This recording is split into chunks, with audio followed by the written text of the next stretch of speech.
Single Wide. A Crime Thriller. Chapter 1.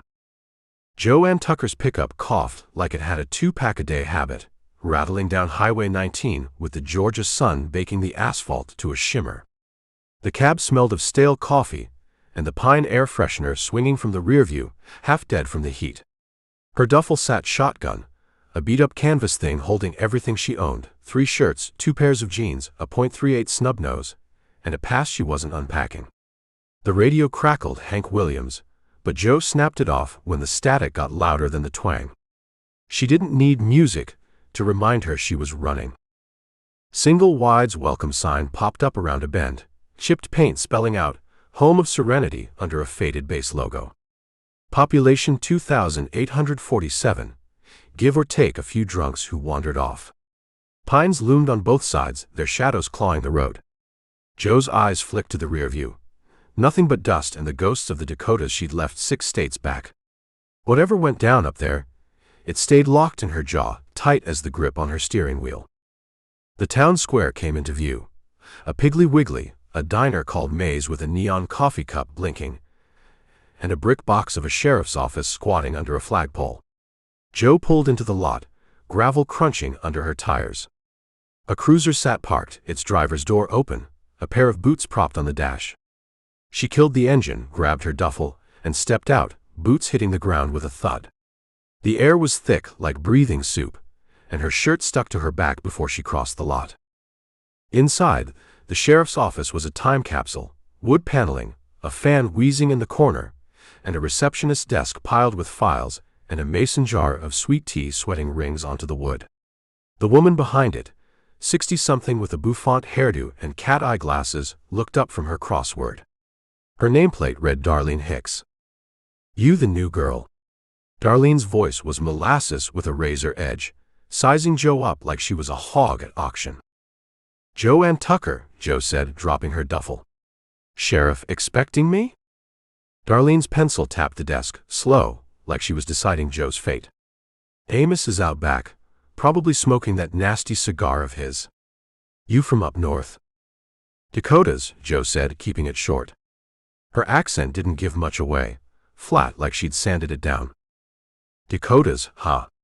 Cold up there?" Darlene's eyes narrowed, fishing. "What's a snowbird like you doing in Single Wide?" "Needed a change of scenery." Joe's smile was thin, a wall going up. She wasn't here to spill her guts to a desk jockey with a perm. Darlene snorted, scribbling something in her crossword. "Scenery's all we got, honey. That and trouble. Sit tight." Joe didn't sit. She leaned against the wall, arms crossed, taking in the room, a corkboard with missing pet flyers, a coffee maker gurgling like it was on life support, and a framed photo of a man in a suit, shaking hands with a guy in a Stetson. The suit had a grin like a used car salesman. Mayor, she bet. The back door swung open, and Sheriff Amos Tuttle strolled in, all 6'2" of him, a cigar stub clamped in his teeth. His khaki uniform was crisp, badge glinting, but his eyes were tired, like he'd seen too many bar fights and not enough sleep. He was pushing 60, gray creeping into his sideburns, but he moved like he owned the room. "Joanne, right?" Amos's drawl was slow, deliberate, like he was tasting the words. He stuck out a hand, calloused and big as a bear paw. "Joe," she corrected, shaking firm. His grip lingered a beat too long, testing her. "Welcome to Single Wide, Joe. Heard you were a hotshot up in Dakota land." "What was it, Rapid City?" "Something like that," Joe said, dodging. "You got a desk for me, or am I working out of my truck?" Amos chuckled, smoke curling from his cigar. "Got a sense of humor. Good. You'll need it." He glanced at Darlene, who hadn't looked up but was listening like a hawk. "Dolly, get her the paperwork." "Dolly." Joe raised an eyebrow. Darlene's pencil stopped. "Call me that again, sugar, and you'll be fetching your own coffee." She slid a folder across the desk, eyes never leaving Joe. Amos waved Joe toward a chair, but she stayed standing. "Here's the deal," he said, leaning on the desk, cigar ash flecking his sleeve. "We're short-staffed, and you're green to us. Boys'll give you hell, Good old boys, you know the type. Prove you can handle it, and we're square. I've handled worse, Joe said, voice level. She wasn't bragging, just stating fact. Amos studied her, like he was peeling back layers. Got a place to stay? Not yet. Joe's plan was a motel, maybe that flea bag she'd passed on the highway. Amos grinned, like he'd been waiting for this. Got an RV out by Lake Serenity. Old single-wide, needs some love, but it's got a view. Yours free, long as you're with us. Call it a signing bonus. Joe's gut twitched. Nobody gave something for nothing, not in her experience. What's the catch? No catch, Amos said, spreading his hands. Just don't go skinny dipping. Lake's got gators. Darlene snorted, muttering, and ghosts. Joe let it slide. I'll take a look. Good. Amos clapped her shoulder like they were old pals. Drop your bag, head out there now. Mile past the bait shop, dirt road on the left. Keys under the mat. Come back at 8 tomorrow, meet the crew. Joe nodded, hoisting her duffel. She was halfway to the door when Amos called, "Oh, and Joe. Keep your nose clean." Single wide's got a way of sniffing out secrets. She didn't turn, just pushed through the door into the heat. The pickup was an oven, but she didn't care. She drove, following Amos's directions, pines giving way to a glint of water through the trees. Lake Serenity stretched out, silver and still, the RV perched on its shore like a forgotten relic. Long, faded green, with a sagging awning and a view that could break your heart. Joe parked, stepped out, and found the key. The door creaked open, revealing musty air, a plaid couch, and a kitchenette with a sink that looked like it hadn't run since Nixon. On the counter, a Polaroid, a boy, maybe 10, fishing by the lake. Joe's fingers brushed it, a chill crawling up her spine. She tossed her duffel on the couch, stepped outside, and lit a cigarette she'd sworn she'd quit. The lake stared back, silent, hiding something. Single wide was already sinking its hooks into her, and she hadn't even unpacked. Chapter 2. Joe woke to the RV's roof leaking, a steady plink-plink into a coffee mug she'd set on the floor. Dawn crept through the lake's mist, turning the pines to silhouettes. She hadn't slept much, not with the Polaroid of that kid staring from the counter like it had a pulse.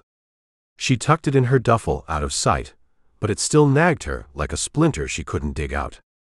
The RV smelled of mildew and regret, but the lake outside was a stunner, glassy and gold in the morning light.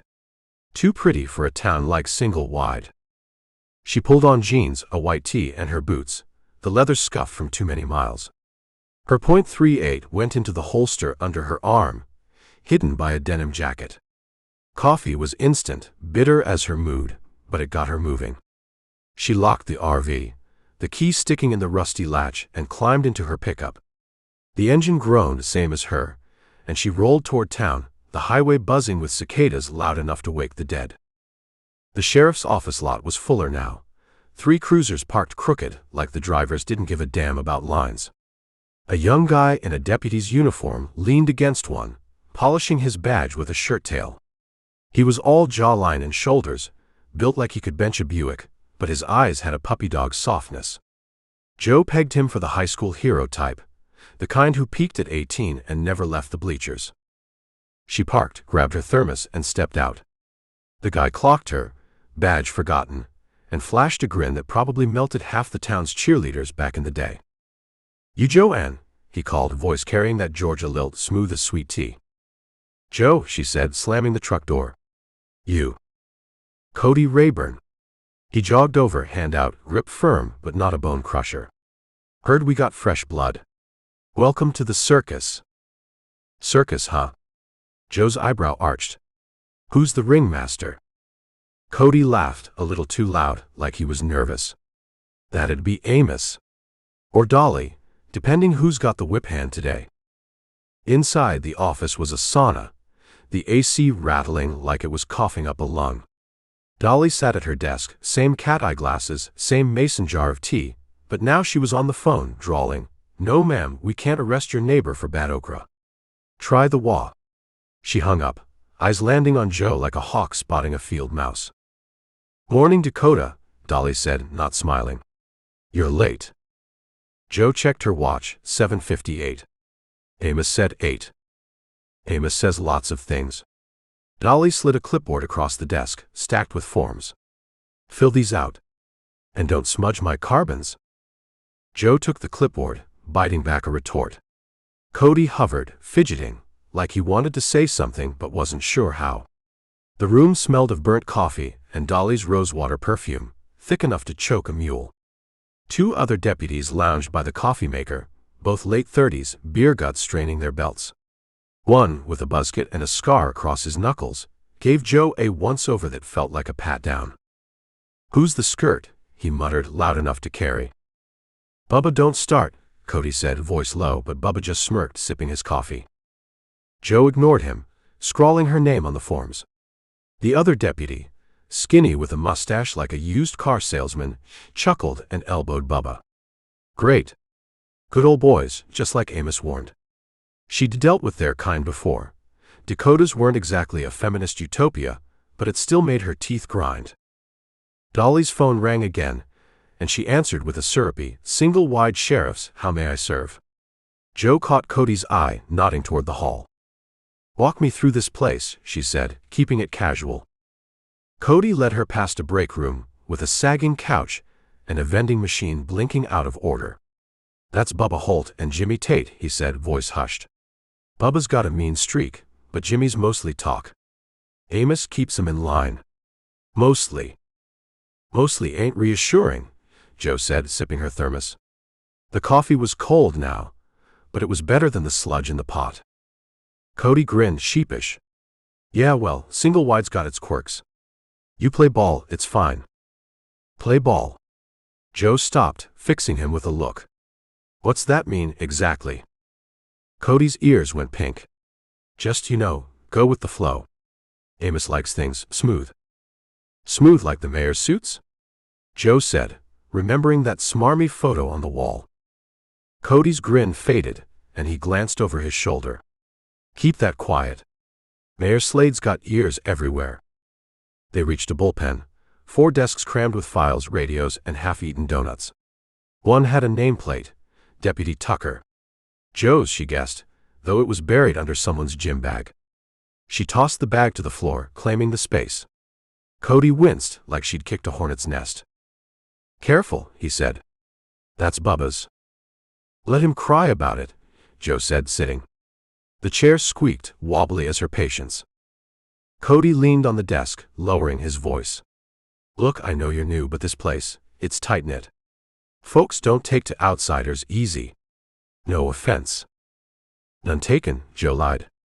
She opened the clipboard, scanning the forms, tax crap, insurance, a loyalty oath that read like a Boy Scout pledge. "What's the deal with Amos? He always hand out RVs like candy." Cody shrugged. "First I heard of it. That single-wide's been empty since I was a kid. Used to belong to some fisherman, I think. Creepy spot, out by the lake." "Creepy how?" Joe's pen paused, the Polaroid flashing in her mind. "Just stories." Cody shifted, uneasy. "Kids used to dare each other to sneak out there. Said they heard stuff. Whispers like. Probably just wind." Joe's gut tightened, but she kept her face blank. "Whispers. Cute." Before Cody could answer, Amos strode in. Cigar gone, but the smell clinging to him like a bad date. "Tucker, Rayburn, quit flirting. Briefing room now." "Flirting?" Joe muttered, standing. "Dream on." Cody chuckled, following her to a small room with a whiteboard and folding chairs. Bubba and Jimmy were already there, sprawled like they owned the place. Amos stood at the front, hands on hips, badge catching the fluorescent light. "All right, listen up," Amos said, voice booming. "We got a new deputy, Joanne Tucker, out of the Dakotas. She's here to help, so play nice. Cody, you're with her today. Show her the ropes. Bubba, Jimmy, you're on traffic. And no, Bubba, you can't ticket Miss Ida's Buick again." Bubba grunted, shooting Joe a look that said she was on his list. Jimmy snickered, twirling his mustache. Cody sat straighter, like a kid called on in class. Joe just leaned back, arms crossed, sizing them up. Amos was smooth, but his eyes darted to the door like he was waiting for someone to bust in. "Any questions?" Amos asked, already turning away. "Yeah," Joe said, voice cutting through the room. "What's the deal with that RV? Who was the kid in the picture?" The room went quiet, like she dropped a grenade. Bubba's smirk vanished. Jimmy's mustache froze mid-twirl. Cody's eyes widened, and Dolly, lurking in the doorway, set her tea down hard. Amos turned, slow, his grin not reaching his eyes. "Picture? Must be old. RV's just a loner, Joe. Don't go digging for ghosts." He walked out, leaving the air heavy. Joe felt every eye on her, but she didn't blink. Single Wide was already playing games, and she wasn't here to lose. Chapter 3. Joe's pickup bounced down the dirt road to Lake Serenity, tires kicking up red clay that clung to the fenders like dried blood. The sun was dipping low, painting the lake golden orange, but the pines cast long shadows sharp as knives. Her thermos rattled in the cup holder, empty now, and her head buzzed from the sheriff's office briefing. Amos's dodge about the RV, Bubba's glare, Dolly's tea-glass grip. That Polaroid kid was a ghost in her pocket, and Single Wide was already closing ranks. The RV came into view, a sagging Single Wide perched on cinder blocks, green paint peeling like a bad sunburn. It looked lonelier in the dusk, like it was waiting for someone who never came back. The lake lapped at the shore, soft but insistent, and a loon's call cut through the quiet, eerie as a warning.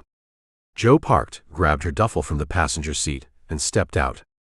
The air was cooler here, heavy with pine and fish, but it carried a whiff of something sour, like rot under the beauty. She climbed the RV's steps, key still sticky in the lock. The door groaned open, and the musty smell hit her again, old carpet, stale air, a hint of motor oil.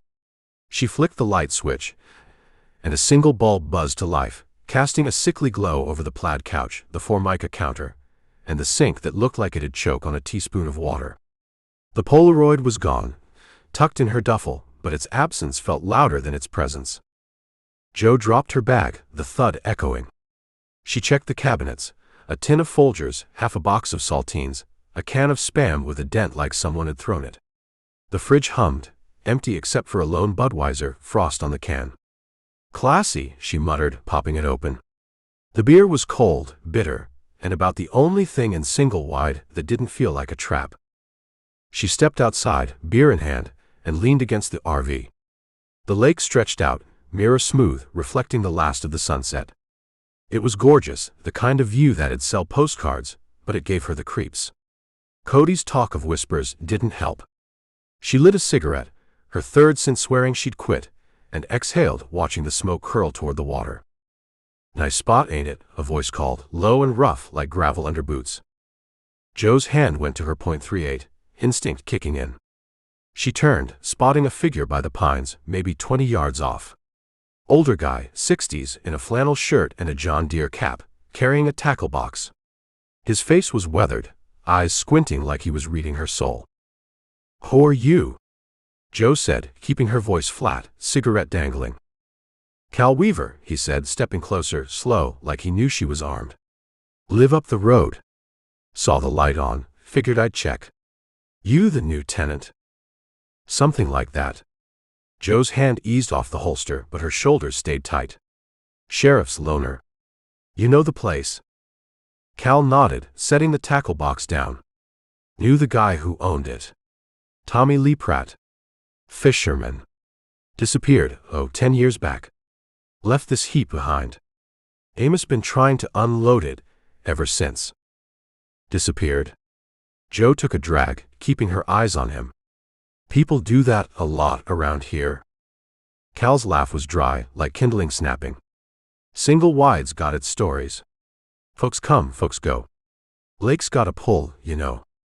Swallows things up." She didn't like the way he said it, like the lake was alive. "What about kids? Any stories about them going missing?" Cal's face hardened just for a second, then smoothed out.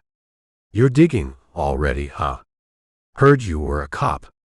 "Yeah, there was trouble years ago. Kids by the lake. Never solved. Ask Amos. He'll clam up faster than a cat in a storm. Jo sipped her beer, letting the silence stretch. Cal was fishing, same as her, but she wasn't biting. Thanks for the history lesson. I'm good here. He tipped his cap, picking up his tackle box. Suit yourself. Watch the lake at night. Gets noisy. He shuffled off, vanishing into the pines. Jo crushed her cigarette under her boot, the ember hissing out. Noisy, huh? She scanned the shore, the water black now, swallowing the light. Something rustled in the reeds, sharp enough to make her freeze. Could have been a raccoon, could have been the wind. Could have been Cal circling back. Her .38 felt heavy under her arm, a comfort she didn't want to need. Back inside, she locked the door, checked the windows, cloudy glass, flimsy latches. The RV was a tin can, no fortress, but it was hers for now. She sank onto the couch, springs creaking, and pulled the Polaroid from her duffel. The kid's face was blurry, but his smile was wide, fishing pole in hand, lake in the background. No name, no date. Just a moment, frozen, like the lake had claimed it too. Her phone buzzed, startling her. Unknown number. She answered, cautious. Yeah. Joanne Tucker. A woman's voice, clipped, familiar. Dolly. Joe, she corrected, annoyed. What's up? Amos wants you at May's Diner, 7 sharp tomorrow. Patrol with Cody. Don't be late, Dakota, or I'll have your hide. Thought you ran the show, Dolly, not Amos, Joe said, needling. Dolly's laugh was sharp, like broken glass. Oh, sugar, I run what needs running. You'll learn. Sleep tight. That RV's got thin walls. The line went dead. Joe tossed the phone on the counter, her jaw tight. Dolly knew too much, saw too much. Single wide was a spiderweb, and Joe was already tangled. She finished the beer, set the can by the sink. The RV was quiet now, but the lake wasn't. A low hum, almost a moan, carried through the walls. Wind, she told herself, but her hand stayed near the .38 as she kicked off her boots and lay on the couch, not bothering with the bed. Sleep wasn't coming easy, not with the lake whispering and that kid's face burned into her head. Outside, the reeds rustled again, sharper this time. Joe's eyes snapped open, staring at the ceiling. Something moved, a shadow flickering past the window, gone before she could be sure. She didn't get up, didn't breathe, just listened. The lake kept its secrets, and Single Wide was watching. Chapter 4. The cracked vinyl booth at May's Diner stuck to the back of Joe's thighs. 7 a.m., and the Georgia humidity had already won, turning the air inside the diner soupy despite the wheezing window unit. The place smelled of burnt coffee, bacon grease, and something vaguely floral. May's perfume, Joe guessed, a scent as old and determined as the linoleum floor. Cody Rayburn sat across from her, wolfing down pancakes like he hadn't eaten in days. He'd insisted on breakfast, said it was a single-wide tradition for patrol partners. Joe nursed her black coffee, the mug thick and chipped, watching him. He ate with the same boundless energy he seemed to apply to everything, a golden retriever in a deputy's uniform. Best pancakes south of Atlanta, Cody mumbled through a mouthful, syrup glistening on his chin. May uses buttermilk. Riveting, Joe said, taking a slow sip. The coffee was sludge, thick enough to stand a spoon in, but it was hot. Cody swallowed, unfazed by her dryness. So, the RV treating you okay? Heard old Cal Weaver paid you a visit last night. Joe's eyes narrowed slightly. News traveled faster than gossip here. It was practically airborne. He did. Said the place belonged to a fisherman who vanished. Cody's pancake-laden fork paused halfway to his mouth. Tommy Lee Pratt. Yeah. That was a long time ago. Before my time on the force, mostly. He shoveled the pancake in, suddenly focused on his plate. How long? Joe pressed, keeping her tone light. 10 years. Maybe more. He wiped his mouth with a paper napkin. Folks don't talk about it much. Like Cal said, Lake swallows things up. He pushed his empty plate away. Ready to roll. Amos wants us checking out the Pines trailer park first. Usual stuff, barking dogs, maybe a domestic squabble. Lead the way, cowboy. Joe slid out of the booth, dropping a few bills on the table. May, a woman whose apron seemed permanently dusted with flour, gave her a tight-lipped nod from behind the counter. Another friendly face. Outside, the sun was already a hammer blow. Joe slid into the passenger seat of the cruiser, the vinyl searing hot. Cody cranked the engine, and the radio crackled to life, dispatch chatter layered over a tinny country song. He turned the music down, leaving the official noise. So, Cody started as they pulled onto the main drag, past the Piggly Wiggly and the boarded-up movie theater. Amos said you were up in the Dakotas. Big sky country, huh? Different from down here. Fewer trees, more wind, Joe said, watching the town slide by. Shuttered storefronts sat next to neat houses with porch swings. A place holding its breath. Heard it gets cold enough to freeze words in the air. Something like that. Joe wasn't biting. She watched a group of men gathered outside the bait shop, their faces turning in unison as the cruiser passed. Their eyes lingered, not curious but watchful. Assessing. Folks around here. Cody hesitated, like he was reading her thoughts. They're good people, mostly. Just wary of new faces. Especially official ones. Especially female ones? Joe asked, glancing at him. Cody flushed slightly. Yeah, well, some are still stuck in the last century. Don't mind Bubba and Jimmy. Their bark's worse than their bite. Usually. Comforting. They turned off the main road, onto a rutted lane leading toward the lake. The Pines trailer park lived up to its name. Rows of aging single-wides and double-wides nestled under tall Georgia pines that dripped sap onto rusting roofs. American flags flew alongside Confederate ones. Laundry lines sagged with clothes, and broken-down cars sat on blocks in weedy yards. It wasn't squalor, but it was close, clinging to the edge of respectability. Kids' bikes lay abandoned on patchy lawns. A dog chained to a porch rail barked half-heartedly as they cruised slowly down the main path. Eyes followed them from behind screen doors and parted curtains.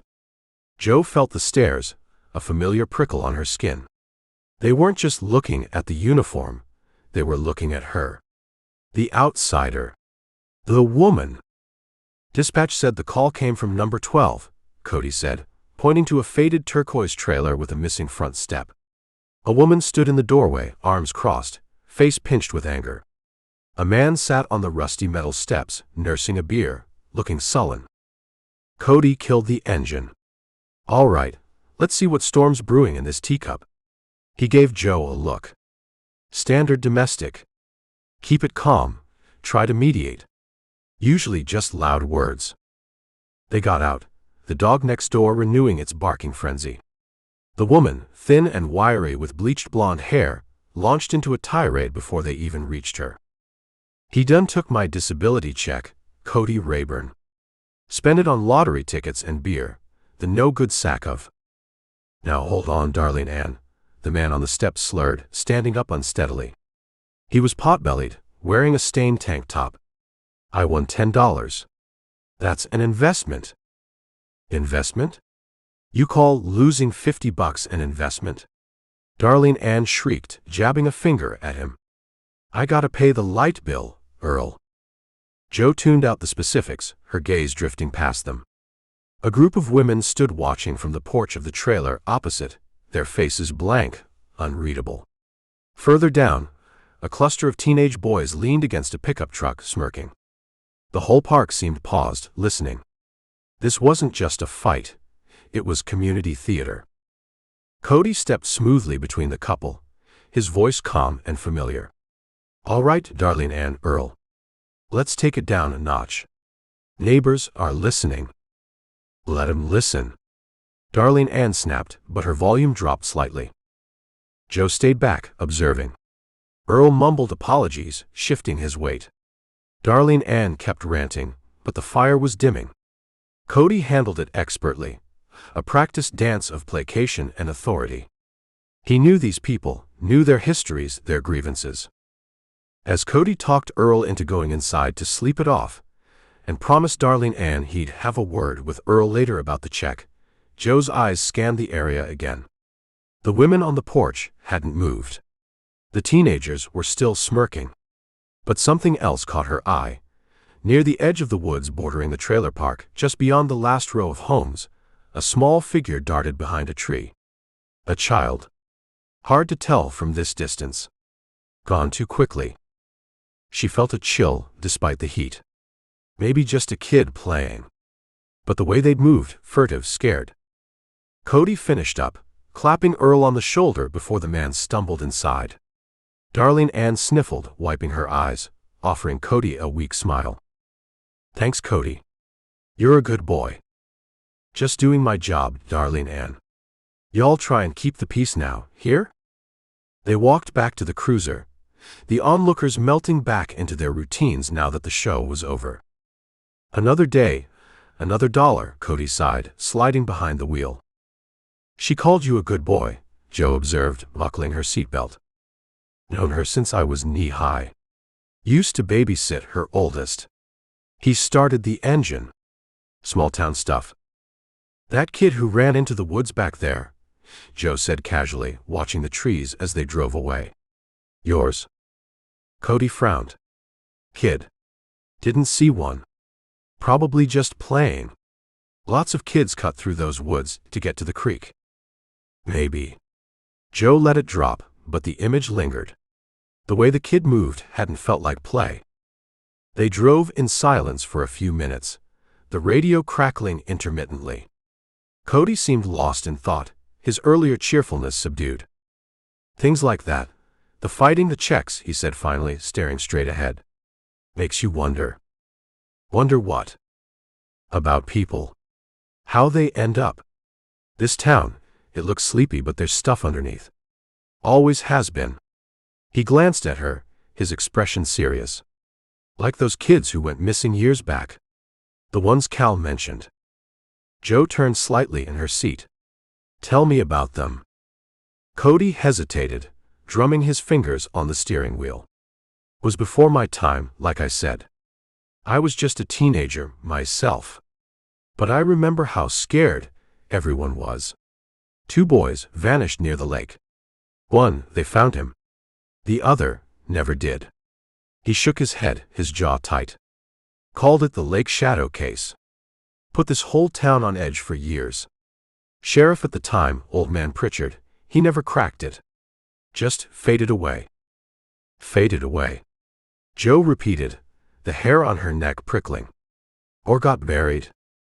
Cody didn't answer, just kept driving, his knuckles white on the wheel. The sun beat down, but the air in the cruiser felt suddenly cold. Joe looked out at the passing pines, their shadows long and deep, hiding secrets the town didn't want disturbed. And she had a feeling that picture in her RV, the one Amos dismissed, was tied to those shadows tighter than anyone wanted to admit. Her first patrol wasn't over, but the real work, the digging, was just beginning. Chapter 5. Saturday afternoon draped itself over Single Wide like a damp, warm towel. The town square, usually sleepy, buzzed with forced festivity for Mayor Vernon Slade's annual Community Appreciation Barbecue. Folding tables groaned under foil pans of pulled pork, coleslaw swimming in mayonnaise, and unnervingly bright green Jell-O salad studded with pineapple chunks. Flies orbited slowly, fat and content. The air hung thick with charcoal smoke, cheap perfume, and the cloying sweetness of iced tea dispensed from huge plastic jugs. Joe stood near the edge of the gathering, leaning against the warm brick of the sheriff's office, nursing a lukewarm bottle of water. She traded her uniform for jeans and a plain gray t-shirt, wanting to blend in, but it was useless. Every few minutes, another pair of eyes would find hers, linger a beat too long, then slide away. She felt like a bug under glass. Cody, looking scrubbed and earnest in a polo shirt, circulated through the crowd, shaking hands and slapping backs, a natural politician in the making. He tried to drag Joe into the fray, but she'd begged off, claiming stakeout duty on the potato salad. Amos Tuttle stood near the makeshift stage, where a local country band tuned their instruments with painful slowness. He wasn't in uniform either, sporting a garish Hawaiian shirt that did nothing to soften his edges. He laughed too loudly at something a stout woman in a floral dress said, but his eyes kept scanning the crowd, restless. Then a shift. A ripple went through the gathered townsfolk, heads turning towards the gazebo at the center of the square. Mayor Vernon Slade made his entrance. He wasn't tall, but he carried himself like he owned the air everyone breathed. 50s, slicked back hair just starting to gray at the temples, wearing a seersucker suit that must have cost more than Joe's entire wardrobe. His smile was wide, white, and didn't reach his eyes, which were small, shrewd, and constantly moving. He radiated a kind of oily charm, like a preacher selling used cars. Beside him walked a younger woman with brittle blonde hair and a strained smile, presumably Mrs. Mayer. "Vernon, you old son of a gun," Amos boomed, striding over to pump Slade's hand. They clasped shoulders, a picture of small-town camaraderie, but Joe caught it. A quick, assessing glance exchanged between them, tight and conspiratorial. Something unsaid passed in that flicker of eye contact. Amos's smile seemed fixed, Slade's grip lingered. Slade worked the crowd like a pro, remembering names, patting children on the head, inquiring about ailing mothers. He moved with an unhurried confidence, his voice smooth molasses over sharp rocks. Eventually, his gaze landed on Joe, and he detached himself from a conversation about property taxes, heading straight for her. Amos followed a step behind, like a guard dog on a loose leash. "Well now, Sheriff," Slade drawled, stopping in front of Joe, his eyes doing a quick up and down that made her skin crawl. "You didn't tell me you'd hired some new scenery." "Mayor Vernon Slade, this is our newest deputy, Joanne Tucker," Amos said, the formality sounding forced. "Joe, Mayor Slade." "Just Joe," she said, keeping her voice level, meeting his gaze directly. She didn't offer her hand. Slade's smile tightened, almost imperceptibly. "Joe, it is. Welcome to Single Wide." He leaned in slightly, lowering his voice. "Hope Amos is treating you right. We like to take care of our own here." The implication hung in the air, "and you're not one of us." "The RV's got character," Joe replied, refusing to give ground. "And a hell of a view." Slade chuckled, a dry rasp. "Lake Serenity. Prettiest thing about this town. Long as you don't get too close to the water after dark." He winked, a gesture meant to be charming but landing like a veiled threat. He glanced back at Amos. "Keeping our new deputy safe, Sheriff?" "Safest town in Georgia, Mayor," Amos said, his tone bluff, but his eyes flickered towards the lake, visible as a shimmering line beyond the trees bordering the square. Before Joe could formulate a suitably cutting reply, a familiar voice sliced through the thick air. "Mayor Slade, Sheriff. Mind if I borrow our new girl for a minute?" Dolly Hicks materialized beside them, clutching a paper plate piled high with barbecue. Her cat-eye glasses glinted, and her smile was pure Southern steel. Slade straightened up, his charm snapping back into place. "Dolly, my dear. Lovely as ever. Of course. Don't keep her too long, the town wants to welcome her properly." He gave Joe another lingering look before turning away, Amos falling back into step beside him. Dolly steered Joe away from the center of the crowd, towards the relative quiet near the war memorial. "Thank me later, sugar," Dolly muttered, taking a delicate bite of coleslaw. "Vernon Slade's charm wears thin faster than cheap paint." "Notice that," Joe said. He and Amos seemed close. Dolly dabbed her lips with a napkin. "Close as ticks on a hound dog. Been that way for years. You'd do well to remember that." She fixed Joe with a sharp look. "And something else you need to learn quick. Single Wide runs on a certain order. Folks know their place. You're the new piece on the board. Don't go knocking over the king." The king being Slade. Or Amos. Or maybe even me, Dolly said, a glint in her eye. "Point is, watch your step. This town looks friendly, but it's got teeth. Mind the pecking order, Joanne. Stick to your job, don't go digging where you ain't asked." Her tone was light, almost teasing, but the warning was unmistakable. She patted Joe's arm, a gesture that felt more like a marking than a comfort. "Now, go get yourself a plate before Bubba eats all the banana pudding." Dolly drifted back towards the main throng, leaving Joe feeling colder than the shade she stood in. Pecking order. Don't dig. Everyone seemed to have the same script. What was buried here that had them all so spooked? She turned, scanning the crowd again, her gaze snagging on a figure weaving unsteadily near the edge of the square, clutching a can wrapped in a paper bag. A man, grizzled and gaunt, his eyes wild. He looked vaguely familiar, maybe one of the faces she'd seen watching from a porch in the Pines trailer park. He stumbled, bumping into a table laden with pies, nearly sending them cascading. Someone grabbed his arm, trying to steer him away, but the man shook them off, his voice suddenly loud, slurred but carrying over the low thrum of conversation. "They don't care. None of 'em?" he yelled, gesturing vaguely towards the mayor and sheriff, who pointedly ignored him. "Think we forget? Think we don't remember?" Cody started towards him, but the man lurched again, tripping over his own feet and landing hard on the grass. He pushed himself up on shaky elbows, his eyes fixing on the distant tree line towards the lake. "The lake took him," he rasped, his voice cracked with grief or booze, maybe both. "The shadows, kids vanishing by the lake, and they do nothing." Two men, burly types Joe didn't recognize but who looked like they belonged to Slade, quickly hoisted the drunk to his feet and half carried, half dragged him away from the square, disappearing down a side street. The crowd murmured, faces carefully blank, conversations resuming a beat too quickly. It was as if a curtain had dropped, erasing the disruption. But Joe had heard him. Kids vanishing by the lake. The same words Cody had used. The same fear Cal Weaver hinted at. The same chill Joe felt looking at that Polaroid. She looked towards Amos and Slade, now laughing together by the gazebo. Their smiles didn't waver. The barbecue went on, the band finally striking up a cheerful, out-of-tune song. But the drunk's words echoed in the smoky air, twisting around the forced gaiety like a poisonous vine. Single Wide wasn't just hiding secrets, it was actively suffocating them. And Joe knew, with a certainty that settled cold and hard in her gut, that Dolly's warning wasn't just about pecking orders. It was about staying alive. Chapter 6. The week following the mayor's barbecue settled into a rhythm as thick and slow as the Georgia summer.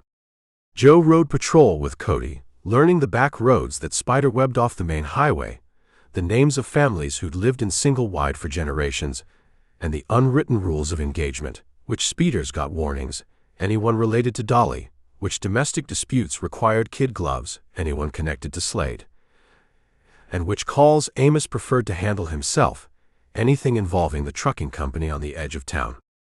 She learned that Bubba Holt held grudges like trophies, and that Jimmy Tate's laziness was only exceeded by his capacity for stale donuts. She learned that Dolly Hicks saw everything, heard everything, and filed it all away behind those sharp eyes and that polite, impenetrable southern drawl. And she learned that Sheriff Amos Tuttle played his cards close to his chest, a folksy charm masking something hard and watchful underneath. He'd loaned her the RV, yes, but he hadn't asked about it since, nor about the Polaroid she kept tucked in her duffel like a cold stone. The RV itself remained a question mark. Some nights, Joe thought she heard sounds beyond the usual creaks and groans, a twig snapping outside, a soft splash from the lake, the feeling of being watched. But the shadows under the pines played tricks, and the lake whispered constantly. She'd taken to sleeping with the .38 on the peeling Formica nightstand, less out of specific fear, and more out of ingrained habit. Single Wide felt like a place where locking your doors, literal and metaphorical, was simple common sense. She spent off hours exploring near the lake, tracing the shoreline away from the RV. She found old fishing lures snagged in tree roots, beer cans rusting in the reeds, and paths that led nowhere. The beauty of the place was undeniable, the water reflecting the sky like a polished mirror, but the stillness felt wrong, heavy. It was a waiting, kind of quiet.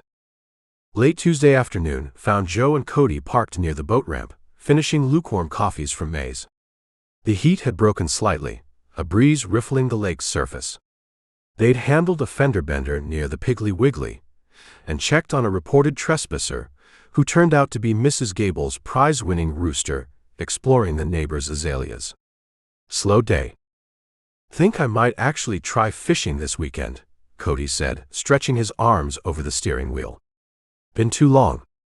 Clear my head."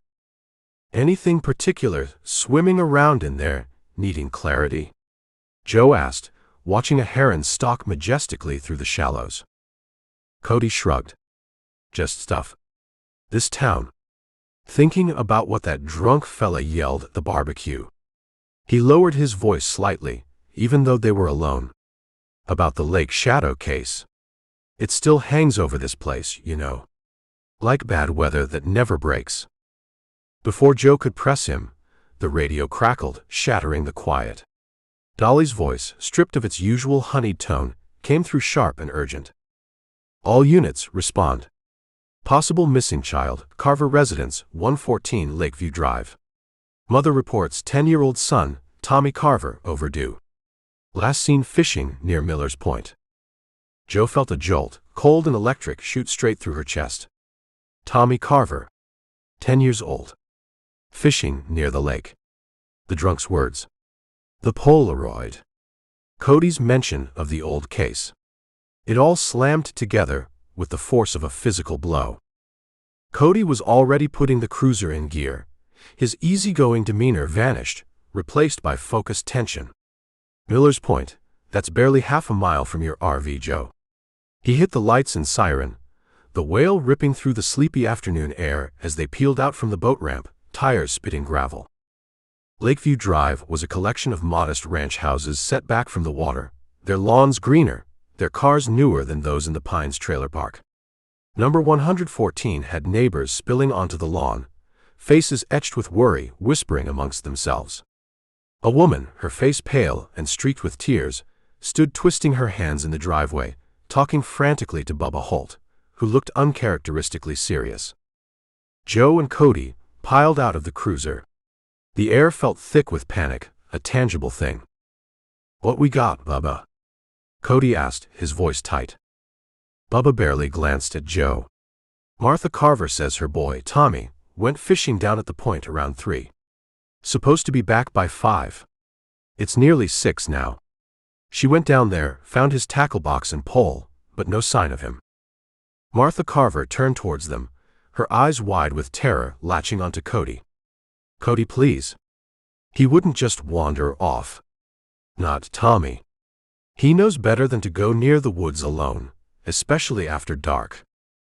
"We'll find him, Martha," Cody said, his voice gentle but firm. "We'll find him." Joe scanned the scene, pushing past the churning in her gut. The neighbors watched, helpless. Bubba was taking notes, his usual swagger gone. Where was Amos? As if summoned, the sheriff's official car pulled up, Amos getting out before it fully stopped. He surveyed the scene, his face grim, taking in the distraught mother, the gathering crowd, his deputies. His eyes met Joe's for a fraction of a second, unreadable. He conferred quickly with Bubba, then motioned Joe and Cody over, away from the raw grief of the mother. "All right," Amos said, his voice low but commanding. "Standard procedure. Cody, you know the area around Miller's Point better than anyone. Take Joe, start a grid search from where the tackle box was found. Woods, shoreline, check the old boathouses down that way. Bubba, organize the neighbors, get some volunteers, start searching the streets around here, house to house. Jimmy," he called to the other deputy who had just arrived, "man the road, keep Lukey Lou's back. I'll coordinate from here, talk to Martha again." Joe noted the assignment. Him pairing her, the outsider, with Cody, the local boy, on the primary search vector near the lake. Testing her. Or keeping her close. "Sheriff," Joe started, keeping her voice steady, "the old case Cody mentioned, the Lake Shadow." Amos cut her off, his eyes hard. "One thing at a time, Tucker. Right now, we have a missing boy. Find him. That's the job. Go." There was no room for argument. Joe nodded, sharing a look with Cody. His face was pale, under his tan. They jogged back to their cruiser. The old boathouses, Cody muttered as they drove the short distance to Miller's Point, a small wooded peninsula jutting into the lake. Haven't been down there in years. Creepy as hell. They parked where the dirt track ended and got out. The air under the pines was cooler, the light already fading fast. Before them lay a small, sandy patch of shoreline. A child's bright red tackle box sat near the water's edge, lid open. Beside it, a small fishing pole lay abandoned, the line trailing into the still, dark water. No footprints were visible on the damp sand near the water, but the ground leading back towards the woods was scuffed. Joe crouched, examining the tackle box. Kid stuff. Plastic lures, tangled line, a half-eaten bag of gummy worms. Nothing looked disturbed, nothing seemed out of place, except for the missing boy. Tommy! Cody yelled, his voice echoing across the water, absorbed by the trees. Tommy Carver! Only the chirp of crickets and the mournful cry of a distant loon answered. Okay, Joe said, standing up, drawing her flashlight as the dusk deepened into twilight. Grid search. You take the shoreline towards the west. I'll head east towards those boathouses. Stay within shouting distance. Radio, if you find anything. Anything at all. Cody nodded, his jaw set. Got it. Be careful, Joe. He headed off along the water's edge, his flashlight beam cutting a shaky path through the growing darkness. Joe turned east, towards where the outline of dilapidated structures huddled against the trees. The woods pressed close, the shadows beneath them absolute. She felt it again, the sense of being watched, the lake holding its breath. This wasn't just a missing kid. She knew it, felt it bone deep. The Polaroid in her RV, the drunk's frantic words, the town's hushed fear around the old lake shadow case, they weren't separate threads. They were tangling together, pulling tight around this little boy, around single wide around her. And the shadows by the lake felt deeper, colder, and far more menacing than simple nightfall. Chapter 7. The search for Tommy Carver yielded nothing but exhaustion and fear sharp enough to taste. Flashlight beams sliced through the oppressive darkness around Lake Serenity until well past midnight, illuminating nothing more sinister than startled raccoons and the glint of dew on spiderwebs. Cody's knowledge of the woods and shoreline was intimate, born of a lifetime spent exploring them, but even he found no sign, no footprint, no dropped piece of clothing, nothing to indicate where a 10-year-old boy might have gone after leaving his tackle box by the water. Volunteers, organized by Bubba with surprising efficiency, trudged through the nearby streets, knocking on doors already opened by anxious neighbors, peering into sheds and under porches. Amos directed the operation from the Carver's front lawn, his face a grim mask under the porch light, fielding calls, managing the low-level chaos, his earlier dismissal of Joe's question about the old case hanging in the air. By dawn, hope was fraying thin as old cloth. Martha Carver sat numbly on her porch swing, wrapped in a neighbor's quilt, her eyes fixed on the tree line where the woods began. The search scaled back, deputies grabbing stale coffee and drier donuts at May's before heading out again, their movements heavy with fatigue and a sense of creeping dread. Single Wide held its breath, the sunny morning mocking the cold knot of fear tightening in the town's gut. Joe drove back to the station, skipping May's. The greasy food and forced small talk held no appeal. Her mind raced, replaying the scene at Miller's Point, the abandoned fishing pole, the eerie quiet of the woods. Amos's curt dismissal echoed, "One thing at a time, Tucker." But Joe couldn't shake the feeling that the past wasn't just relevant, it was the key. The lake shadow case, the drunks yelling at the barbecue, the Polaroid kid in her RV, they were all pieces of the same ugly puzzle. If she wanted to find Tommy Carver, she needed to know what happened 10 years ago. The sheriff's office felt more quiet. Jimmy Tate snored softly at his desk, head pillowed on a stack of outdated procedural manuals. The only sign of life was the faint scent of rosewater perfume, and the rhythmic tap-tap-tapping of a keyboard from the front desk. Dolly Hicks was holding court, queen of her linoleum kingdom. Joe bypassed the bullpen and headed straight for the front. Dolly looked up as Joe approached, her expression neutral, but her eyes sharp behind the cat-eye glasses. "Rough night, Dakota?" Dolly asked, her voice deceptively mild. "Looking for answers," Joe said, keeping it blunt. "Archives. I need to see the files on the Lake Shadow case." Dolly's perfectly plucked eyebrows rose slightly. Her fingers stilled on the keyboard. "Cold cases. Sheriff usually handles those himself. Especially that one. Sheriff's busy coordinating a search for a missing child who vanished near the lake, just like the boys in that case," Joe countered, leaning slightly on the counter, refusing to be intimidated. "Seems relevant, wouldn't you say?" Dolly tilted her head, studying Joe. "Amos tell you to look into this?" "Amos told me to find the boy. This is me doing that." A silent battle of wills stretched between them. Dolly controlled access to the office's history, the dusty repository of single-wide secrets. Joe could feel the woman weighing her options, calculating loyalties. Finally, Dolly gave a small, tight nod. Back room down the hall. Metal cabinets against the far wall. Alphabetical, mostly. She picked up a heavy ring of keys from beneath the counter, selecting one with a worn brass tag. "This unlocks the room. Files themselves aren't locked. Just..." She paused, her gaze holding Joe's. "Be respectful.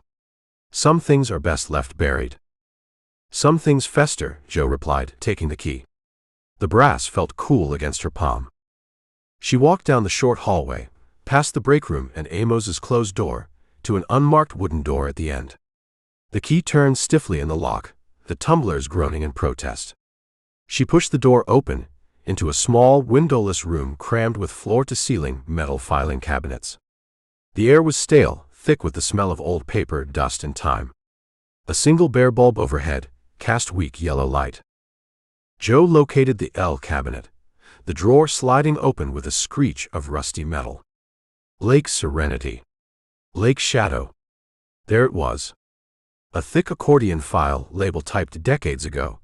The ink faded but legible. Lake Shadow Investigation Unsolved. She pulled the heavy file out and carried it to a small wooden table crammed in a corner, dust motes dancing in the light shaft from the open door. Sitting on a rickety wooden chair, she opened the file. The contents were yellowed, brittle. Police reports typed on manual typewriters, witness statements handwritten in looping cursive or blocky print, crime scene photos, black and white, stark and grainy. Joe's stomach tightened as she looked at the first few pages. 10 years ago. 2 boys, best friends, Billy Sutter and Michael Rourke, both 12 years old. Vanished after school while exploring the woods near Miller's Point, the same area where Tommy Carver disappeared. An extensive search followed, mirroring the one happening now. Days turned into weeks. Panic gripped single-wide. Then a breakthrough, if you could call it that. Michael Rourke's body was found washed up near the old dam at the far end of the lake. Cause of death, drowning but with ligature marks on his wrists suggesting he'd been bound. Billy Sutter was never found, presumed drowned as well, though his body never surfaced. Joe flipped through more pages. Witness statements were vague. Someone saw a dark-colored sedan near the woods, someone else heard shouting, nothing concrete. The reports detailed the painstaking search, the interviews, the dead ends. Then a name jumped out, Earl Boone. Boone, a local man then in his late 30s, known as a loner, sometimes worked odd jobs around town. He lived in a shack near the lake, not far from where the boys were last seen. Someone reported seeing Boone's truck near Miller's Point, the day the boys vanished. He was brought in, questioned extensively. He had flimsy alibi, said he was fishing alone on the other side of the lake. Denied everything. A search of Boone's property turned up nothing definitive. No ligatures, no sedan, nothing belonging to the boys. There were notes about Boone being uncooperative and odd, but the evidence was purely circumstantial. After weeks of investigation, with no physical proof linking him to the crime, and no sign of the missing boy, Billy Sutter, Earl Boone was released. Case closed due to lack of evidence. Joe leaned back, the chair groaning under her weight. Released. Just like that. A boy found dead with ligature marks. Another vanished without a trace, and the prime suspect walks because they couldn't find enough proof. It felt thin. Too neat. She riffled through the rest of the file. Crime scene photos of the shoreline, the dam area where Michael's body was found. An inventory of evidence, mostly items found during the search, nothing directly incriminating Boone. But then she noticed it. A log sheet near the back, detailing items collected. Several entries were standard: soil samples, fiber lifts from Boone's truck, inconclusive. But one line caught her eye: wooden carving, small bird found near suspect's property line. An asterisk next to it led to a handwritten note at the bottom. Item misplaced from evidence locker, 10/17, year 10 years prior. Unable to locate. Misplaced. An item found near the suspect's property, in a double child abduction and murder case, just misplaced. Joe's gut clenched. That wasn't just sloppy police work, that stank of a cover-up. Someone didn't want that piece of evidence logged, examined, potentially connecting Boone more solidly. Or maybe connecting someone else entirely. Who was sheriff back then? Pritchard, Cody had said. Was he incompetent? Or pressured? By whom? Slade. Was his influence that entrenched even 10 years ago? Joe closed the file, the dusty air feeling heavy, suffocating. Earl Boone. Released for lack of evidence, living somewhere nearby according to the file's last known address. Maybe he was innocent, maybe a convenient scapegoat. Or maybe he got away with murder and abduction, possibly with help. And now, 10 years later, another boy vanishes from the same area. Coincidence? Or was the lake shadow back? She stood up, sliding the file back into its drawer with a metallic sigh. Dolly's warning echoed: some things are best left buried. But burying the past hadn't saved Tommy Carver. Joe walked out of the archive room, locking the door behind her, the weight of the old file settling heavily in her mind. She dropped the key on Dolly's desk without a word. "Find what you were looking for, Dakota?" Dolly asked, not looking up from her screen. "Just questions," Joe said, turning away. "Lots of questions. And one name, Earl Boone." Chapter 8. The official search for Tommy Carver wound down after 72 hours, dissolving into the resigned quiet that settles over a small town when hope gives way to dread. Flyers with the boys' smiling school pictures stayed taped to the windows of the Piggly Wiggly and the post office, fading slightly in the relentless sun, but the organized volunteer groups dispersed, the extra patrols were canceled, and the case transitioned from active search to ongoing investigation. Sheriff's office code for sitting on a shelf until something broke. Something about the quick shift didn't sit right with Joe. It felt less like standard procedure, and more like a collective, unspoken agreement to stop looking too hard, especially near the lake. The ghost of the lake shadow case loomed large, and nobody seemed eager to stir it. Except Joe. The name Earl Boone echoed in her head, along with the memory of the misplaced wooden bird carving from the old evidence log. She'd spent her off hours subtly asking questions, trying to gauge the town's memory of Boone and the lake shadow disappearances, but people clammed up faster than oysters at low tide, offering vague recollections or quickly changing the subject. Inside the sheriff's office, the atmosphere grew thicker, more cloying than the humidity. Bubba Holt and Jimmy Tate treated Joe with a new level of dismissive chill. They'd always been cool towards the outsider, the woman encroaching on their turf, but now it felt organized, deliberate. When she walked into the bullpen, conversations stopped mid-sentence. Requests for shared information on the Carver case were met with shrugs, blank stares, or mumbled excuses about paperwork being filed elsewhere. Wednesday morning, Joe found a crucial witness statement she'd taken from a neighbor near Miller's Point, who thought they'd seen an unfamiliar dark sedan parked down a logging trail the afternoon Tommy vanished, missing from the active Carver file on her desk. She knew she'd placed it there the night before. "Either of you seen the Henderson statement?" she asked, keeping her voice carefully neutral, addressing Bubba and Jimmy, who were nursing coffees by the perpetually malfunctioning machine. Bubba gave an elaborate shrug, scratching his ample belly. Nope. Maybe Dolly filed it. Maybe it walked off on its own. Jimmy snickered into his styrofoam cup, avoiding her eyes. Joe didn't bother asking Dolly, who would undoubtedly claim ignorance with infuriating politeness. They were icing her out, actively hindering her investigation, and she suspected it wasn't just resentment over her gender or outsider status. It felt like they were protecting something. Or someone. She needed Amos to intervene. She found him in his office, door slightly ajar, feet up on his desk, reading the county newspaper like he didn't have a missing kid on his conscience. The faint smell of cigar smoke clung to the air. Joe knocked once and pushed the door open without waiting for an invitation. Amos lowered the paper slowly, his expression impassive. "Sheriff, we need to talk." "Problem, Tucker?" He didn't take his feet down. "My investigation into Tommy Carver's disappearance is being obstructed," Joe stated flatly. "Specifically, by Deputies Holt and Tate. Information is being withheld. Files are going missing. They're stonewalling me." Amos sighed, folding the newspaper deliberately and placing it on his desk. He swung his feet to the floor, leaning forward slightly, adopting his patient, paternal tone that set Joe's teeth on edge. "Now, Joe," he began, steepling his fingers. "Bubba and Jimmy, well, they're good old boys. Been here forever. Sometimes they get their feathers ruffled by change." He gave her a look, meant to be understanding. "You gotta give 'em time to adjust. Don't take it personal. A witness statement potentially related to a missing child case vanishing from my desk isn't ruffled feathers, Sheriff," Joe shot back, her voice tight with anger she fought to control. "It's obstruction.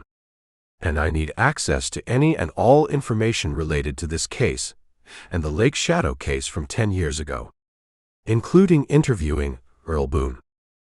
Amos's eyes hardened almost imperceptibly. "Earl Boone. We cleared him 10 years ago. Dragging up that old mess won't help find Tommy Carver. It'll just stir up trouble the town doesn't need. Maybe the town needs trouble stirred up if it means finding that boy." "Look," Amos said, his voice dropping, losing the folksy charm, becoming hard flint. "You're new here.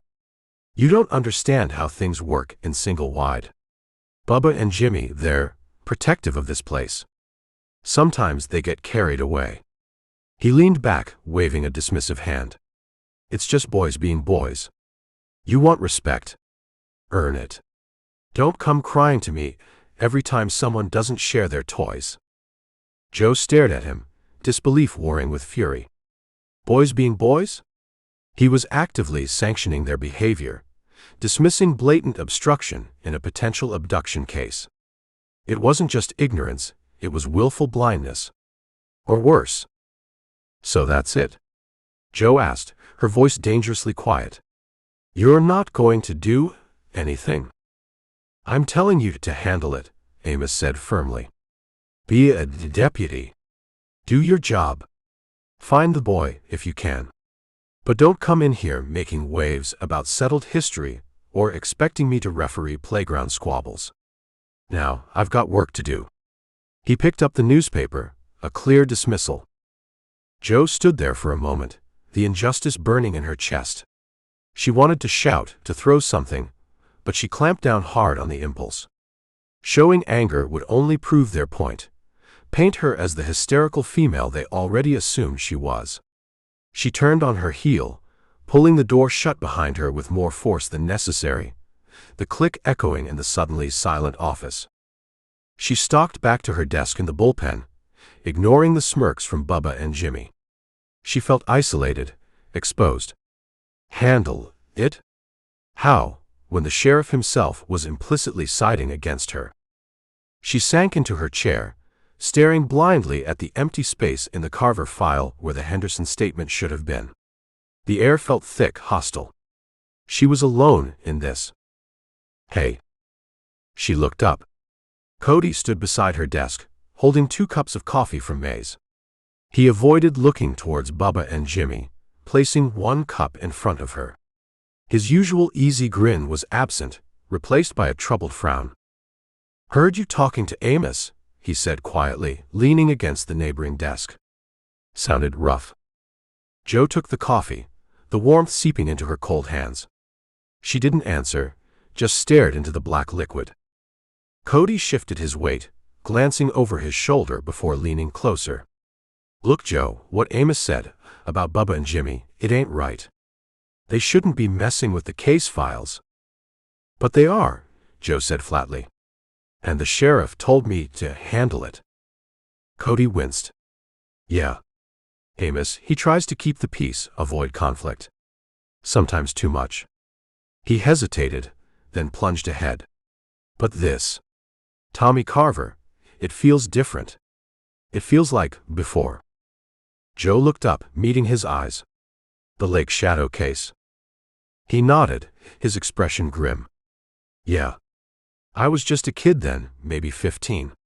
But I remember it, clear as day. The fear." His voice dropped lower. "It wasn't just sadness, Joe. It was like the whole town was terrified. People locked their doors, wouldn't let kids play outside after school. Whispers about Earl Boone, sure, but also about other things. Darker things. Things happening by the lake." He took a shaky breath. "My mama, she was already sick back then, but the fear made it worse. She'd sit by the window all night, watching the road. Everyone was on edge. When they found Michael Rourke's body, and Billy Sutter was just gone, something broke in this town. It never really healed right. Amos knows that. They all do." He looked directly at Joe, his earnestness cutting through the office chill. "Whatever Bubba and Jimmy are doing, whatever Amos is ignoring, it's wrong. If digging into the past, into Earl Boone, helps find Tommy, then we gotta do it." He straightened up slightly. "I don't know everything. But I know this town. I know the back roads, the people. If you need help, if you want to find Boone or figure out what really happened back then, I'll help you. Off the books if need be." Joe studied him. The golden boy, the former football star, loyal to his town, his sick mother, even to Amos in his way. But she saw something else in his eyes now. A glimmer of the same unease, the same need for answers that drove her. He was offering an alliance, tentative but real, crossing a line within the department's unspoken hierarchy. Maybe she wasn't entirely alone, after all. "Okay, Cody," she said slowly, holding his gaze. "Off the books. Let's find Earl Boone." Chapter 9.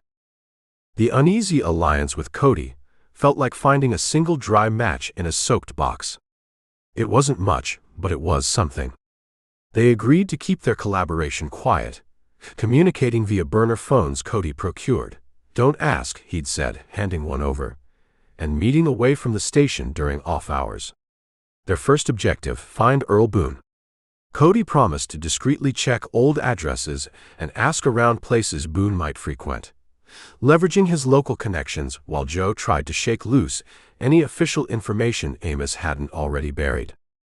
But before hunting down Boone, Joe felt an urgent pull back to the lake, specifically the stretch near her RV. Miller's Point, where Tommy Carver vanished, was unsettlingly close.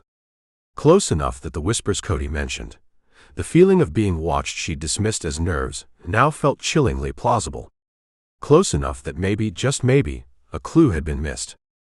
Late afternoon, shift over, Joe parked her pickup near the RV but didn't go inside. The air was still, heavy with the promise of an evening thunderstorm. The lake lay flat and gray under a bruised-looking sky. She pulled on sturdy boots, ignoring the protesting creak of the RV steps, and began a slow, meticulous search of the shoreline radiating out from her temporary home. She moved differently than she had during the official search, less urgency, more focus. Not just looking for a body now, but for anything out of place, anything that whispered of secrets.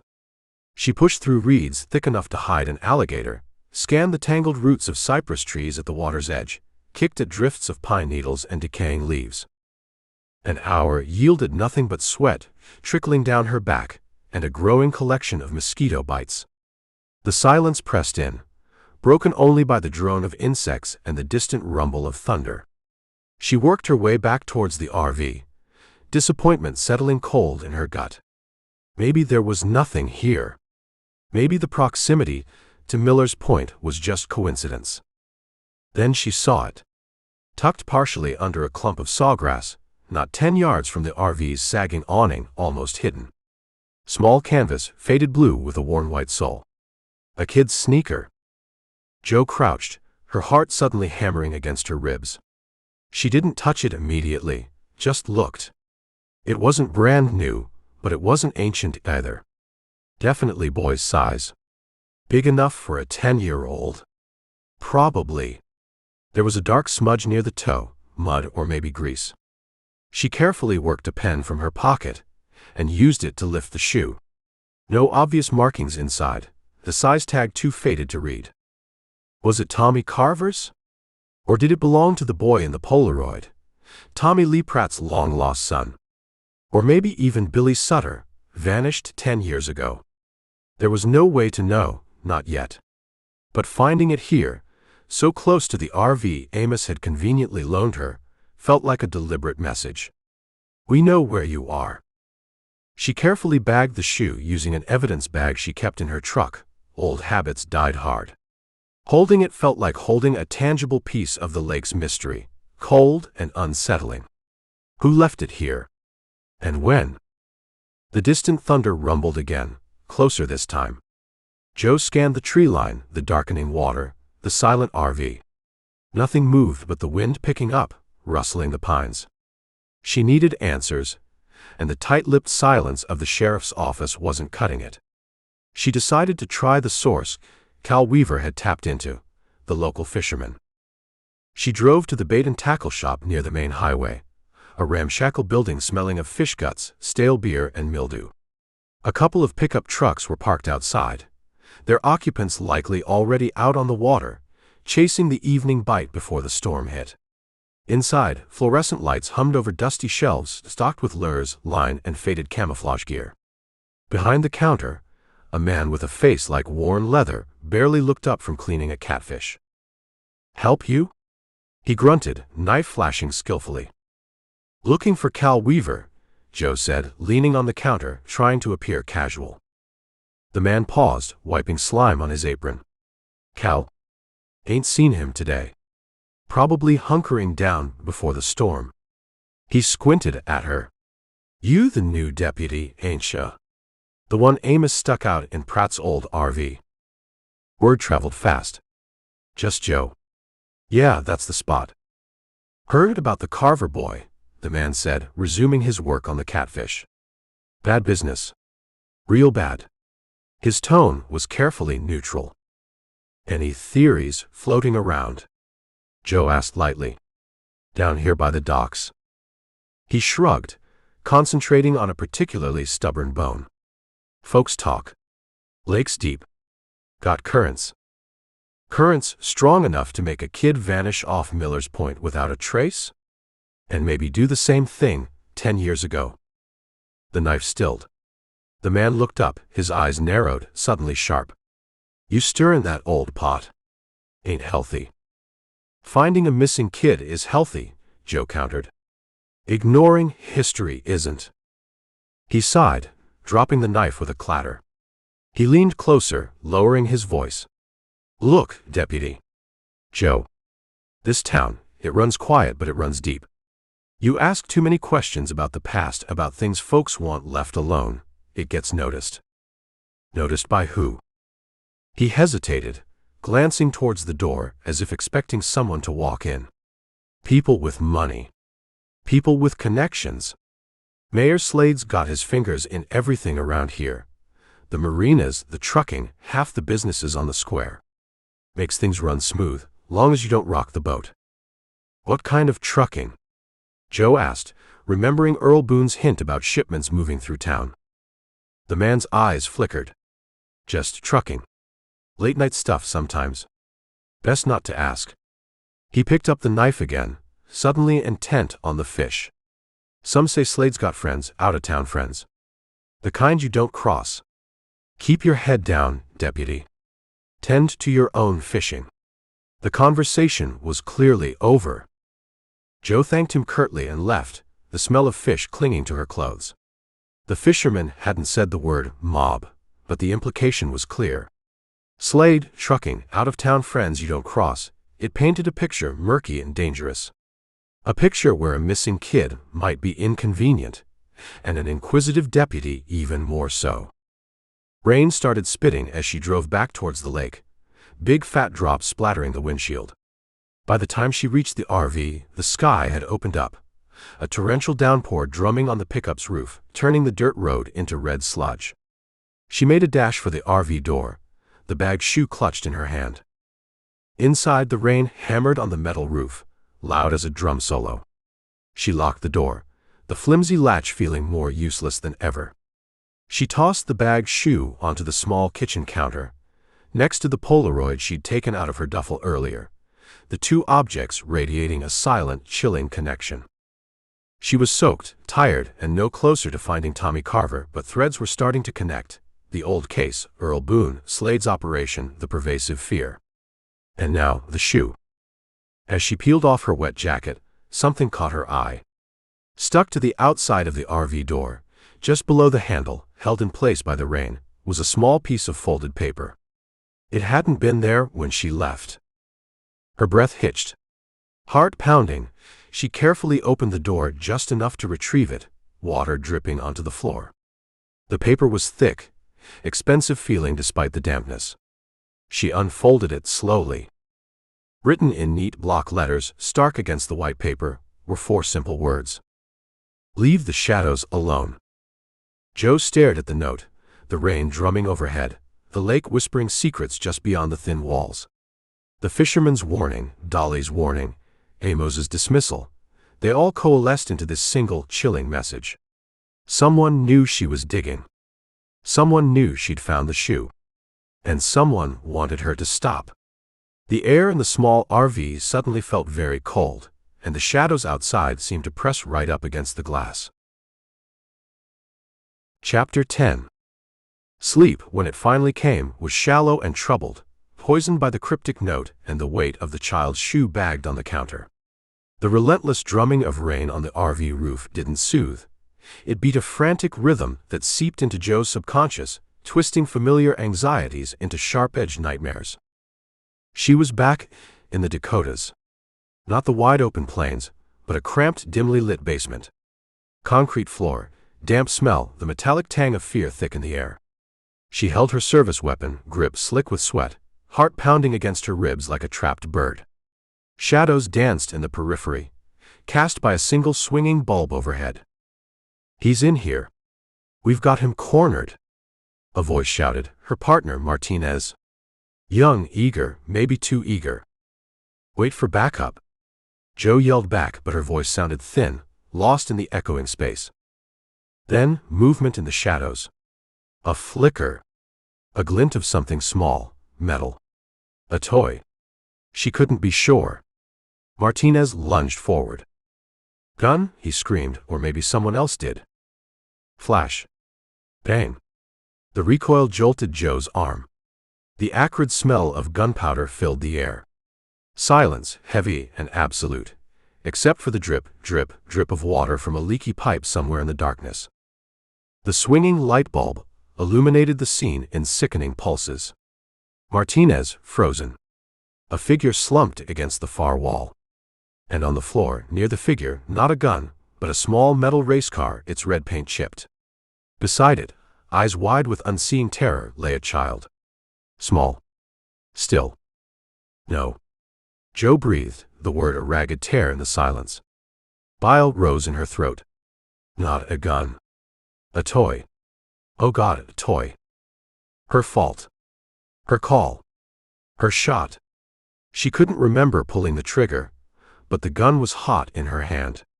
The weight of responsibility pressed down, crushing the air from her lungs. The child's eyes, they would never leave her. Resignation papers slid across a polished desk. A chief's pitying look. Whispers in hallways. Trigger, Happy Tucker. Leaving town under a cloud thicker than any Dakota blizzard. Joe woke with a gasp, bolting upright on the lumpy RV couch, drenched in cold sweat. The rain had stopped, but the nightmare clung to her, vivid and suffocating. Her heart hammered against her ribs, the phantom smell of gunpowder sharp in her nostrils.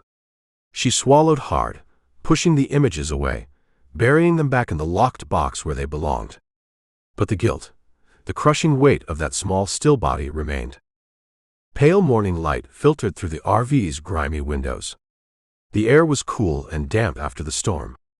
She scrubbed a hand over her face, trying to erase the lingering horror. Sleep offered no escape, only different demons. A sharp rap on the RV door made her jump, hand instinctively reaching for the .38 she'd left on the counter. "Joanne. You decent, sugar?" "Dolly." What the hell was she doing out here at dawn? Jo took a deep breath, composing herself, shoving the gun back into its holster under her armpit before unlocking the flimsy door. Dolly Hicks stood on the top step, holding a steaming travel mug in one hand and a pink bakery box in the other. She wore crisp linen trousers and a floral blouse, looking as fresh and unruffled as if she hadn't just driven miles down a muddy dirt road. Her smile was bright, painted on. "Brought coffee," Dolly announced cheerfully, pushing past Jo into the cramped RV without waiting for an invitation.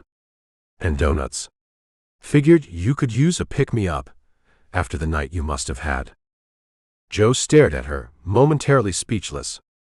Dolly's presence felt like a violation, an intrusion into the one space that was supposed to be hers alone, however temporary. The woman surveyed the RV's interior, her gaze sharp, missing nothing: the bagged shoe on the counter, the Polaroid beside it, the general state of disarray. "Make yourself at home," Jo said dryly, closing the door. "Oh, I always do," Dolly replied, setting the coffee and donuts on the small table. "Now you sit. You look like death warmed over." She poured coffee from the travel mug into a chipped ceramic cup she produced from the bakery box like a magician. "Cream? Sugar?" "Black," Jo said, sinking onto the edge of the couch, feeling exposed and off balance. Dolly's solicitousness felt utterly false, manipulative. This wasn't a friendly visit. Dolly handed her the cup, then poured one for herself, adding 2 sugars. She perched delicately on the RV's built-in dinette seat opposite Jo, taking a sip. "Nasty business, this Carver boy disappearing. Got the whole town spooked something fierce." "As they should be," Jo said, the hot coffee burning her tongue but helping to steady her nerves. "Indeed." Dolly took another sip, her eyes meeting Jo's over the rim of the cup. "Especially with the echoes of the past. Folks remember the lake shadow. Hard not to." "I've been looking into it," Jo said, deciding directness was the only way to play Dolly's game. "Found the old files." Dolly didn't feign surprise. "Figured you might. You strike me as the type who doesn't like leaving stones unturned, even if there might be snakes underneath." She paused, letting the silence stretch. "Find anything interesting in those dusty old papers?" "A suspect who walked. Earl Boone.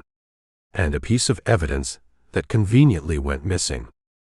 Dolly nodded slowly, her expression unreadable. "Earl Boone. Lord, that poor man. Never was right in the head, even before all that trouble. Still lives out past the old sawmill, last I heard. Keeps to himself mostly. Convenient for whoever might have wanted him to take the fall," Jo observed, watching Dolly closely. Dolly's smile was thin, sharp. "Now, Joanne, you're letting that imagination of yours run wild." Earl was questioned, thoroughly. Old Sheriff Pritchard, bless his heart, he might have been slow, but he wasn't crooked. There just wasn't enough to hold Boone. "Someone thought there was enough to make evidence disappear," Jo pressed. Dolly sighed dramatically, setting her cup down. She leaned forward slightly, her voice dropping conspiratorially. "Sugar, you're barking up a lonely tree with Earl Boone. He might be strange, might even have a mean streak, but he ain't the whole story of what happened back then." Jo's breath caught. "Ain't the whole story." The exact phrase from the outline. Dolly knew something. "What is the whole story, Dolly?" Jo asked, keeping her voice even, betraying none of the sudden alertness gripping her. Dolly picked a piece of lint off her pristine trousers, avoiding Joe's gaze. Let's just say, things were complicated back then. People had secrets. People made mistakes. Sometimes protecting the town, protecting families, it meant looking the other way just a little. Doesn't make it right, mind you, but folks did what they thought they had to. She stood up abruptly, smoothing her blouse. Well, I best be getting back. Office won't run itself. She picked up the bakery box. Help yourself to the donuts. Might sweeten that disposition of yours. At the door, Dolly paused, turning back to face Joe. Her smile was gone, replaced by a look of shrewd assessment, almost pity. One more piece of advice, Joanne. Free of charge. Her eyes flickered towards the bag shoe on the counter. Some shadows, they bite back. Be careful what you stir up out here by the lake. This water runs deeper and darker than you know.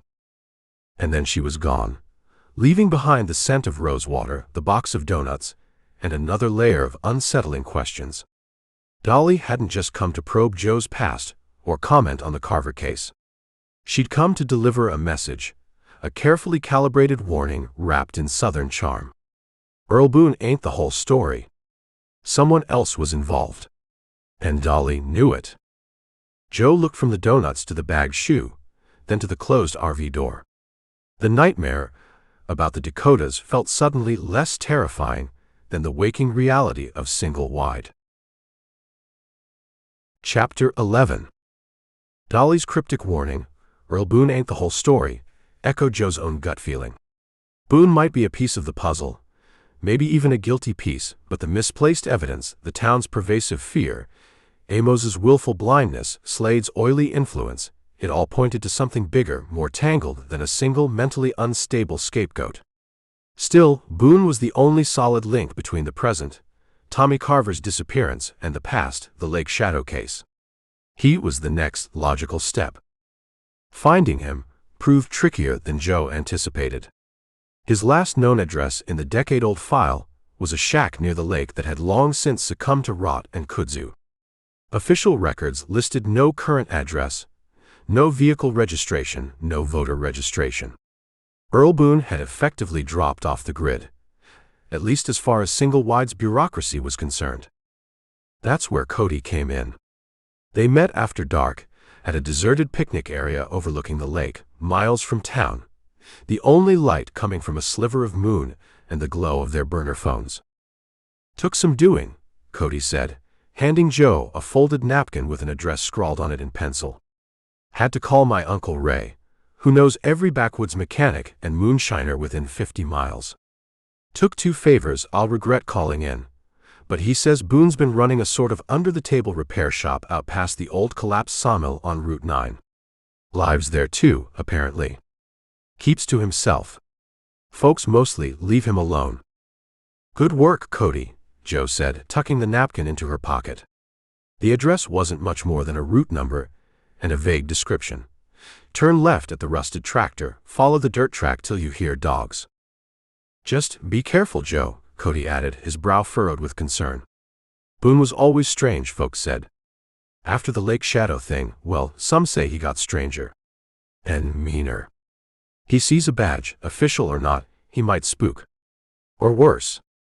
I can handle strange and mean, Joe assured him, though Dolly's hint and the general atmosphere of Single Wide had put her on edge.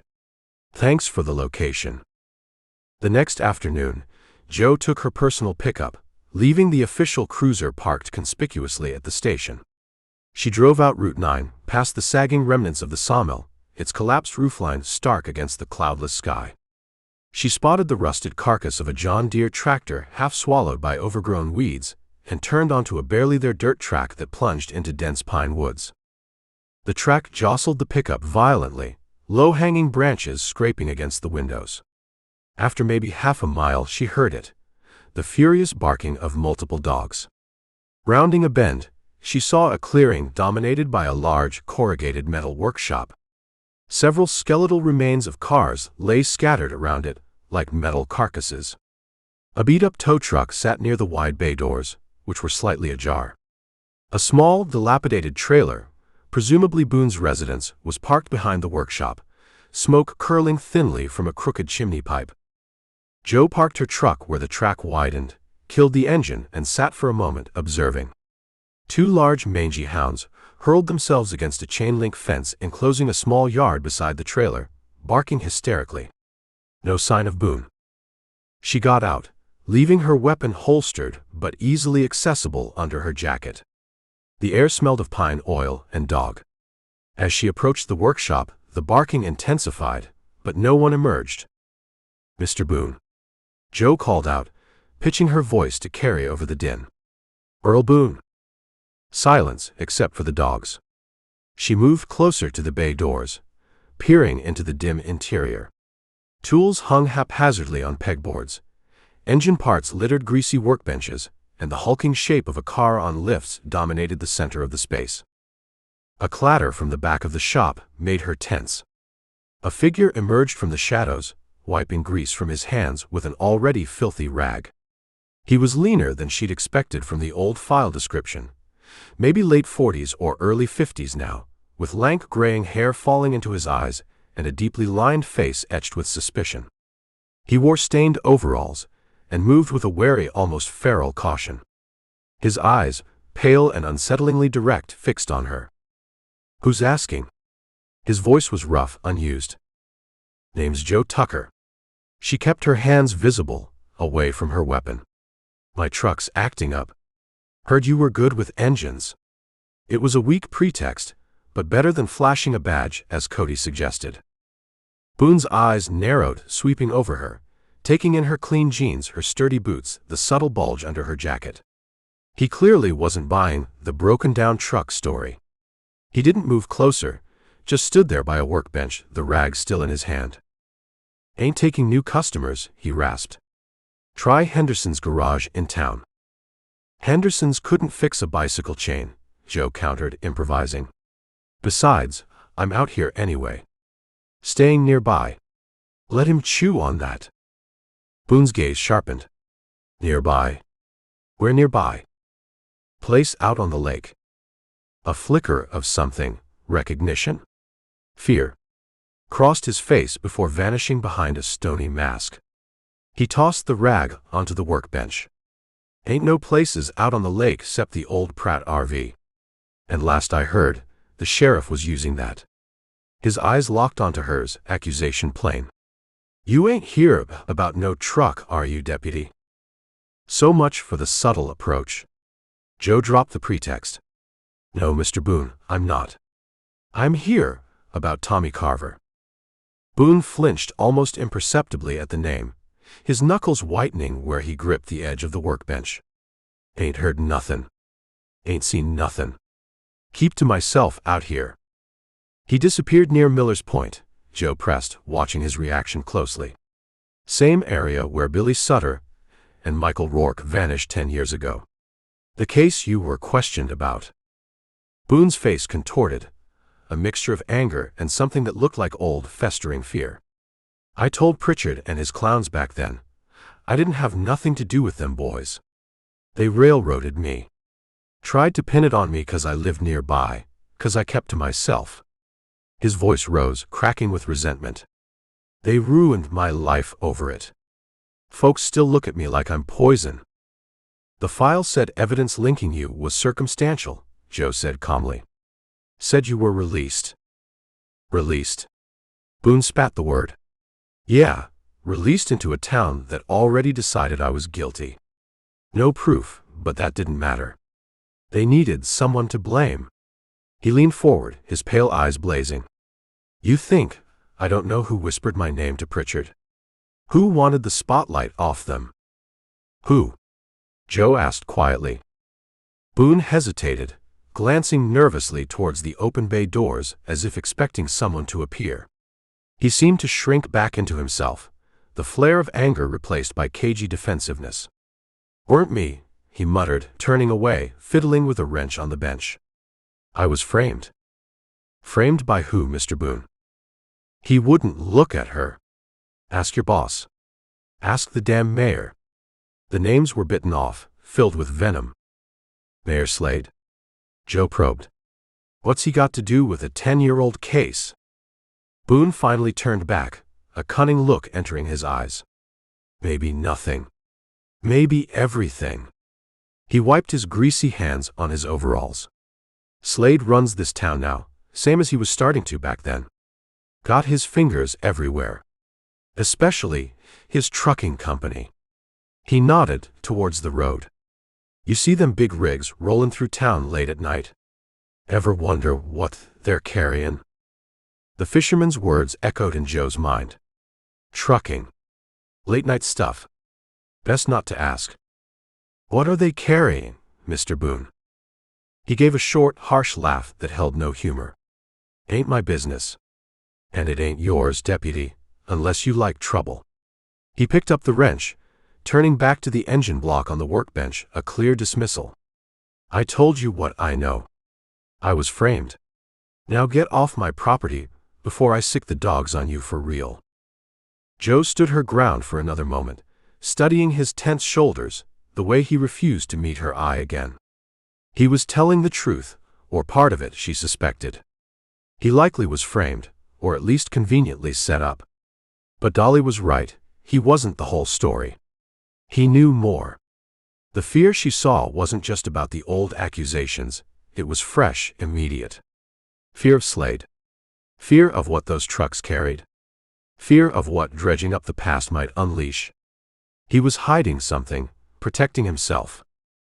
She turned and walked back towards her truck, the hounds renewing their frantic barking as she passed the fence. Boone didn't watch her go. She slid behind the wheel, the exchange leaving a sour taste in her mouth. Boone was a dead end for now, scared and hostile. But he'd given her something. Another link, however tenuous, between the missing children and the town's festering corruption, pointing directly at Mayor Slade's trucking empire and the mysterious shipments that moved under the cover of darkness. The shadows in Single Wide were getting deeper, and they all seemed to lead back to the mayor. Chapter 12. Joe relayed the frustrating encounter with Earl Boone to Cody later that night, meeting him, not at the lake this time, but parked under the flickering neon sign of the closed-down drive-in theater on the highway north of town. The screen loomed blank and ghostly against the starry sky, a relic of simpler times Single Wide seemed determined to forget.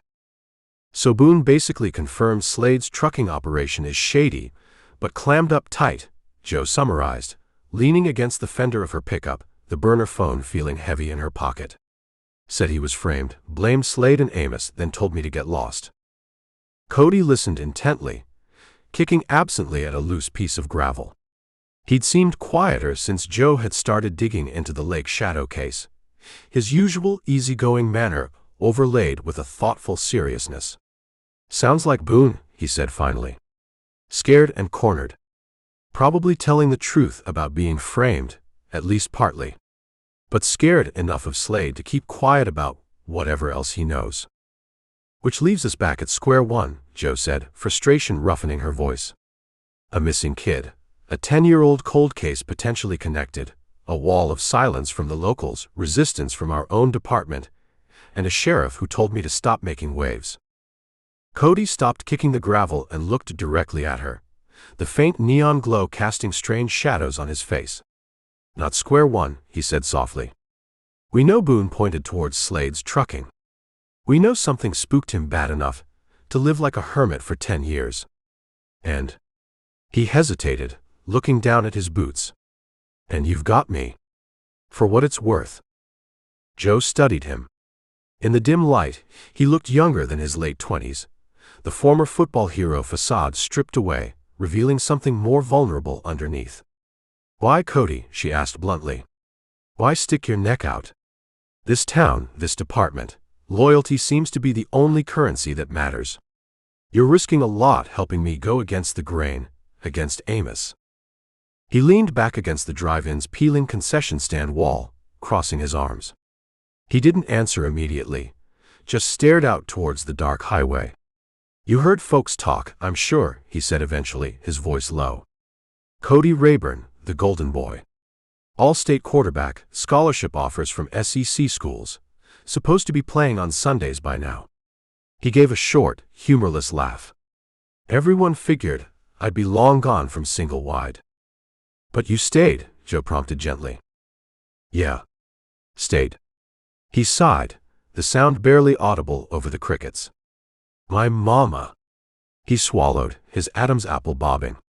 She got real sick my senior year. Cancer.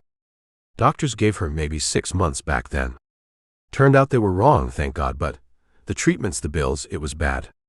My daddy took off years before. It was just me and her. He looked back at Joe, his eyes holding a quiet pain that resonated with her own buried grief. Those scholarship offers, they felt like tickets out, yeah.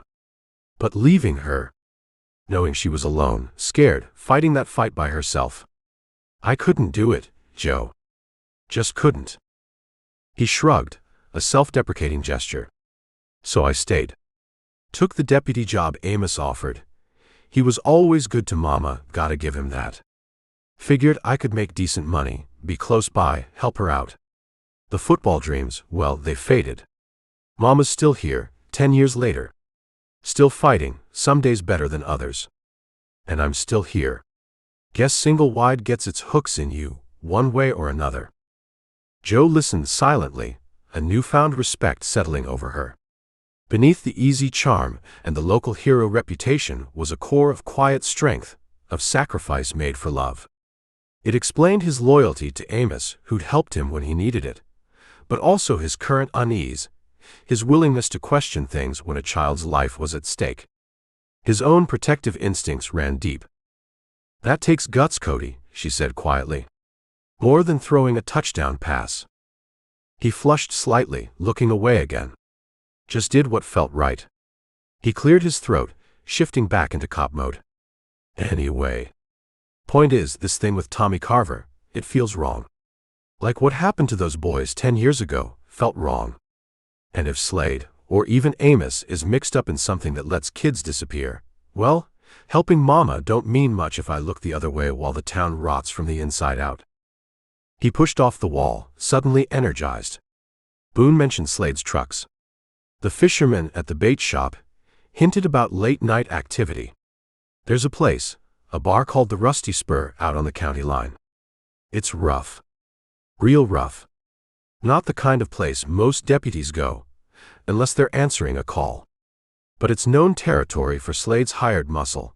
The guys who drive his trucks handle his less legitimate business. Joe straightened up, interested. Think we might learn something there? Maybe. It's where deals get made, where talk gets loose after enough cheap whiskey.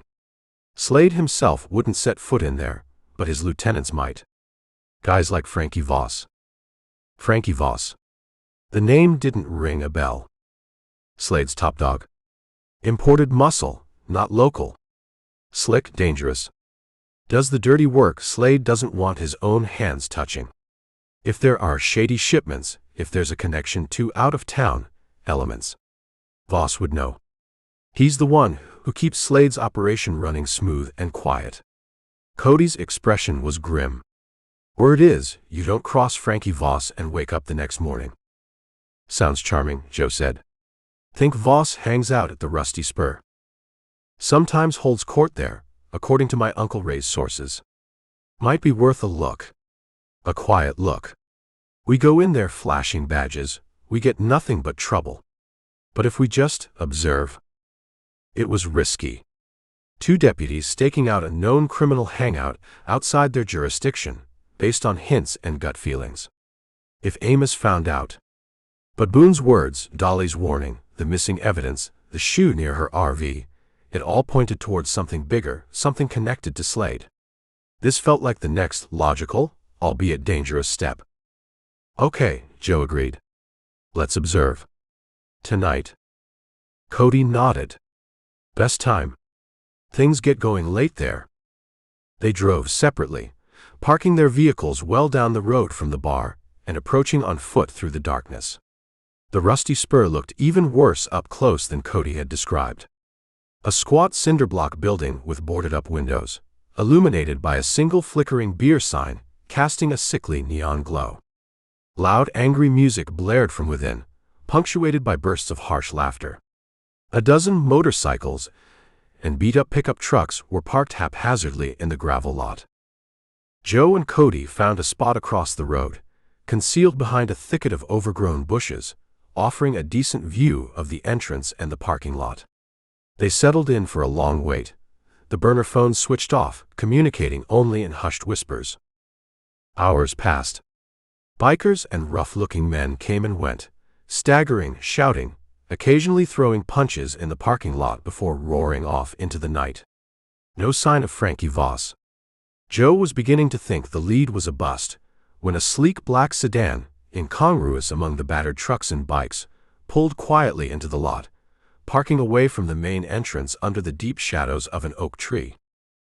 "That's Voss's car," Cody breathed, grabbing Joe's arm. A man emerged from the driver's side. Even in the dim light, Joe could see he matched Cody's description. Slicked back dark hair, expensive suit, moved with a predator's coiled energy. Frankie Voss. He didn't go inside the bar, just leaned against the car, lighting a cigarette, waiting. Minutes later, another vehicle pulled in, parking beside Voss's sedan. Joe's breath caught in her throat. It wasn't another gangster's car. It was Sheriff Amos Tuttle's official county vehicle. Amos got out, not in uniform, but dressed casually. He didn't look comfortable, glancing around the parking lot nervously before approaching Voss. The two men stood there, under the oak tree, deep in conversation. Too far away to hear, but their body language spoke volumes. Voss looked relaxed, gesturing occasionally with his cigarette. Amos looked tense, nodding, listening, occasionally shaking his head. It wasn't a social call. It looked like a subordinate, receiving instructions. Or maybe making a payoff. After maybe 10 minutes, Amos nodded sharply, clapped Voss briefly on the shoulder, a gesture that looked forced, and got back into his car, pulling quickly out of the lot and heading back towards Single Wide. Voss watched him go, took one last drag from his cigarette, then ground it out under his expensive shoe. He slid back into his sedan and drove off in the opposite direction, deeper into the county. Joe and Cody stayed hidden, silent, long after both cars were gone. The implications of what they'd just witnessed hung heavy in the air. Amos Tuttle, the sheriff of Single Wide, meeting secretly with Mayor Slade's dangerous mob enforcer at a notorious dive bar. Cody finally broke the silence, his voice barely a whisper. "God damn it, Amos. What have you gotten yourself into?"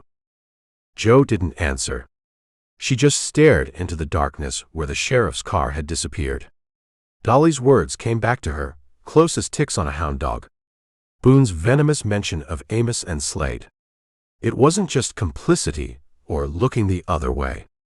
This was active involvement. The corruption in Single Wide didn't just touch the sheriff's office, it ran straight through the man in charge. And Joe suddenly felt like she and Cody weren't just investigating a missing child anymore. They were standing on the edge of something far bigger and far more dangerous. Chapter 13. The image of Amos Tuttle meeting Frankie Voss under the shadowy oak tree at the rusty spur burned behind Joe's eyes for the rest of the night. It replayed on loop, the sheriff's nervous deference, the mob enforcer's easy confidence, the clandestine nature of it all. It wasn't just looking the other way, it was active participation. Whatever dirty business Slade ran through Single Wide, Amos wasn't just aware of it, he was complicit, maybe even indebted. The knowledge settled like ice in Joe's veins. She and Cody had driven back towards town in near silence, the shared understanding of what they'd witnessed creating a new, heavier bond between them. "What now?" Cody had asked, his voice strained, as they parted ways near the edge of town. Joe didn't have an answer then, only a grim certainty that the stakes had just been raised considerably. Back at the RV, she couldn't sleep. The rain had passed, leaving the air clear and cool, but the lake outside seemed darker, more menacing.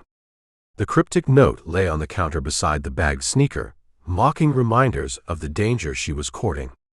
Every creak of the RV, every slap of water against the shore sounded like a footstep, an approaching threat. By morning, exhaustion warred with a cold, simmering anger. Amos's folksy charm, his boys will be boys dismissal, his loan of the RV, it all looked different now, tainted by the image of him standing shoulder to shoulder with Slade's hired muscle.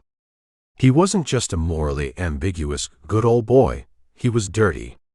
And if Amos was dirty, who else in the department was? Bubba and Jimmy's resistance felt less like petty hazing and more like active protection of a corrupt system. And then there was Dolly. Dolly, who saw everything, knew everything, who dispensed warnings wrapped in syrupy charm. Dolly, who'd hinted that Earl Boone wasn't the whole story. Dolly, who ran the office, guarded the files, controlled the flow of information with an iron fist and a velvet glove. How much did she know about Amos's meeting with Voss? How complicit was she in maintaining the status quo? Joe decided it was time to find out. She drove to the station early, bypassing May's diner. She found Dolly already at her post, perfectly coiffed, applying a fresh coat of coral lipstick using a small compact mirror. The office was quiet, the morning shift not yet fully assembled. "Morning, Dolly," Joe said, stopping directly in front of the reception desk, arms crossed. "No coffee today, no pleasantries." Dolly snapped the compact shut, her smile firmly in place but her eyes wary. "Well, look what the cat dragged in, bright and early. You sleep any better, sugar?" "Slept fine," Joe lied. "Thinking, mostly. About things that don't add up." "Oh. Like what, for instance?" Dolly began organizing a stack of files, feigning casual interest. "Like Sheriff Tuttle meeting with known mob enforcers in dive bar parking lots after midnight," Joe said flatly, watching for a reaction. Dolly's perfectly manicured hand froze mid-file. Her smile didn't falter, but a flicker of something cold and sharp entered her eyes. She slowly lowered the file, turning her full attention to Joe. "Now, where did you get a wild hair like that, Joanne?" Her voice was smooth, but the steel underneath was audible. "Amos works long hours. Meets all sorts of people, keeping this town safe." "Frankie Voss isn't all sorts of people, Dolly. He's Mayor Slade's hired thug. And their meeting didn't look like official police business." Dolly leaned back in her chair, tapping a perfectly shaped fingernail on the desk. "You're making dangerous assumptions, Deputy. Seeing things that might not be there. Stress of this Carver case, maybe. Lack of sleep." "My eyes work fine," Joe said, refusing to back down. "Amos is involved with Slade's operation. How deep does it go? How long has it been going on? Does it connect back to the Lake Shadow case? To the missing evidence in the Boone file?" Dolly's composure finally cracked, just slightly. Her lips thinned, and her eyes flashed with genuine anger, fierce and protective. "You listen here, girl," she hissed, dropping the sugar and the pleasantries. "Amos Tuttle is a good man who has given his life to this town. He does what he has to do to keep things running, to keep people safe, even if it means dealing with unpleasant elements sometimes. You waltz in here from God knows where, thinking you understand single-wide after 5 minutes. You understand nothing. I understand corruption when I see it. You see shadows." Dolly shot back, her voice rising before she visibly reined it in, glancing towards the empty bullpen. She took a deep breath, smoothing her blouse, regaining control. "Sheriff Tuttle carries burdens you can't possibly comprehend. Especially concerning the past." Her voice softened slightly, taking on a weary, almost pained tone. "That Lake Shadow business, it near broke this town, Joanne. Broke families. Broke spirits. It broke good men, trying to find answers that weren't there." She looked past Joe, her gaze distant, focused on something Joe couldn't see. Some things are wounds that never fully heal. And poking at them doesn't help anyone. Least of all that poor missing Carver boy. It was a masterful deflection, shifting from defense to evoking shared trauma, painting Amos as a burdened protector rather than a dirty cop. But Joe wasn't buying it entirely. Dolly was fiercely loyal, that much was clear. Loyal enough to look the other way.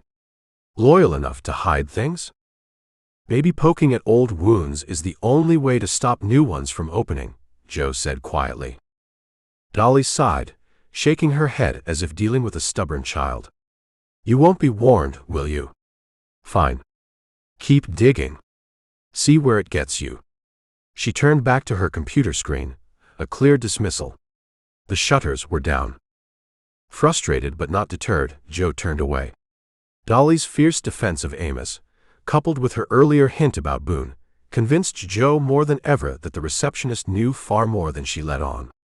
Maybe she wasn't directly involved in the corruption, but she was certainly complicit in guarding its secrets, protecting the institution and Amos at all costs. Joe headed back towards the archive room, an idea nagging at her.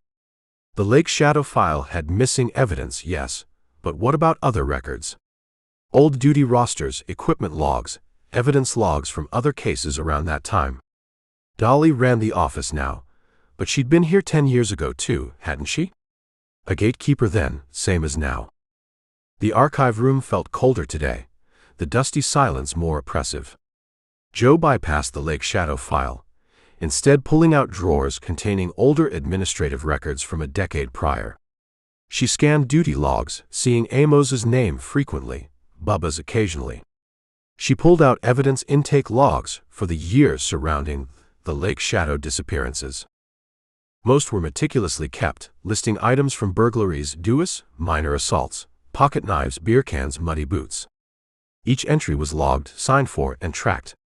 But as she leafed through the thick binder for the months immediately following the discovery of Michael Rourke's body and the release of Earl Boone, she found it. Not a specific missing item this time, but something more blatant. An entire section, spanning roughly 3 weeks, was missing. Pages had been carefully removed, not torn, leaving only the stubs near the binder rings.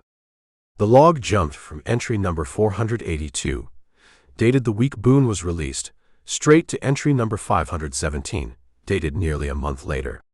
What evidence had been logged and subsequently vanished during those crucial missing weeks? What cases were being worked? What items collected that someone didn't want documented? Joe ran her fingers over the serrated edges where the pages had been removed. This wasn't accidental loss or sloppy filing. This was deliberate. Surgical. Someone had carefully purged the record. And who had controlled these records then and now? Dolly. A cold certainty washed over Joe. Dolly hadn't just misplaced the wooden bird from the Boone file. She'd actively sanitized the records, removing potentially damaging information, likely under orders from Amos or Pritchard before him, protecting the official narrative, burying inconvenient truths connected to the Lake Shadow case, or perhaps other sensitive investigations tied to Slade's growing influence. Dolly Hicks wasn't just the office matriarch. She was the keeper of the secrets, the curator of the official lies. Her domain wasn't just the front desk. It was the entire history of the single-wide sheriff's office, carefully edited for public consumption. And Joe realized with a sinking feeling that confronting Dolly directly was useless. The woman was a fortress of loyalty and carefully constructed denial. Getting past her would require more than direct questions. It would require leverage. Or finding a way around her entirely. Chapter 14. Joe didn't sleep again. The confirmation of Amos's meeting with Voss, combined with Dolly's thinly veiled threats and the missing evidence logs, churned in her gut like bad whiskey. She sat on the RV steps as dawn broke, the bag sneaker and the cryptic note still on the counter inside, watching the mist burn off Lake Serenity. The beauty felt mocking now, a pretty mask on an ugly face. She felt the net tightening, around the town, around the missing boy, and around herself. Every move she made seemed watched, anticipated. She forced herself through the motions, strong, bitter coffee, checking her weapon, pulling on boots that felt heavier than usual. Driving into town for her shift, she scanned every car in her rear view, every shadow under the pines. Paranoia was a luxury she couldn't afford, but caution felt essential for survival. The moment she pulled into the sheriff's office lot, she knew something was wrong. Bubba and Jimmy were already there, leaning against Bubba's cruiser, coffee cups in hand. They weren't smirking or ignoring her. They were watching her, expressions blank but intent, like spectators waiting for the main event. Dolly stood framed in the office doorway, arms crossed, face unreadable. Even from across the lot, Joe felt the weight of their collective gaze. Then she saw it. Her pickup truck. Sometime during the night, while she'd been wrestling with nightmares and revelations, someone had paid her a visit. Thick black spray paint defaced the driver's side door. One word, stark and ugly against the dusty blue paint. Outsider. Rage, cold and immediate, surged through Joe. This wasn't random vandalism. This was targeted. Personal. A message delivered with a spray can instead of a note. She slammed her RV door shut, strode across the gravel towards her truck, ignoring the deputies, ignoring Dolly. Her jaw clenched so tight it ached. She ran her fingers over the tacky paint. It was fresh. They wanted her to see it. They wanted her to feel marked, unwelcome, threatened. She looked back at Bubba and Jimmy. Their blank expressions didn't waver. Dolly simply turned and went back inside. No surprise, no concern. Just silence. Complicity. Joe took a deep breath, forcing the rage down. Losing her cool was exactly what they wanted. She got into her truck, the offending word searing itself into her peripheral vision, started the engine, and deliberately parked in her usual spot as if nothing had happened. Let them see it didn't faze her. Inside, though, her hands trembled slightly on the wheel. The shift passed in a blur of simmering tension. Joe handled routine calls with Cody, the unspoken knowledge of Amos's betrayal hanging between them. They communicated necessary information, but the easy banter was gone, replaced by clipped tones and watchful eyes. Bubba and Jimmy continued their silent treatment, occasionally exchanging knowing glances when Joe was nearby. Amos remained sequestered in his office, door shut. Late afternoon, needing gas, Joe pulled her defaced pickup into the sparsely populated pumps at the quick stop on the highway edge of town. The storm had passed, leaving the air scrubbed clean but still heavy. As she unscrewed the gas cap, a sleek black sedan purred silently up to the opposite side of the pump island. Frankie Voss unfolded himself from the driver's seat. Joe froze, her hand hovering over the pump handle. He hadn't just happened by. This was deliberate. He moved around the back of his car, slow, deliberate, like a predator sizing up prey. He wore another expensive suit, dark gray this time, sunglasses masking his eyes despite the overcast sky. He stopped barely an arm's length away, leaning casually against her truck bed, right beside the spray-painted slur. "Deputy Tucker," Voss said, his voice smooth, almost pleasant, but with an undercurrent of menace that coiled in the air. "Joe, right? Heard you preferred Joe." Joe didn't answer, just met the blank stare of his sunglasses, her hand dropping slowly, instinctively, closer to the butt of her .38 holstered under her jacket. "Nice truck," Voss continued, gesturing towards the graffiti with a manicured finger. "Shame about the local artwork. Seems folks around here don't take kindly to strangers stirring up dust." "Seems that way," Joe said, her voice tight low. Every nerve ending screamed danger. The gas station attendant inside the booth suddenly looked very busy counting receipts. No witnesses were going to interfere here. Voss chuckled softly, a sound devoid of humor. "Single wide likes things quiet. Peaceful. People know their place, know what questions not to ask." He took a step closer, invading her personal space. She could smell expensive cologne mixed with something else, something cold and dangerous. Questions about old cases best left buried. Questions about local businessmen trying to make an honest living. Honest living. Joe scoffed, unable to help herself. "Is that what you call late-night shipments and meetings in dive bar parking lots?" Voss's head tilted slightly. The faint smile vanished from his lips. "You've been busy, deputy." His voice dropped, losing all pretense of pleasantry, becoming flat, deadly. "Too busy. Mayor Slade appreciates law and order, but he doesn't appreciate interference. especially from out-of-towners who don't understand the local customs. He leaned closer still, his voice barely a whisper now, meant only for her. Consider this a friendly warning. Back off. Stop digging into things that don't concern you. Stop asking about Earl Boone. Stop sniffing around the trucking company. Stop bothering the sheriff. He paused, letting the threat hang. Go back to chasing speeders and lost dogs. Or just go back to the Dakotas, wasn't it? Before something unfortunate happens. Accidents happen all the time out here by the lake. Tragic. Jo stood her ground, refusing to be intimidated, channeling her fear into cold resolve. She met his unseen gaze.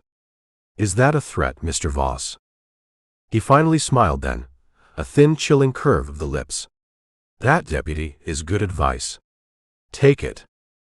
Without another word, he straightened up, smoothed his suit jacket, turned, and slid back into his sedan.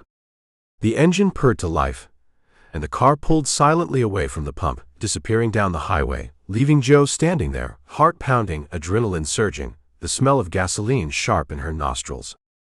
She finished pumping her gas on autopilot, her hands shaking as she screwed the cap back on.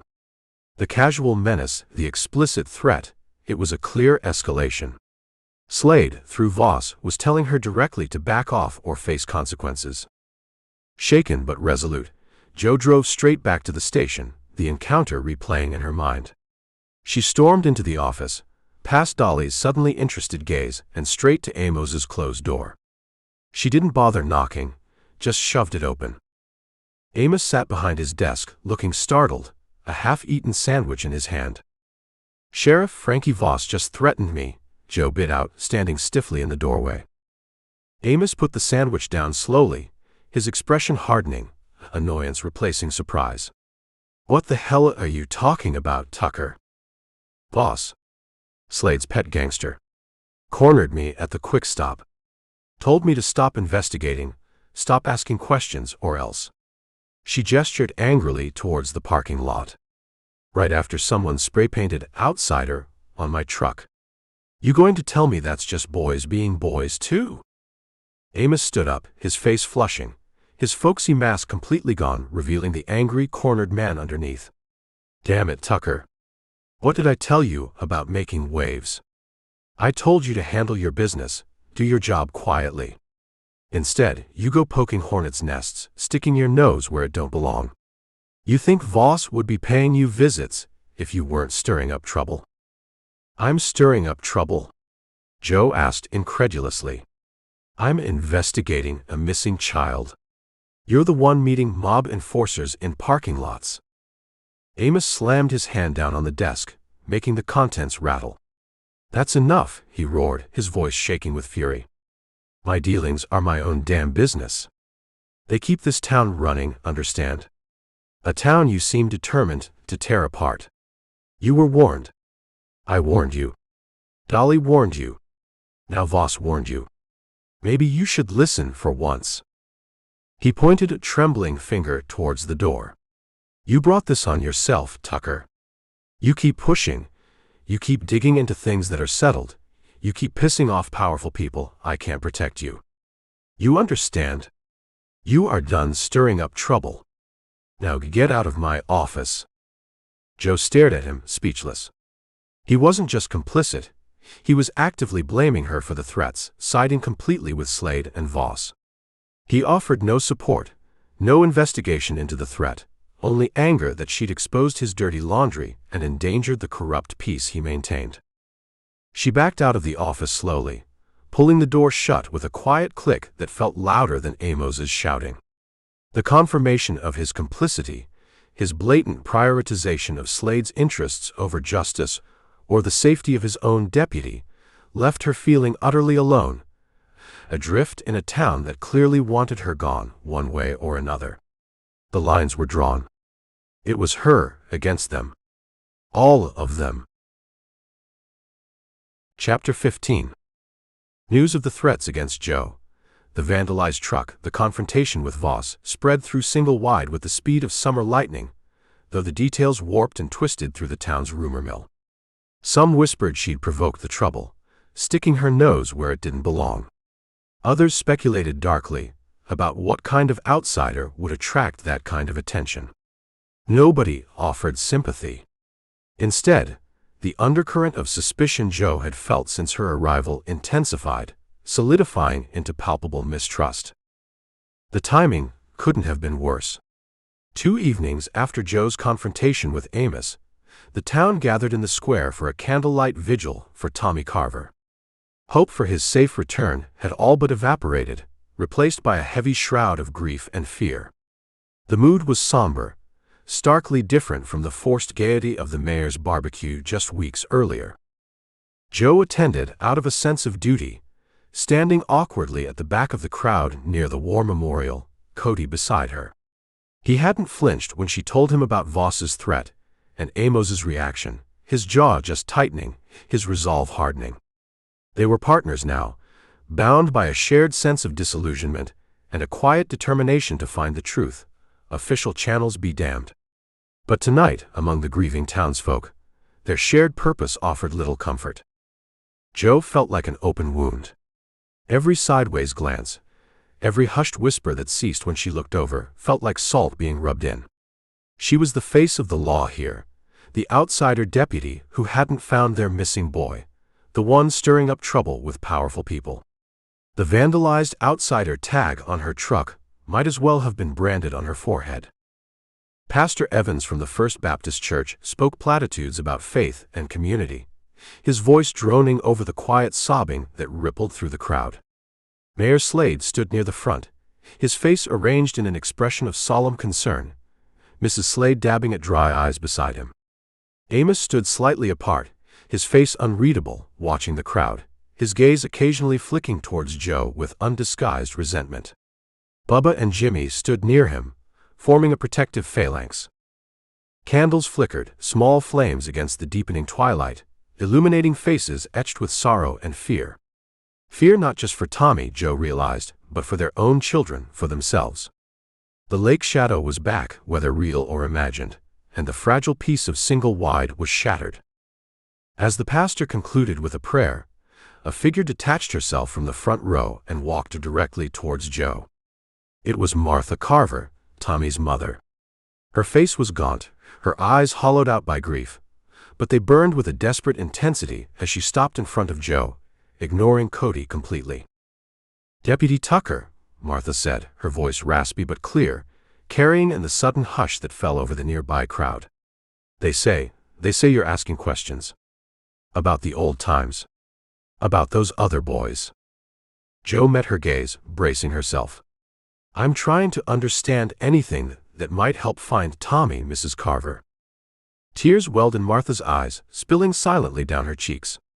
"Then find him," she pleaded, her voice cracking, grabbing Jo's arm with surprising strength. Her grip was icy cold.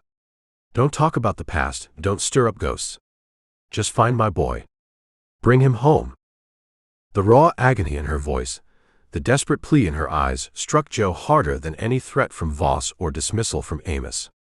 This was the reality beneath the corruption, the fear, the secrets, a mother's unbearable pain. Jo's own buried grief, the image of the child in the Dakota basement, surged to the surface, making it hard to breathe. "I promise," Jo choked out, the words feeling inadequate, almost profane in the face of such raw suffering. "I am doing everything I can. I won't stop looking." Martha searched Jo's face for a long moment, then seemed to crumple, her grip loosening. Cody gently put an arm around her shoulders. "Come on, Martha," he murmured. "Let us get you home." He led the weeping mother away, casting a troubled look back at Jo. Jo stood frozen, the gazes of the nearby townsfolk feeling like physical blows.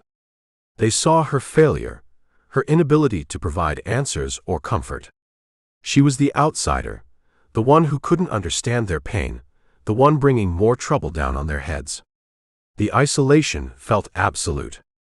She turned to leave, wanting only to escape the suffocating grief and judgment of the town square, when a hesitant voice called her name. "Deputy Tucker." Jo turned. A teenage boy hovered nearby, maybe 16 or 17, thin and pale, nervously shredding the edges of his candle's paper drip protector. He looked vaguely familiar, maybe one of the kids she'd seen hanging around the Pines trailer park. "Can I help you?" Joe asked, trying to keep the weariness out of her voice.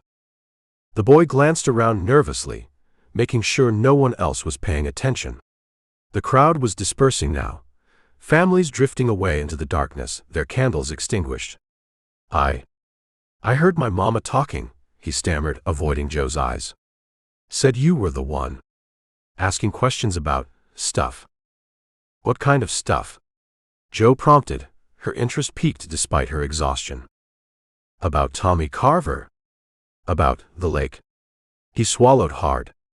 "I saw something. That night. The night he went missing." Joe's fatigue vanished, replaced by sharp focus. "Okay," she said calmly, trying not to spook him. "Let's step over here where it's quieter. What's your name?" "Kevin. Kevin Purvis." He followed her away from the lingering knots of people, towards the deeper shadows near the courthouse steps. "All right, Kevin. Tell me what you saw." He took a deep breath, still not looking at her. "Me and my girlfriend, we were, parked down the end of the access road. Near Miller's Point. Not right at the point, but close enough you can see the woods there." His ears went red. "We weren't supposed to be there." "I'm not interested in where you were supposed to be, Kevin. Just what you saw." "It was getting dark," he continued, his voice barely above a whisper. "Real dark. We were just, talking. And I saw someone moving in the trees, right at the edge of the woods by the point." "Someone? Can you describe them?" Kevin shook his head, frustrated. "Not really. It was too dark. Just like a shape. Tall. Taller than me, I think. Wearing dark clothes, maybe a jacket with a hood. Couldn't see a face or nothing. Just moving fast. Real quiet." "A man?" "Yeah, I think so. Too big for a kid." He came out of the woods near where Tommy must have been fishing, looked around real quick, and then kinda melted back into the trees further down, heading away from the lake, deeper into the woods. "Did you see Tommy? Did you see this figure carrying anything?" "No. Didn't see Tommy at all. And the figure, didn't look like he was carrying nothing. Just moving fast, like he didn't want to be seen." Kevin finally looked up, his eyes wide with remembered fear. "It was creepy, Deputy. The way he moved, like a shadow or something. Gave me the chills. We got out of there right after that." "Like a shadow." The words hung in the air. The lake shadow. 10 years ago, people whispered about a shadowy figure near the lake when those other boys vanished. Now, this teenager, parked with his girlfriend, sees a tall, dark, hooded figure moving furtively in the exact same spot, the night Tommy Carver disappears. "Why didn't you tell anyone sooner, Kevin?" Joe asked gently. He scuffed his sneaker on the pavement. "I'd know. Heard Tommy was missing the next day, but figured it was nothing. Figured no one would believe me. And my folks would kill me if they knew I was parked out there with Becky." He looked up again, earnest now. "But then I heard you were digging into things, asking about the lake, and what Mrs. Carver said tonight. I thought maybe you should know." "You did the right thing telling me, Kevin. Absolutely the right thing." Joe pulled a small notebook and pen from her pocket. "Can you write down your number? I might have more questions later. And Kevin." He paused. "Don't mention this conversation to anyone else just yet. Not your friends, not even Becky. Okay? It's important." He nodded solemnly, scribbled his number, and practically bolted, disappearing quickly into the night, clearly relieved to have unburdened himself. Joe stared down at the number in her notebook, her mind racing. A witness. A description, however vague. A shadowy figure near the lake, echoing the decade-old case. It wasn't much, but it was more than she'd had 5 minutes ago. It was a thread. A potentially dangerous thread, leading back into the same darkness that swallowed Billy Sutter and Michael Rourke. But it was something concrete, something the good old boys couldn't easily dismiss or make disappear from a file. She looked across the now empty square towards the sheriff's office, its windows dark. Amos, Bubba, Jimmy, Dolly. They could stonewall her, threaten her, try to isolate her.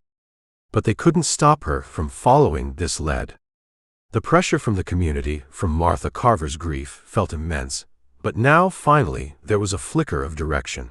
A path leading back towards the lake, back towards the shadows Kevin Purvis had seen.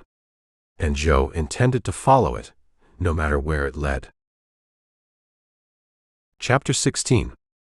Kevin Purvis's hesitant testimony about the shadowy figure near Miller's Point was a break, yes, but also a tightening of the screw. It solidified the chilling parallels between Tommy Carver's disappearance and the Lake Shadow case, dragging the horrors of the past firmly into the present. It also intensified the pressure cooker atmosphere Joe found herself trapped in. She reported the witness statement, omitting the detail about Cody's help in finding Kevin, filing it officially despite knowing Amos would likely bury it, or worse, tip off Slade. Predictably, Amos brushed it off when she presented it. Shadows, Tucker. Kid seeing shadows in the dark. That's what you got. His dismissiveness barely masking his anger that she was still digging. Bubba and Jimmy treated the report with open derision in the bullpen. Joe felt like she was hitting walls everywhere she turned. Earl Boone was a dead end, terrified into silence. Amos was actively hostile, protecting Slade's interests. Dolly guarded the office's secrets like a dragon. Voss's threat hung heavy in the air, making every solitary moment feel fraught with potential danger. And Martha Carver's raw grief haunted her waking moments, a constant agonizing reminder of the stakes, dredging up the suffocating guilt Joe carried from the Dakotas. It all came to a head a few days later, late on a Friday night. Joe sat alone in the RV, the silence amplifying the turmoil inside her. She'd spent the day chasing down fruitless leads, checking pawn shops for Tommy's fishing gear, re-interviewing neighbors who offered nothing new, enduring the icy stares at the station. The Carver case was stalled cold. The shadowy figure remained just that, a shadow. And the weight of it all, the threats, the isolation, the missing boy, the echoes of her own catastrophic failure, pressed down on her until she felt like she couldn't breathe. The Polaroid of the smiling boy fishing stared up at her from the counter. Was he Tommy Lee Pratt's son, lost years ago? Or just some random kid whose picture got left behind? Either way, he represented innocence lost, lives swallowed by the lake and the town's secrets. He looked so much like the boy in the basement. A wave of nausea washed over Joe. The damp concrete smell, the swinging light bulb, the small metal race car, the wide, unseeing eyes. Her fault. Her failure. A child was dead because she hadn't waited, because she'd reacted, because she hadn't seen the toy for what it was. They'd blamed her. Martinez hadn't contradicted the official story, too scared or too ambitious. The department needed a scapegoat, and she was it. Trigger-happy Tucker. She'd resigned before they could formally fire her, escaping Rapid City but not the guilt. She squeezed her eyes shut, fighting the images, fighting the sob building in her chest. She hadn't cried then. Hadn't allowed herself to. She'd packed her duffel, gotten in her truck and just driven, putting miles between herself and the wreckage of her life, burying the pain under layers of stoicism and grit. But here, in this claustrophobic tin can by a haunted lake, with another child missing and the walls closing in, the carefully constructed dam inside her finally cracked. Her hands trembled as she fumbled for her personal cell phone, not the burner. She scrolled through contacts she hadn't looked at in months, maybe years, stopping on a name, Dave Riley. Her old training officer back in Rapid City. A good man, one of the few who hadn't treated her like poison after the incident, though even he had kept his distance. She almost didn't hit call. What was the point? Dredging it up wouldn't change anything. But the need to connect, to speak the truth of it to someone who might understand, overwhelmed her caution. She pressed the icon, listening to the rings echo hollowly in the small space. He answered on the fourth ring, his voice gruff, laced with sleep. "Riley." "Dave." It's Joe. Joe Tucker." Silence on the other end. She could almost hear him processing the name, the surprise. "Tucker," he finally said, awake now. "Jesus. Long time no hear. Everything all right?" "No," Joe whispered, the single word cracking open the dam. Tears she hadn't shed in years blurred her vision, choked her throat. "No, Dave, not really." "Joe. What's wrong? Where are you?" Concern warmed his voice now. "Georgia," she managed, swiping angrily at the tears rolling down her cheeks. "Small town called Singlewide. Took a deputy job down here." "Georgia? What the hell are you doing in Georgia?" "Running, I guess," she admitted, the confession bitter on her tongue. "Trying to start over. But it's happening again, Dave." "What's happening again? Talk to me, Joe." "A kid," she choked out, the words thick with unshed grief. 10-year-old boy, vanished without a trace. Right near the lake where another kid was found dead years ago. Another disappeared. And I feel like it's my fault. Like I'm not doing enough, like I'm missing something. Just like before. She finally let the sob escape, ragged and raw. "They blamed me, Dave. For that boy in the basement. The sting, it went bad. Martinez rushed in, I followed, someone yelled gun. There was no gun, Dave. It was a toy car. A damn toy car. But I fired. Or they said I fired. I don't even know for sure. It happened so fast. But they pinned it on me. Said I didn't wait for backup.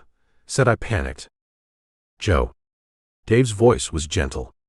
"Internal affairs cleared you on the shooting itself. Accidental discharge in a high-stress situation. It was the procedural screw-ups they nailed you on, not waiting for the tactical team." "Doesn't matter." Joe cried, cutting him off, the tears flowing freely now. "A kid died, Dave.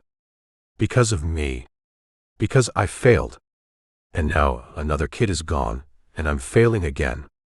I see his mother's face, and all I see is the face of that boy in the basement." She trailed off, overwhelmed, gulping air, the raw pain of her past tearing through her carefully constructed defenses. She hadn't realized how much she'd needed to say those words, to confess her guilt and fear out loud. There was silence on the line for a long moment, just the sound of Joe's ragged breathing. "Listen to me, Joe," Dave said finally, his voice firm but kind. "What happened back here, it was a tragedy. A goddamn awful tragedy. And yeah, mistakes were made. But it wasn't all on you, no matter what Ia said or what whispers you heard. The whole operation was flawed from the start. Don't carry that whole weight alone." His words, spoken with quiet conviction, were a balm, a small crack of light in her self-imposed darkness. She leaned her head back against the cool RV wall, exhaustion washing over her in the wake of the emotional storm. "Thanks, Dave," she whispered. "You need anything, Joe? Anything at all?" "No. Just needed to hear a friendly voice, I guess." "All right. Keep your head up, Tucker. And watch your back down there, okay?" "Yeah. I will." She ended the call, letting the phone drop onto the couch cushion beside her. She felt drained, hollowed out, but strangely lighter, as if lancing a long festering wound. The tears subsided, leaving only a dull ache. She sat there for a long time, staring out the window at the dark lake, feeling the familiar mask of control settling back into place, albeit fragilely. She didn't hear the soft crunch of gravel outside, didn't register the hesitant knock until it came a second time, louder. Wiping her eyes quickly, she opened the door. Cody stood there, holding a brown paper bag that smelled suspiciously like May's fried chicken. He looked hesitant, concerned. "Saw your light on," he said, his gaze flicking from her tear-streaked face to the phone lying on the couch. He didn't comment, didn't pry. Figured maybe you hadn't eaten. Brought peace offerings. Joe stepped back, letting him in, too tired to question his presence or timing. He must have heard. The RV walls were paper thin, and she hadn't exactly been quiet. He set the bag on the table, pulling out chicken, biscuits, and 2 sweating bottles of Coke. He didn't push, didn't ask what was wrong. He just sat down at the dinette, opened a bottle of Coke, and slid it across to her. "Rough day," he said simply, unwrapping a piece of chicken. Joe nodded, unable to speak around the lump still in her throat. She picked up the Coke, the cold bottle grounding her. They ate in silence for a few minutes, the only sounds the crickets outside and the comforting crunch of fried chicken. Cody didn't push, didn't offer platitudes. He just sat with her, his presence steady, unassuming, supportive. Finally, he cleared his throat. "Joe," he said quietly, not looking at her. "Whatever happened before, back where you came from, it wasn't your fault." Joe looked up sharply, surprised he'd address it, however obliquely. He met her gaze then, his expression open, earnest. "Okay, maybe I don't know the details. But I know you. Know how hard you're working this Carver case, how much it matters to you. You're a good cop, Joe. A damn good one. Whatever happened back then, don't let it break you now. Don't let them," he gestured vaguely towards town, "break you either." His simple, unwavering belief, offered without judgment or expectation, struck Joe more profoundly than Dave Riley's professional reassurance. Here was Cody, the local golden boy, who had every reason to mistrust her, to side with the established order, offering unconditional support. He'd overheard her breaking down, confessing her deepest failure, and his response wasn't pity or condemnation, but quiet solidarity. A fragile warmth spread through Joe's chest, easing the icy grip of isolation. Maybe she wasn't entirely alone in this fight. Maybe, just maybe, she had found one person in single-wide she could actually trust. "Thanks, Cody," she said, her voice husky but steady. She managed a small, genuine smile. "For the chicken. And everything else." He smiled back, relief flooding his face. "Any time, partner." Chapter 17. Cody's unwavering support, offered freely after witnessing her breakdown, solidified their fragile alliance into something stronger. They were partners now, operating outside the hostile confines of the sheriff's office, bound by a shared objective: uncover the truth behind Tommy Carver's disappearance, regardless of where or how high it led.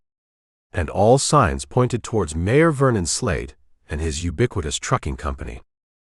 Earl Boone had practically spat the connection. The bait shop owner had hinted darkly at late-night shipments. Frankie Voss, Slade's enforcer, was clearly policing the boundaries of inquiry. And Sheriff Amos Tuttle was demonstrably compromised, meeting Voss in secret. Slade Trucking wasn't just a legitimate business. It felt like the nexus of the corruption strangling single-wide. It was time to look inside the mayor's empire. Getting inside wouldn't be easy. Slade's main trucking yard sat on a sprawling piece of land just off the interstate exit, surrounded by a high chain-link fence topped with barbed wire. Security lights flooded the massive lot, illuminating rows of parked 18-wheelers gleaming under the harsh glare. A main office building stood near the entrance gate, likely staffed around the clock. "Going in the front door is out," Cody said grimly, observing the compound through binoculars from a wooded ridge overlooking the yard. They were miles from town, using the cover of a moonless night. Security guard at the gate, probably cameras everywhere. "So we don't use the front door," Joe replied, scanning the perimeter fence line. "That fence looks new, but the backstretch near the woods, it looks older. Maybe less maintained?" They spent an hour scouting, circling the vast property on foot through the surrounding pine forest, silent as shadows. Joe was right. The back fence, bordering a dense section of woods far from the main building and lights, was older, rust showing on the links, the barbed wire sagging in places. Critically, there were fewer security lights and no obvious cameras covering this section. "Bolt cutters should handle that," Joe whispered, pointing to a section where the fence met a thick metal post. Minimal noise, if we're careful. Question is, what are we looking for once we're inside? Boone mentioned shipments, Cody said. Boss is involved. Could be anything, stolen goods, weapons, drugs. Drugs would explain the money, the need for secrecy, the level of muscle like Voss, Joe agreed. And the silence. People stay quiet when that kind of operation moves into town. But we need proof, not just speculation. Shipping manifests, logbooks, ledgers, anything that doesn't look like standard trucking business. The main office is too risky, Cody mused. But there's a smaller dispatch shack near the loading docks back here. He pointed towards a dimly lit structure, deeper inside the yard. Less traffic back there at night, maybe less security. Might keep secondary logs there. It was a long shot, but it was the best they had.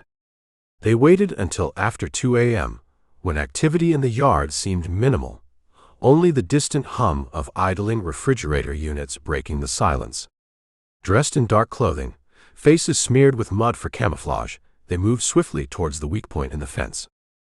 The bolt cutters Joe had brought from her own toolkit bit through the rusty chain links with a muffled snap. They peeled back just enough fence to squeeze through, Cody carefully pulling it back into place behind them to avoid obvious detection. Inside the yard, they moved low and fast, using the massive trucks parked in neat rows as cover, their boots crunching softly on the gravel. The scale of the place was immense, a maze of steel and shadow. Security lights cast long, distorted shapes, making every flicker seem like movement. Joe's senses were on high alert, every snap of twig from the woods beyond the fence sounding like a gunshot. They reached the dispatch shack, a small prefabricated building with dusty windows. The door was locked, a simple padlock securing a hasp. Joe made quick work of it with a set of tension wrenches and picks, another skill learned long ago, rarely used but never forgotten. The lock clicked open softly. Cody eased the door open, revealing a cramped interior smelling of stale cigarette smoke and burnt coffee. A single desk lamp cast a weak glow over a cluttered desk, a radio dispatch console, and several filing cabinets. Empty styrofoam cups littered the desk alongside crumpled fast food wrappers. Someone had been here recently, but it was empty now. "Check the cabinets," Joe whispered, moving towards the desk, keeping an eye on the dusty windows. "Look for anything related to cargo, routes, payments." Cody began sliding open drawers, rifling through standard trucking forms, fuel receipts, maintenance logs, driver schedules. Joe carefully sifted through the papers on the desk. Bills of lading, mostly for legitimate cargo, lumber, produce, machine parts. Nothing obviously incriminating. Then, tucked under a stack of unrelated invoices in the bottom desk drawer, she found it. A plain, spiral-bound notebook. Not an official company ledger, but something personal, handwritten. She flipped it open. The pages were filled with dates, truck numbers, driver initials, and cryptic notations. ATL run 10 units, FV confirm, MIA pickup, special cargo, S approval needed, payment received, lake drop. The destinations listed weren't major distribution centers, but smaller towns, truck stops, sometimes just coordinates. The quantities, units, cargo, were vague, but the dollar amounts scribbled next to some entries were substantial. And the initials FV and S appeared frequently. Frankie Voss and Slade. "Cody?" Joe breathed, holding up the notebook. "I think this is it." Cody came over, peering at the ledger under the dim desk light. His eyes widened as he scanned the entries. Lake drop. Jesus. Units? Special cargo. Sounds like drugs to me, Joe said grimly. Smuggled in, distributed through Slade's legitimate trucking routes, maybe using the lake for drop-offs or transfers. This looks like the operational log. She quickly snapped photos of several pages with her burner phone, the faint click echoing in the small shack. They couldn't risk taking the actual ledger. Its absence would be noticed immediately. Suddenly, headlights swept across the yard, approaching their position. Gravel crunched outside. A truck door slammed. "Shit." "Security guard," Cody hissed, peering through a gap in the blinds. "Making rounds." Joe shoved the ledger back in the drawer, heart pounding. They were trapped. The shack had no back exit. Heavy footsteps approached the door. A flashlight beam played over the windows. Jo drew her weapon, pressing herself against the wall beside the door, Cody mirroring her on the other side. The doorknob rattled. "Hello?" a voice called out gruffly. "Dispatch? Earl, you in there?" The guard tried the door, finding it unlocked. Jo braced herself. This could get ugly fast. But before the guard could push the door open, Cody stepped away from the wall, plastering his most charming, good old boy grin on his face. He yanked the door open before the guard could.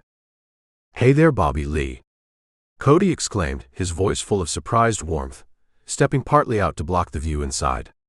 "Fancy meeting you here. Didn't recognize the truck." The guard, a heavy-set man with a surprised expression, lowered his flashlight slightly. "Cody Rayburn? What in the Sam Hill are you doing out here?" "Ah, you know my cousin Earl who works dispatch sometimes?" Cody improvised smoothly, clapping the guard on the shoulder like an old friend. "Said he left his lucky fishing hat in here yesterday. Got a big tournament down at the lake tomorrow. Promised I'd swing by and grab it for him if I was out this way. Must have forgot to lock up when he left." He gestured vaguely back into the shack, keeping his body mostly in the doorway.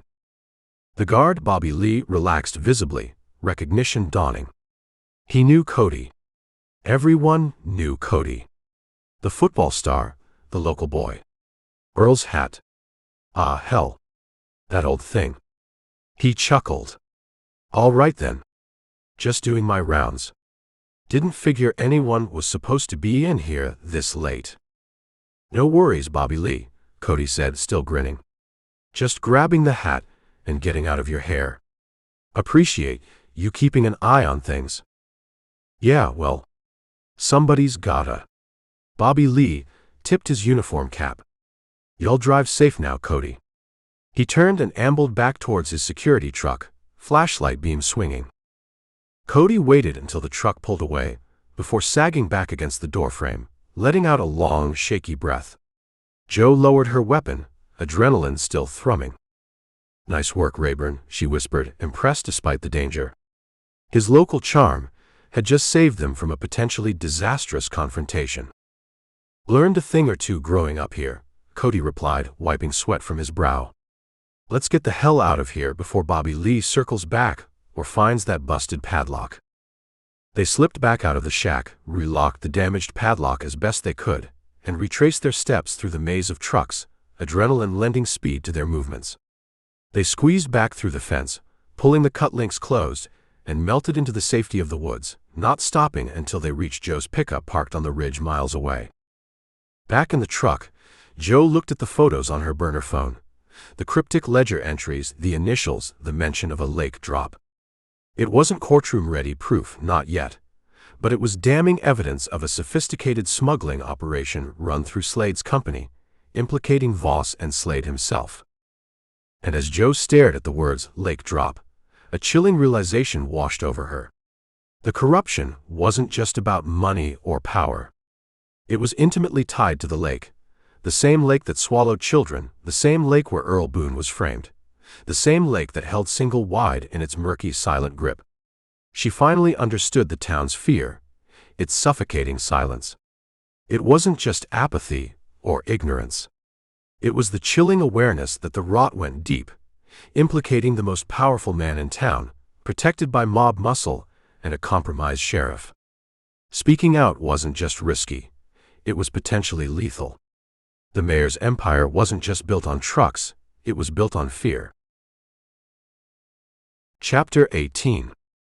The fragile truce Jo felt after Cody's late-night visit, the faint hope kindled by Kevin Purvis's statement, shattered like cheap glass less than 48 hours later. The call came just after shift change on Sunday evening, a frantic, nearly incoherent report crackling over the radio. Another child missing.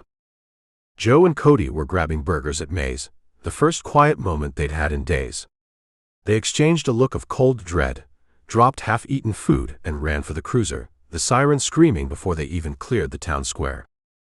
This time the address wasn't near the lake. It was a small house on a quiet residential street on the other side of town, closer to the highway. But the scene was sickeningly familiar. Flashing lights cutting through the twilight, neighbors clustered on lawns with fear-etched faces, a distraught parent, this time a father, pacing frantically in the driveway, his voice hoarse from shouting his daughter's name. Lila Jenkins. She's 8 years old, he sobbed to Amos, who stood grim-faced by his car. She was just playing in the backyard. Right back there. 5 minutes. I turned my back for 5 minutes to answer the phone, and she was gone. Joe's stomach plummeted. An 8-year-old girl. Vanished from her own fenced backyard in broad daylight. This wasn't like Tommy Carver disappearing near the notoriously spooky lake. This was bolder, more terrifying. It struck at the heart of the town's perceived safety. When was this? Amos demanded, his voice tight. Maybe 20 minutes ago, the father, Mr. Jenkins, cried. I called 911 right away. We've looked everywhere. She wouldn't wander off. She knows better. Amos immediately started barking orders, deploying deputies, including a reluctant Bubba and Jimmy, to search the surrounding yards, alleys, nearby parks. The initial response was swift, more organized than the start of the Carver search, fueled by a fresh wave of panic that was almost palpable in the humid evening air. Joe and Cody started with the backyard. It was small, neat, enclosed by a standard 6-foot wooden privacy fence. A brightly colored plastic slide stood near a sandbox. Dolls lay scattered on the patchy grass. An ordinary backyard, abruptly violated. Gate still latched from the inside, Cody noted, checking the simple hook and eye latch. Doesn't look forced. Could she have climbed it? Joe scanned the top of the fence. No obvious scuff marks, nothing broken. Possible for an agile 8-year-old, but unlikely to be quick or quiet. They moved slowly, methodically scanning the ground, the sandbox, under the small porch attached to the back of the house. Mr. Jenkins hovered nearby, calling his daughter's name until his voice broke, his anguish of physical presence. Joe knelt by the sandbox, running her hand through the cool sand. Nothing. She moved towards a small flower bed, bordering the fence near the back gate. Wilted petunias drooped in the fading light. And there, half hidden beneath a large petunia leaf, she saw it. Not a doll. Not a plastic toy. Something small, wooden, intricately carved. She reached down carefully, her fingers closing around it. It was a bird. A small, crudely but skillfully carved wooden bird, its wings slightly outstretched, the dark wood smooth in her palm.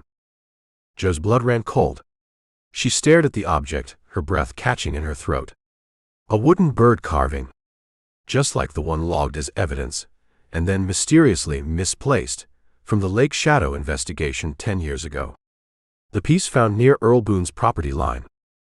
Cody, she said, her voice strained, barely a whisper. He came over, squatting beside her. His eyes widened as he saw the carving in her hand. He didn't need an explanation. He remembered the case details they'd discussed, the missing evidence Joe had discovered in the dusty file. Sweet Mother Mary, he breathed, his face paling. It's the same. Looks like it, Joe confirmed grimly. Same description. Same style, from what I could tell by the log entry. She carefully placed the bird into an evidence bag she pulled from her pocket, her hands surprisingly steady despite the ice water flooding her veins. This changed everything. This wasn't a copycat. It wasn't some random predator capitalizing on the town's fear over Tommy Carver. This was him. The Lake Shadow. The same person who took Billy Sutter and Michael Rourke 10 years ago. He was back, active, and he'd just snatched another child, leaving his calling card behind like a taunt. The implications hit Joe with sickening force. Earl Boone couldn't be the sole perpetrator. Either he was entirely innocent, framed with planted evidence 10 years ago, or he had a partner who was still active. Or worse, the real predator had never been caught at all, using Boone as a convenient distraction while continuing his hunt, dormant for a decade, now reawakened. The missing evidence log pages, Amos's complicity, Slade's operation. It all felt suddenly secondary to the horrifying reality that a serial child predator was loose in Single-Wide, someone who had potentially gotten away with murder for 10 years. "We need to tell Amos," Cody said, his voice tight, glancing towards the front yard where the sheriff still questioned the frantic father. Jo shook her head, clutching the bagged carving. "No.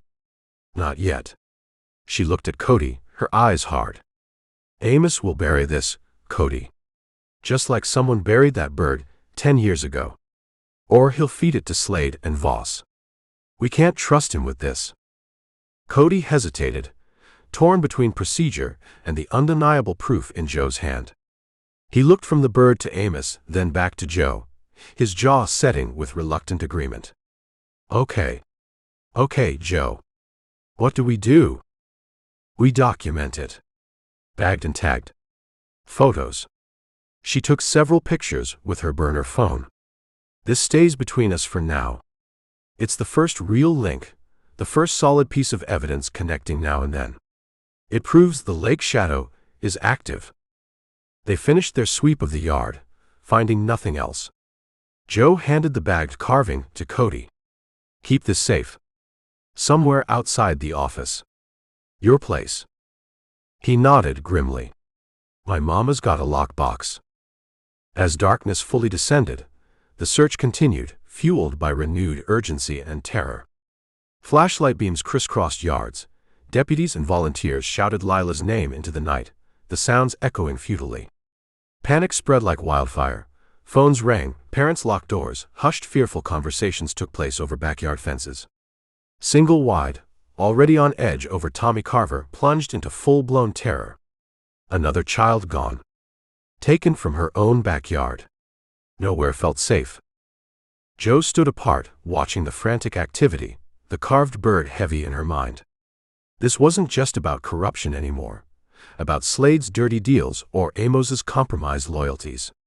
This was about a predator who had haunted this town for a decade, hidden, protected perhaps by the very system Jo was fighting against.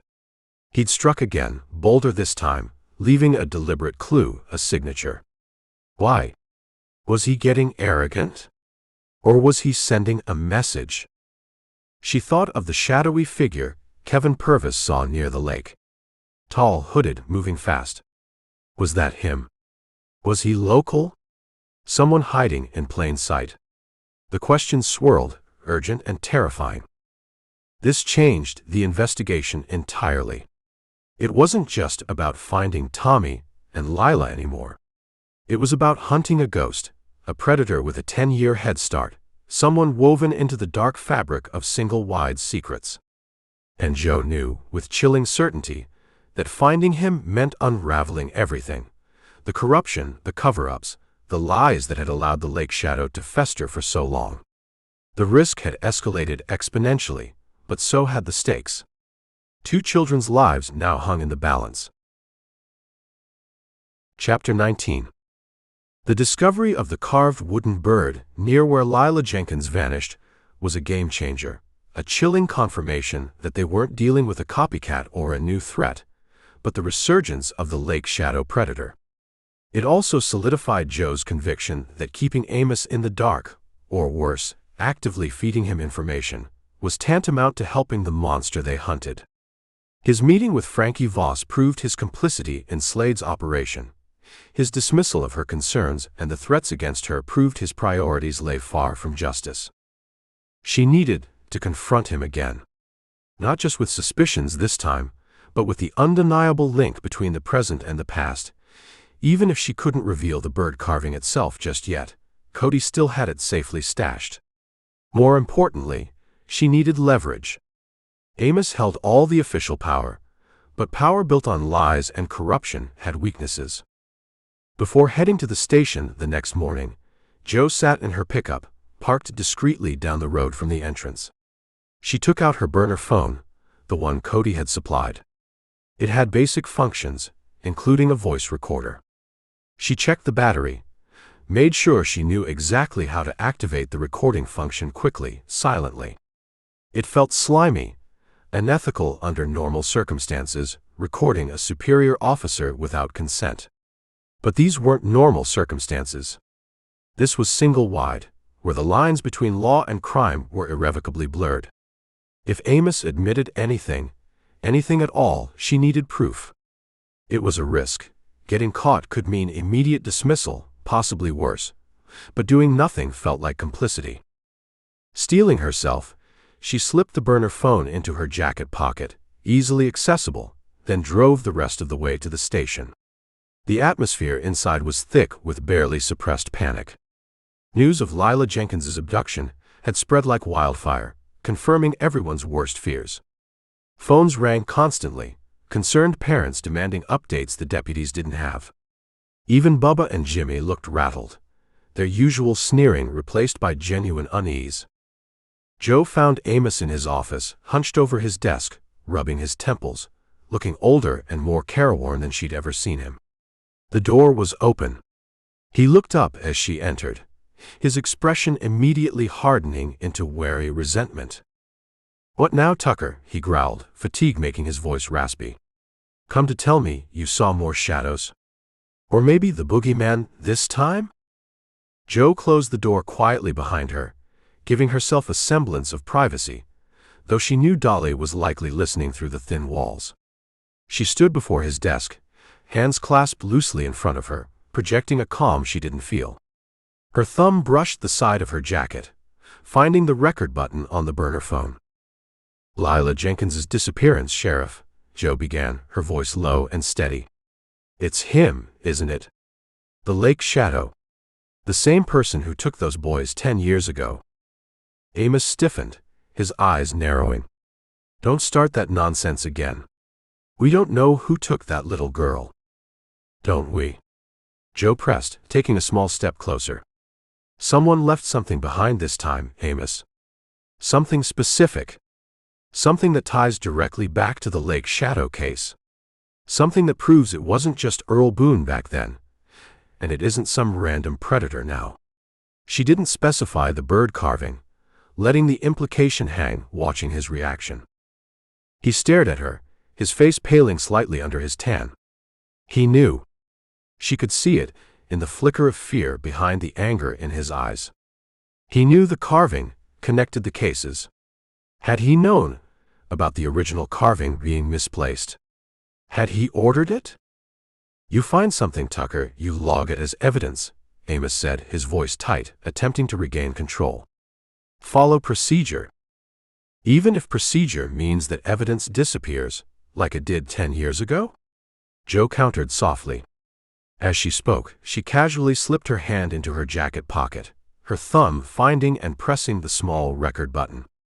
A tiny, almost imperceptible click. It was done. The phone was recording.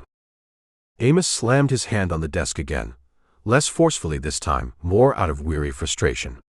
"Damn it, Joe. Why can't you just leave things alone?" He leaned back in his chair, scrubbing a hand over his face. He looked genuinely distressed, cornered. "Because 2 children are missing." Joe shot back, letting her own frustration surface. "And everything points back to a decade-old cover-up involving Earl Boone, missing evidence, and God knows what else. You know more than you're saying, Amos. About the old case, about Boone, about Slade." He looked up at her, his eyes filled with a strange mix of anger, fear, and resignation. He seemed to deflate, the fight going out of him. "All right, Tucker," he sighed, his voice dropping to a near whisper. "All right. You want to know?" "Yeah. I take money from Vernon Slade. Have for years."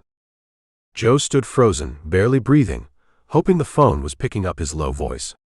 This was it. "Why?" she asked, keeping her own voice level. Amos laughed bitterly, a harsh, ugly sound. "Why? Because that's how things get done in this town. Slade owns practically everything.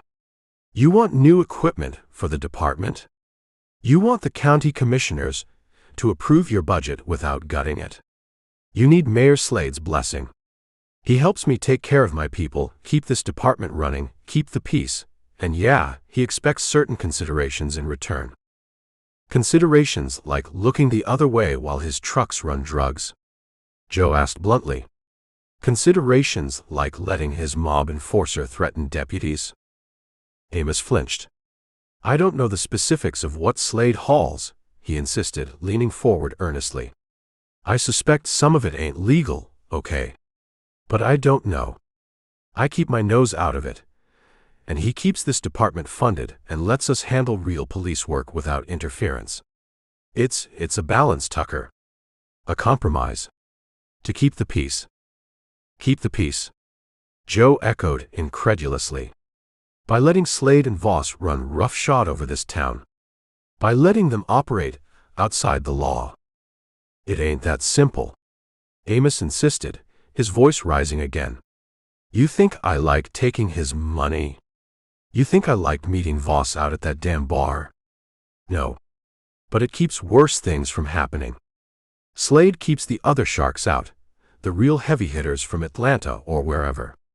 He runs his business, yeah, but he keeps the violence down, keeps things manageable. He looked directly at Joe, his eyes pleading for understanding. I swear to God, Tucker, I don't know anything about these kids disappearing. Not Tommy Carver, not this little girl, not those boys back then. That's not Slade's game. That's something else. Something sick. And I had nothing to do with covering up anything in the Lake Shadow case either. Pritchard handled that before I took over, and he said Boone was the guy, case closed. Joe studied him. He seemed sincere, genuinely horrified by the abductions. Maybe he was telling the truth about that part. Maybe his corruption was purely financial, a devil's bargain made years ago to keep his department afloat, a compromise that had slowly eroded his integrity.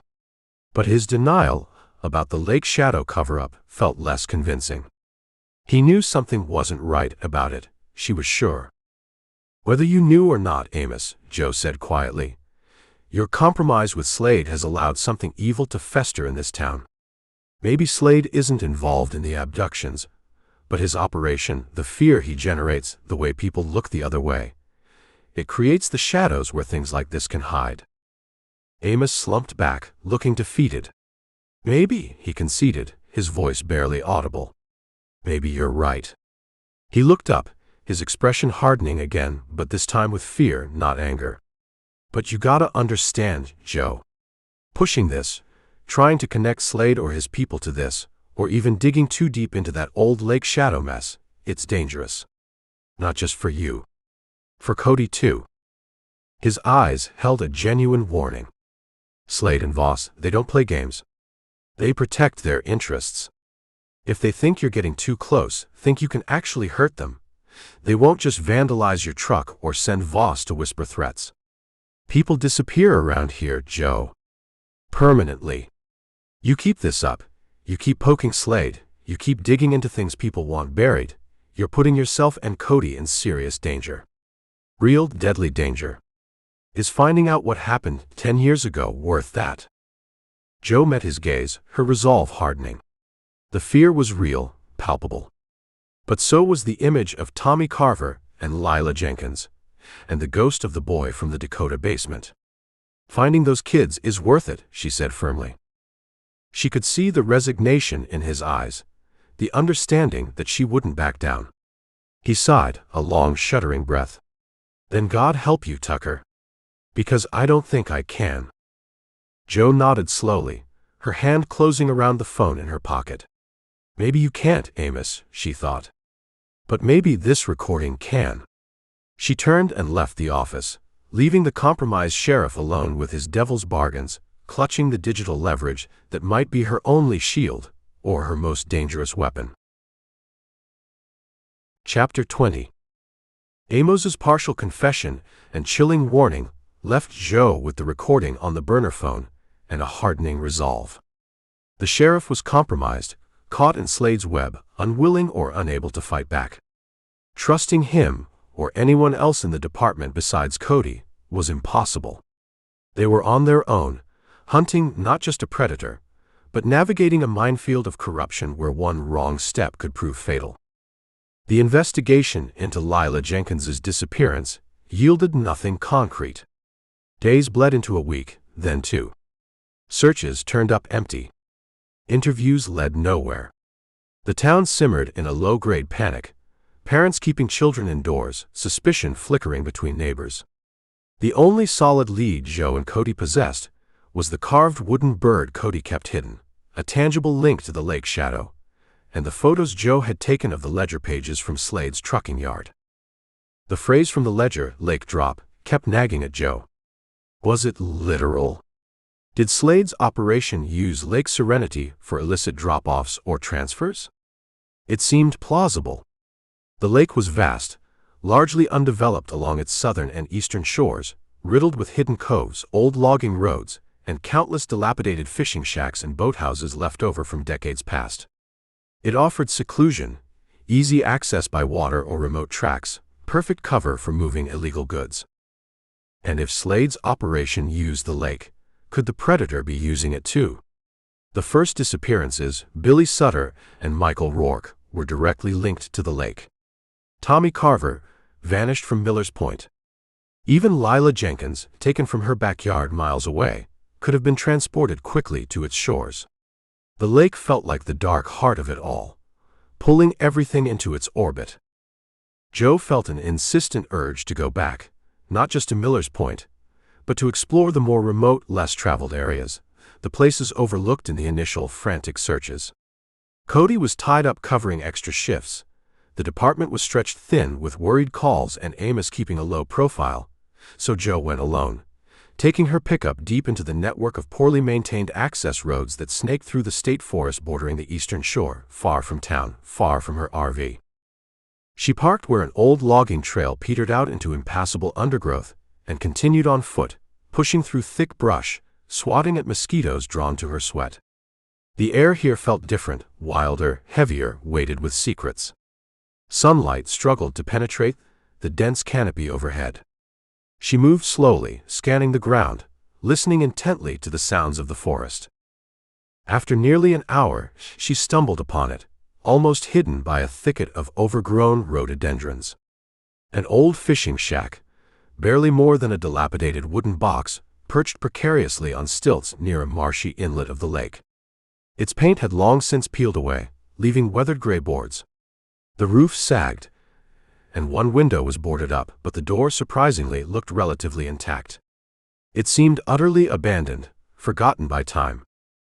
But as Joe cautiously circled the structure, she noticed things that prickled her instincts. Faint, relatively fresh footprints, larger than a child's, led from the woods to the shack's small, rickety porch. The ground near the stilts looked recently disturbed, as if someone had been under the shack. And tied to a rusty nail near the doorframe was a short length of modern nylon rope, not the rotting hemp one might expect on such an old structure. Signs of recent use. Her heart began to pound, a slow, heavy drum against her ribs. Her hand went to her weapon. She listened intently. Silence, except for the buzz of insects and the distant lap of water. Whoever had been here wasn't here now. Or were they? Taking a deep breath, Joe climbed the creaking steps onto the porch. The wooden planks felt spongy under her boots. The main door was secured not by a lock, but by a simple wooden bar dropped across brackets on the inside. Odd. Unless someone was inside now. Sheriff's office. Joe called out, her voice loud in the stillness, though she knew she was operating far outside official capacity. No answer. She tried the door. It didn't budge against the bar. She peered through a grimy window pane that wasn't boarded up. The interior was dim, cluttered with shadows. She couldn't make out much detail.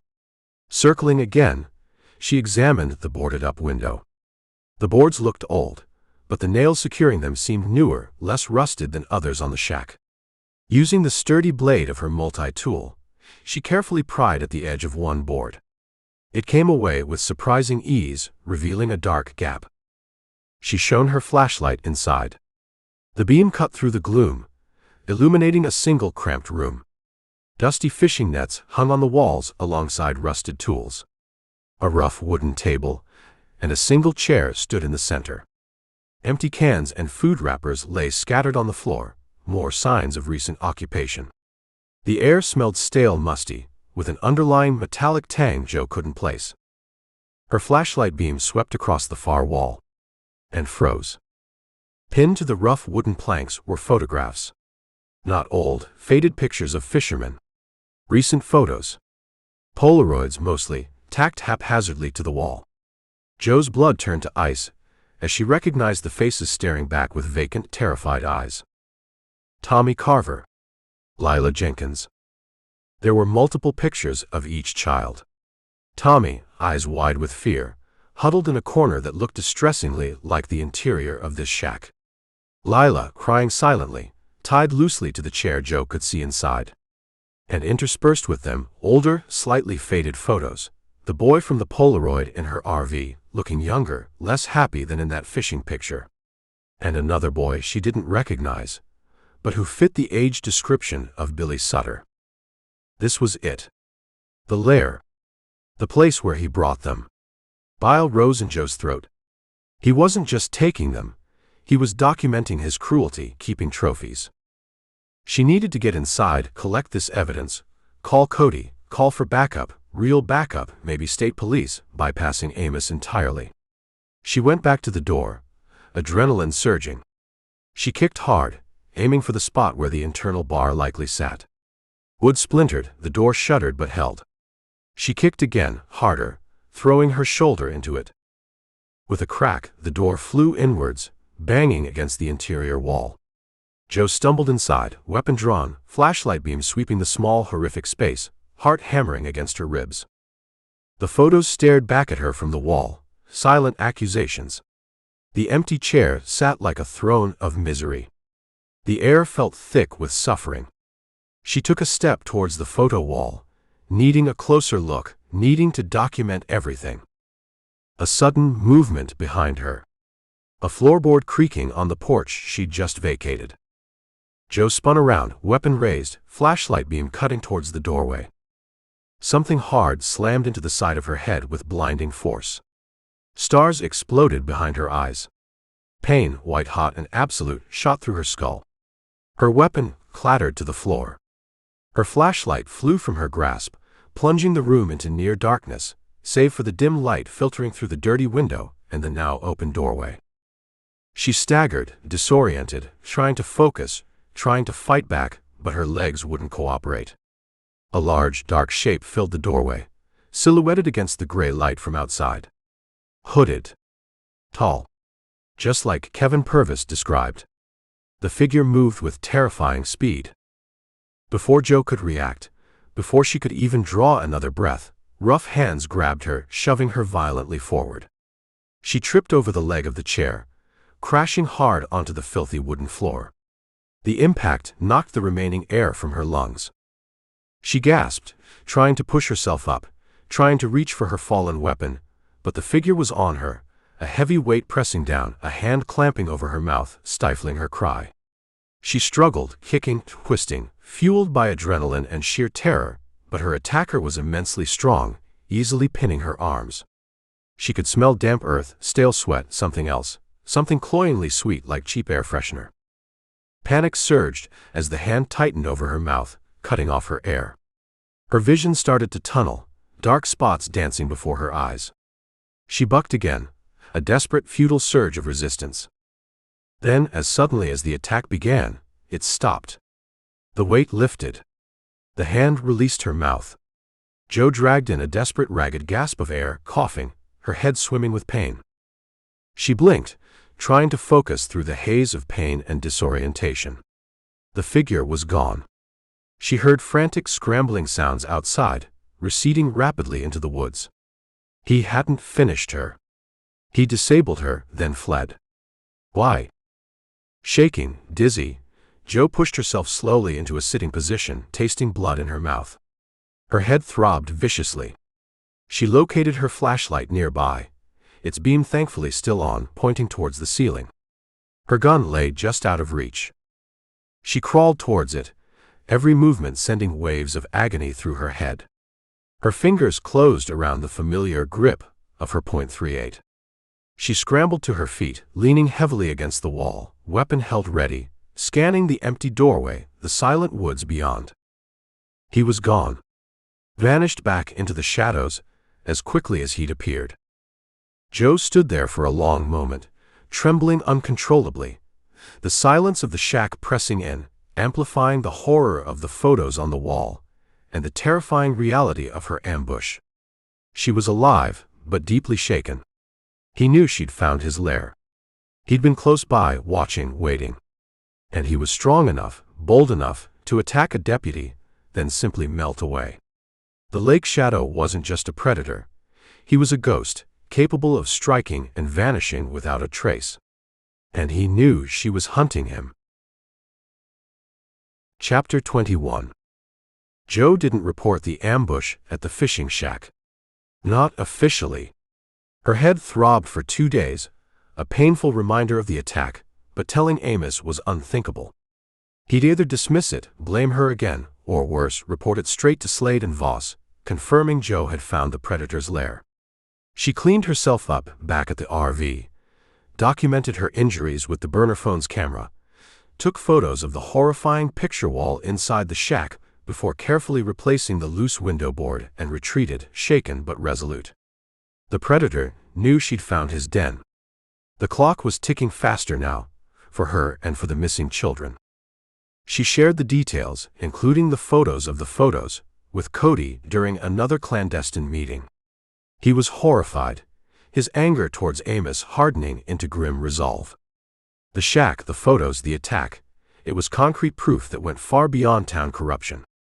This was a monster, operating under the cover of single-wide's apathy and fear. But the predator's identity remained elusive. A tall, hooded figure. Strong. Fast. Familiar with the woods around the lake. Someone who knew the old fishing shacks. Someone connected, perhaps, to the Lake Shadow case 10 years ago. Earl Boone. Maybe, but Joe still felt Dolly's words echoing. He ain't the whole story. And Dolly. Dolly was the key.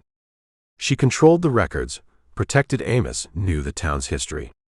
She'd deliberately removed pages from old evidence logs. Joe was convinced Dolly knew more about the Lake Shadow case, more about who might have been involved besides Boone, perhaps even who Amos was truly protecting. Joe needed to break through Dolly's wall of loyalty. She decided on a direct assault, armed with the only leverage she possessed, the recording of Amos's confession. It felt like playing with fire, but the situation was desperate. 2 kids were still missing, likely terrified, possibly worse. The predator was aware he was being hunted. Joe didn't have time for subtlety. She found Dolly at her usual post late the next afternoon, preparing to close up the front office. The station was mostly empty. Shift change in progress, deputies milling about in the back, Amos already gone for the day. Joe walked purposefully to the counter, placing the burner phone deliberately between them. Dolly eyed the phone, then Joe, her expression tightening, wary. "Something I can help you with, Deputy Tucker?" End of shift. "We need to talk, Dolly. About Amos. About the Lake Shadow case. About what you know." Dolly's lips thinned. "We've had this conversation. I told you." "You told me partial truths," Joe interrupted, keeping her voice low but intense. "You told me Earl Boone wasn't the whole story.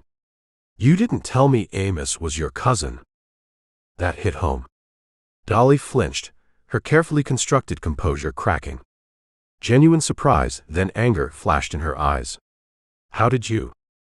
"It doesn't matter how I know. What matters is Amos is in deep trouble. Deeper than you might realize." Joe leaned closer, lowering her voice further. "He's compromised by Slade. He admitted taking money. He's terrified of Voss. And now someone, likely the same person who took those kids 10 years ago, is back taking more children. Someone attacked me yesterday out at an old fishing shack by the lake, a place lined with pictures of Tommy Carver and Lila Jenkins." Dolly went pale, her hand flying instinctively to her throat. "Attacked? Joanne, are you all right?" The concern sounded genuine, maternal, cutting through the receptionist's usual armor. "I'm fine," Joe clipped, pressing her advantage. But Amos isn't. He's trapped between Slade and whatever monster is out there. You've been protecting him, covering for him, maybe for years. I saw the missing pages in the old evidence logs, Dolly. You removed them, didn't you? To protect Amos? What was on them? Dolly sank back into her chair, looking suddenly older, fragile. The fight seemed to drain out of her. She stared at the burner phone sitting between them, then up at Joe, her eyes filled with a mixture of fear and weary resignation. Yes, she whispered, the admission barely audible. He's my cousin. My first cousin. Mama's sister's boy. Always looked out for him, ever since he was little. Tears welled in her eyes, blurring her usually sharp gaze. He's a good man, Joanne. He truly is. Got tangled up with Slade years ago, trying to keep this department afloat after the county cut funding again. Thought he could handle it, keep it separate. But Slade, he doesn't let go.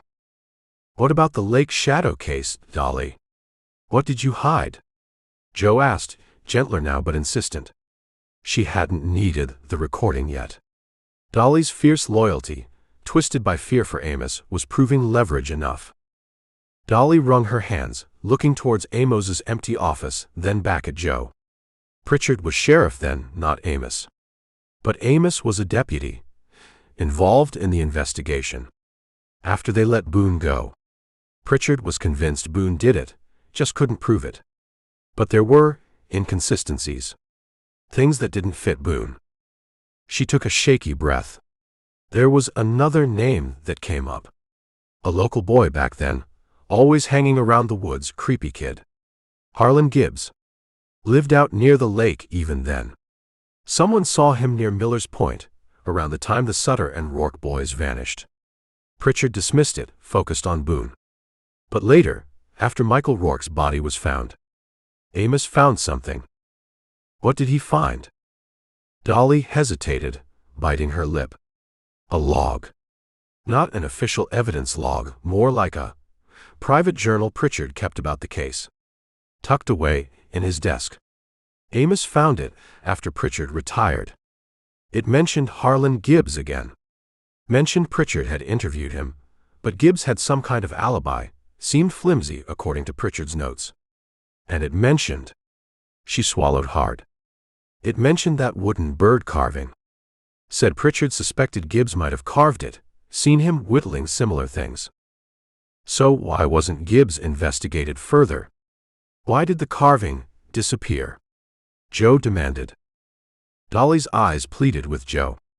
Because Pritchard buried it. He was convinced Boone was guilty, didn't want anything muddying the waters. And later, Amos, he just wanted it all to go away. The town was terrified, broken, like I told you.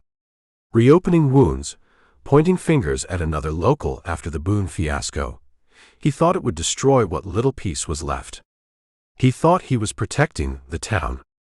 Protecting the office. And protecting himself. Joe asked quietly. Dolly flinched, but didn't deny it.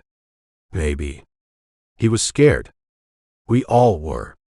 She reached under her desk blotter, her hand trembling. She pulled out a single yellowed sheet of paper, torn, clearly removed from a spiral binder. It looked like a page from an unofficial log or notebook. This, Dolly whispered, sliding it across the counter towards Joe. This is the page from Pritchard's journal, mentioning Gibbs. Amos gave it to me years ago, told me to keep it safe. Hidden. Along with a couple of other sensitive evidence logs, I removed. Her confession came out in a rush of guilt and fear. I shouldn't have done it. I know I shouldn't have. But Amos, he was so scared. I thought I was helping. Joe picked up the page. It was Pritchard's cramped handwriting. It detailed the flimsy alibi Harlan Gibbs had provided, supposedly visiting a sick aunt out of state, later proven false. It mentioned Gibbs's known habit of whittling small figures, particularly birds. And it noted Pritchard's nagging suspicion, despite focusing on Boone. Harlan Gibbs. A new name. A local recluse. Another potential suspect, deliberately ignored by the previous sheriff, the information buried by Amos and Dolly. "Where can I find Gibbs?" Joe asked, tucking the precious page safely away. "Still lives out near the lake, far side," Dolly said, wiping tears from her cheeks with a lace-trimmed handkerchief. "Keeps to himself even more than Boone does. Got a cabin back in the woods off Catfish Road. Folks say he's unfriendly." Joe nodded, processing the new information. Harlan Gibbs. It fit the profile. Local, reclusive, potentially familiar with the woods and the lake. But something still felt off. Dolly had confessed, yes, under pressure, motivated by fear for Amos. She'd handed over damning evidence against a former sheriff's handling of the case and pointed towards a new suspect. But Joe couldn't shake the feeling that Dolly, even in her confession, was still managing the narrative, still protecting something, still holding back the whole story. Gibbs felt like another piece, maybe even a crucial one, but was he the final one? Or just another shadow, deployed to obscure the real monster? "Thank you, Dolly," Joe said, her voice even. She picked up the burner phone, leaving the recording untouched for now. She had what she needed for the moment. "You did the right thing. Finally." She turned and walked out, leaving Dolly alone in the quiet office with her conflicted loyalties and long-buried secrets, the name Harlan Gibbs echoing in Joe's mind, pulling her deeper into the tangled darkness surrounding Lake Serenity. Chapter 22. Harlan Gibbs. The name resonated with a low thrum of dread. Another ghost dredged up from the murky depths of the lake shadow case. According to Dolly and the scrap of Pritchard's journal she'd provided, Gibbs was a creepy local kid turned creepy local recluse, possibly seen near Miller's Point when the first boys vanished, dismissed by the former sheriff, despite a flimsy alibi and a penchant for carving wooden birds. Now Joe and Cody had a location. A cabin off remote Catfish Road, on the far, sparsely populated side of Lake Serenity. They drove out in Cody's unmarked county car the next afternoon, leaving Joe's easily identifiable and recently vandalized pickup back at the station. Catfish Road quickly devolved from cracked asphalt to rutted gravel, winding deep into thick pine forest laced with kudzu vines. The air grew still, heavy, the only sounds the crunch of tires and the oppressive buzz of cicadas. It felt like driving back in time, into a forgotten corner of single wide where sunlight struggled to reach. Dolly hadn't exaggerated. Gibbs's cabin was isolated, set far back from the already remote road, accessible only by a barely visible track overgrown with weeds. It was small, crudely built from unpainted timber, looking more like a hunting blind than a home. The yard, if you could call it that, was littered with rusted metal scraps, old tires, and unidentifiable junk partially swallowed by tall grass. No dogs barked this time, adding to the eerie silence. A beat-up, primer gray pickup truck sat near the cabin's sagging porch. "Charming place," Cody muttered, parking the car partially concealed behind a stand of water oaks. "Can see why he doesn't get many visitors." "Let's keep it that way," Joe said, scanning the cabin. No sign of movement inside, no smoke from the chimney. "Approach quiet. He might spook easy." They got out, moving cautiously towards the cabin. The silence felt unnatural, watchful. Joe's hand hovered near her weapon. As they reached the edge of the cluttered yard, the cabin door creaked open. A man emerged, stepping blinking into the dappled sunlight. Harlan Gibbs. He looked older than Joe had pictured, likely late 50s or early 60s, his face deeply lined and gaunt, framed by lank, greasy gray hair. He wore faded patched overalls over a shirtless torso, revealing pale, unnervingly thin skin stretched over sharp bones. But it was his eyes that held Joe's attention. Pale blue, almost colorless, and unsettlingly intense, darting nervously between Joe and Cody like a cornered animal assessing escape routes. He held a half-eaten sandwich in one hand. "What you want?" Gibbs asked, his voice a dry rasp, suspicious from the outset. He didn't invite them closer. "Mr. Gibbs," Cody started, using his most non-threatening, friendly local tone. "We're deputies with the sheriff's office. Just wanted to ask you a few questions if you've got a minute." Gibbs's eyes narrowed, fixing on Cody, then flicking back to Joe, lingering on her badge. "Ain't done nothing. Keep to myself out here." He took a bite of his sandwich, chewing slowly, deliberately, his gaze never leaving them. "We know that, sir," Cody continued smoothly. "This isn't about you doing anything wrong. It's about the missing children. Lila Jenkins, Tommy Carver." At the mention of the names, a strange flicker passed through Gibbs's pale eyes. Not surprise, not fear exactly, but a kind of knowing intensity that made Joe's skin crawl. "Heard about it," he mumbled around his mouthful of sandwich. "Town talk." "We're talking to everyone who lives out near the lake," Joe interjected, stepping forward slightly, keeping her voice calm but firm. "Just trying to gather any information we can. Did you happen to see anything unusual around the time Tommy Carver disappeared from Miller's Point? Or more recently, when Lila Jenkins vanished?" Gibbs finished his sandwich, wiping his mouth on the back of his hand, his eyes darting towards the woods bordering his property. "Told you. Keep to myself. Don't see much. Don't hear much." "Miller's Point isn't too far across the water from here, though," Joe pressed. "You fish out there much, Mr. Gibbs?" He stiffened, almost imperceptibly. "Sometimes. Not lately." "How about 10 years ago?" Joe asked, watching him closely. "Around the time Billy Sutter and Michael Rourke disappeared. Were you fishing near Miller's Point back then?" Gibbs went unnervingly still. The hunted look intensified. He stared at Joe, his pale eyes seeming to bore right through her. "That was a long time ago," he finally rasped. "Pritchard asked me all about that back then. Told him everything I knew. Which was nothing. You had an alibi back then, didn't you?" Joe said, recalling the note from Pritchard's journal. "Said you were visiting a sick aunt out of state." Gibbs's thin lips tightened. "Yeah. That's right." He looked away, towards his dilapidated truck. She passed now. The lie came too quickly, too easily. "Mr. Gibbs," Cody said gently, stepping forward again. "Folks remember things. Sometimes small things they didn't think mattered at the time. A strange boat on the lake, a car parked where it shouldn't be." "Ain't seen nothing." Gibbs snapped, sudden anger flashing in his eyes. "Told you. I stay here.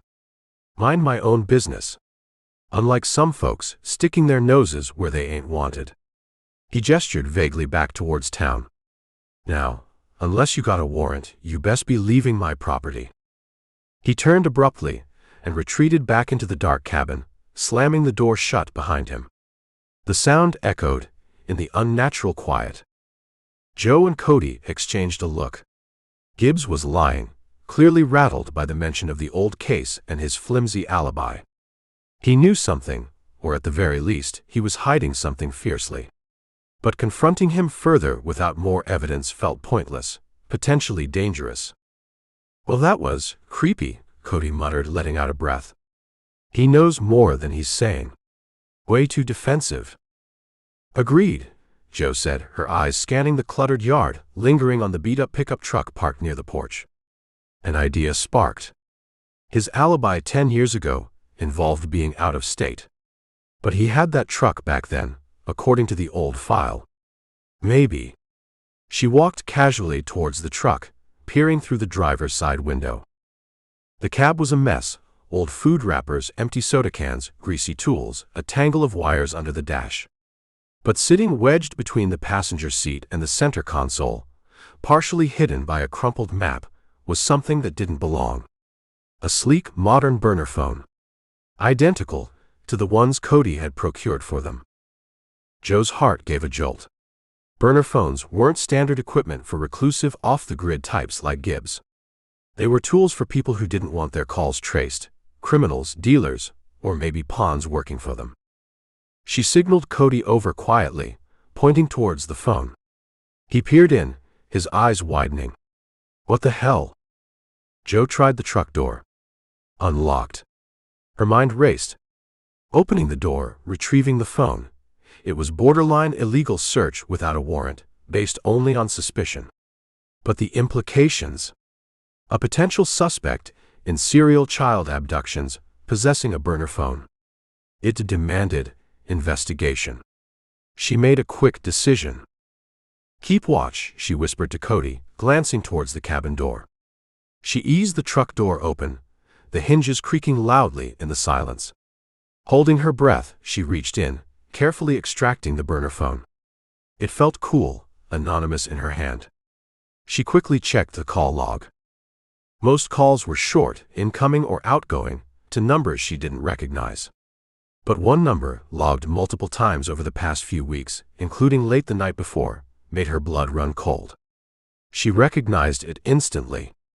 It was the number for the burner phone Frankie Voss carried. The number Cody had managed to identify through back channels after their stakeout at the Rusty Spur. Harlan Gibbs, the creepy recluse, the possible lake shadow predator, was in direct contact with Frankie Voss, Mayor Slade's mob enforcer. Jo quickly snapped photos of the call log with her own burner, then carefully wiped the phone clean of her prints with her sleeve and replaced it exactly where she'd found it, easing the truck door shut as quietly as possible. She backed away, meeting Cody's questioning gaze. She shook her head slightly, indicating they needed to talk away from the cabin. They retreated quickly, quietly, back to Cody's car, the unsettling image of Gibbs's pale eyes and the connection between him and Voss churning in Jo's mind. "Voss," Jo said tersely once they were safely back in the car, pulling away from Gibbs's property. "Gibbs's burner has multiple calls logged with Frankie Voss, including one last night." Cody swore under his breath, gripping the steering wheel tightly. "So Gibbs isn't just some random psycho. He's connected to Slade's crew?" "Looks like it," Jo said, her mind racing, trying to piece it together. "But how? Is Gibbs the predator, working for Slade? Using the abductions somehow to benefit the mob? Or is he another pawn, like Boone maybe was? Set up? Controlled?" The connection complicated everything. It suggested the disappearances weren't separate from the town's corruption, but deeply intertwined with it. Was the mob using a predator for their own ends? Or was the predator using the mob's cover? Harlan Gibbs knew far more than he let on, his flimsy alibi suddenly looking less like a simple lie and more like a potential part of a larger, more sinister conspiracy involving the highest levels of single-wide's power structure. The burner phone hadn't solved the mystery, but it had opened a terrifying new door, revealing just how deep the rot truly went. Chapter 23. The pieces clicked into place with the sickening finality of a cell door slamming shut. Harlan Gibbs, the creepy recluse from the lake shadow fringes, communicating directly with Frankie Voss, Slade's mob enforcer. It wasn't just a tenuous link. It was a direct line connecting the town's darkest predator myth to its current corrupt power structure. Driving back from Gibbs's cabin, the implications churned in Jo's mind, rearranging everything she thought she knew. She'd been chasing two parallel threads: the monster who took the children, and the corruption embodied by Slade and his compromised sheriff. Now those threads were tangling, weaving together into something far more intricate and terrifying.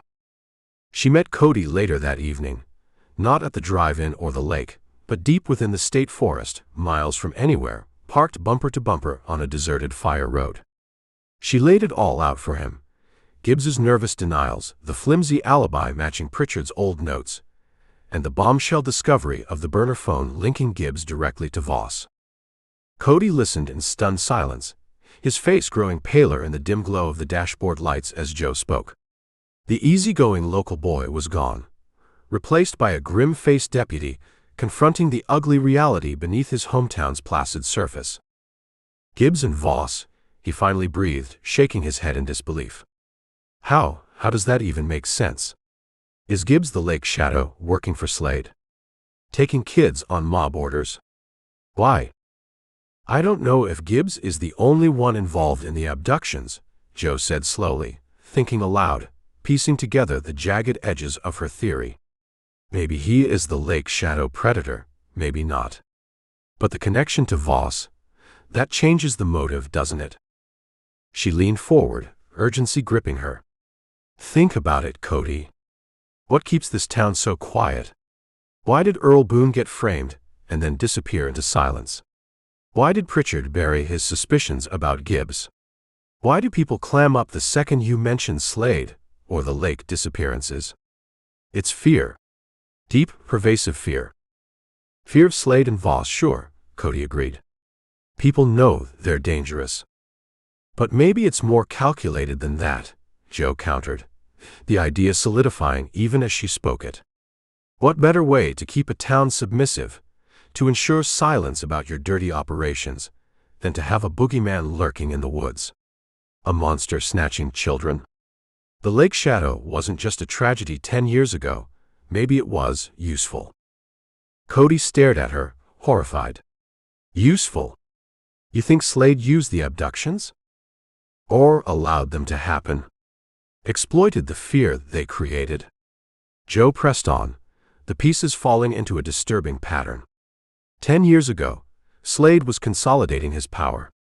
Maybe the fear generated by the Lake Shadow case helped keep people looking the other way, too scared to question anything while he built his empire, the trucking, the drugs, whatever else he's into. People were terrified of a monster in the woods. They weren't paying attention to the one in the mayor's office. And now? Cody asked, his voice strained. Tommy Carver, Lila Jenkins, is it happening again? Is the predator back and Slade's just letting it happen? Benefiting from the renewed fear? Or maybe it's more direct, Joe mused, the darkest possibility taking shape. Maybe Gibbs is the predator. And maybe Voss, acting for Slade, controls him somehow. Maybe they use him, unleash him when they need to reinforce that fear, keep the town looking over its shoulder, too scared to notice the late-night shipments or question Amos's loyalty. It sounded insane, monstrous. A conspiracy linking a serial child predator to organized crime and the town's leadership. But it fit the facts. The timing, the fear, the silence, Gibbs's connection to Voss, Amos's compromised position, the missing evidence, the history of cover-ups. Slade's empire wasn't just built on shady trucking deals. It thrived in the climate of fear perpetuated by the Lake Shadow. The abductions weren't just random acts of evil. They were a form of perverse control, keeping single-wide paralyzed, submissive, silent. Jesus, Cody whispered, scrubbing a hand over his face. He looked physically ill. Slade? Amos, using something like that? He shook his head again, denial warring with the sickening logic Joe presented. Amos wouldn't. He couldn't know about that. Taking money is one thing, but letting kids get taken. Maybe he doesn't know the specifics, Joe conceded, remembering Amos's genuine horror when discussing the missing children. Maybe Slade and Voss keep him deliberately in the dark about the abduction side of it. He takes the money, looks the other way on the smuggling, keeps the department quiet. Maybe that's all he thinks he's doing. He benefits from the fear indirectly, whether he realizes its source or not. Cody slumped back against the seat, staring out into the dark woods. He looked utterly lost, his loyalty to Amos, the man who'd helped his family, clashing violently with the evidence Joe laid before him. He was quiet for a long time, the only sound the relentless chirping of crickets. My whole life, he said finally, his voice thick with disillusionment, I thought, this town, yeah, it had its problems, its good old boys, its petty stuff. But I thought underneath, it was decent. Amos. I looked up to him. He gave me a job when I needed it most, helped my mama. His voice trailed off. He's compromised, Cody, Joe said gently but firmly. Maybe he started with good intentions. Maybe he thinks he's doing what's necessary. But he's part of it now. He's protecting Slade, not the town. Not those kids. Cody met her gaze, his eyes filled with conflict. He was torn between the man he thought he knew, the town he'd always called home, and the ugly truth staring him in the face. Justice demanded action, but loyalty held deep roots. So what do we do? He asked, the question heavy with the weight of their situation. We can't go to Amos. We can't trust anyone else at the station. Taking this theory anywhere else. State Police. FBI. We've got circumstantial evidence, a ledger, a burner phone log connecting a weirdo recluse to a mobster. Is it enough? Or will Slade's influence kill it before it even starts? I don't know, Joe admitted honestly. But we have to try something. We have the recording of Amos admitting he takes Slade's money. We have the photos of the ledger. We have the burner phone connection between Gibbs and Voss. We have Kevin Purvis's witness statement about the figure at the lake. And we have the bird carving. She looked at him, needing him with her, needing this partnership more than ever. Right now, it feels like it's just us, Cody. Us against Slade, Voss, maybe Gibbs, maybe even our own department. But we have pieces of the truth. We have to find a way to put them together, find those kids and expose this whole damn thing before someone else gets hurt. Or before they shut us down permanently. Cody took a deep breath, the conflict still warring in his eyes, but a new determination hardening his features. He nodded slowly. Okay, Joe. Okay. Us against them. He clenched his fists. So what's the next move? Joe considered their options, the danger pressing in. They had identified the key players, uncovered the likely connection between the abductions and the town's corruption. But they still didn't know exactly who the predator was. Gibbs seemed likely, but uncertainty remained. And they didn't have the children. Finding Tommy and Lila was paramount. We need to focus on Gibbs, Joe decided. He's the link. He's connected to Voss. He was suspicious 10 years ago. He fits the profile. We need to watch him, find out his routine, find out why he's talking to Voss. And we need to find a way to get closer, maybe search that cabin properly. That's where the answers are, Cody. I can feel it. Chapter 24. Armed with Harlan Gibbs's name and the chilling knowledge of his connection to Frankie Voss, Joe felt a renewed, albeit grim, sense of purpose. Gibbs was the linchpin, the nexus point where the predator myth seemed to intersect with Slade's corrupt empire. Watching him, searching his isolated cabin, that was the next step. But doing it officially was impossible. Amos would shut it down instantly, likely tipping off Slade and Voss in the process. They needed another way, something off the books. Joe's first move was subtle. She filed an official request for background information on Harlan Gibbs, citing his proximity to the lake and vague witness accounts placing him near Miller's Point around the time of the first disappearances, deliberately omitting Pritchard's journal page provided by Dolly. She wanted to see how the system reacted, whether the request would be buried or if it would trigger alarms. She also requested satellite surveillance logs, if any existed, for the area around Gibbs's cabin for the past few weeks, a long shot but worth trying. She handed the requests directly to Dolly, whose expression remained professionally blank, giving nothing away. The reaction wasn't long in coming, and it wasn't subtle. Within hours, Joe found her access to the department's shared digital case files inexplicably revoked. System glitch, Dolly had explained with saccharine sweetness, batting her eyelashes. It's working on it.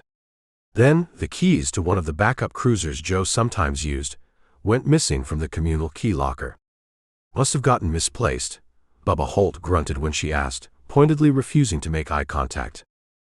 It was petty harassment, escalated to active sabotage. They were cutting off her resources, limiting her mobility, trying to ground her. Joe felt a cold fury building, but she kept it locked down, presenting a calm facade she didn't feel. Let them think their tactics were working. The final blow came the next morning. Joe walked into the station to find Amos waiting for her just inside the door, flanked by Bubba and Jimmy, who both looked smug. Amos's face was thunderous, mottled with rage. "Tucker. My office. Now," he barked, turning on his heel without waiting for a reply. Joe followed him, acutely aware of every eye in the station on her back. Inside his office, Amos slammed the door shut. "What in the goddamn hell do you think you're doing?" he roared, leaning over his desk, fists clenched. "Asking about Harlan Gibbs? Requesting satellite logs? After I explicitly told you to stand down?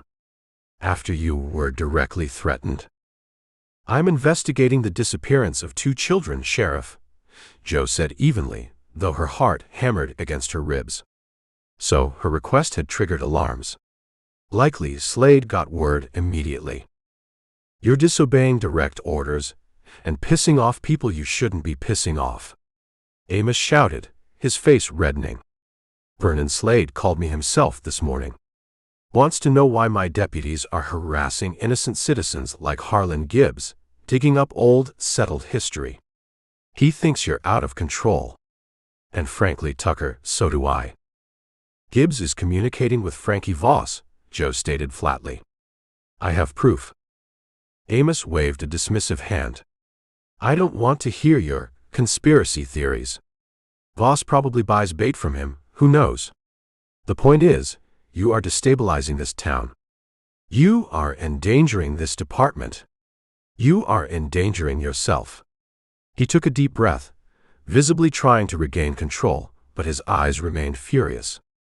"I warned you, Tucker. I told you I couldn't protect you if you kept pushing. You wouldn't listen."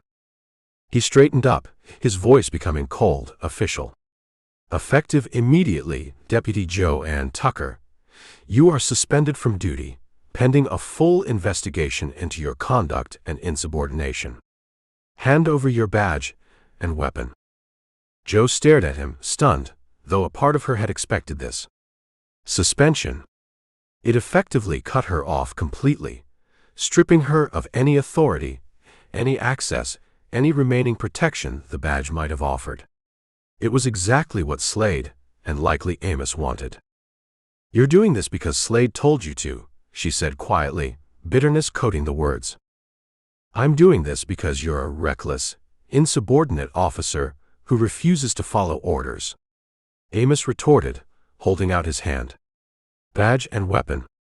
Now." Slowly, deliberately, Jo unclipped her badge from her belt, the weight of it suddenly immense. She then unholstered her .38, feeling naked without its familiar presence. She placed both items on his desk. The metal gleamed under the harsh office lights. "You're making a mistake, Sheriff," she said, her voice low. "You're protecting the wrong people." "Get out," Amos ordered, refusing to meet her eyes already turning away. "Collect your personal belongings from your desk and vacate the premises immediately. You're not to set foot back in this office or engage in any law enforcement activity until this suspension is resolved."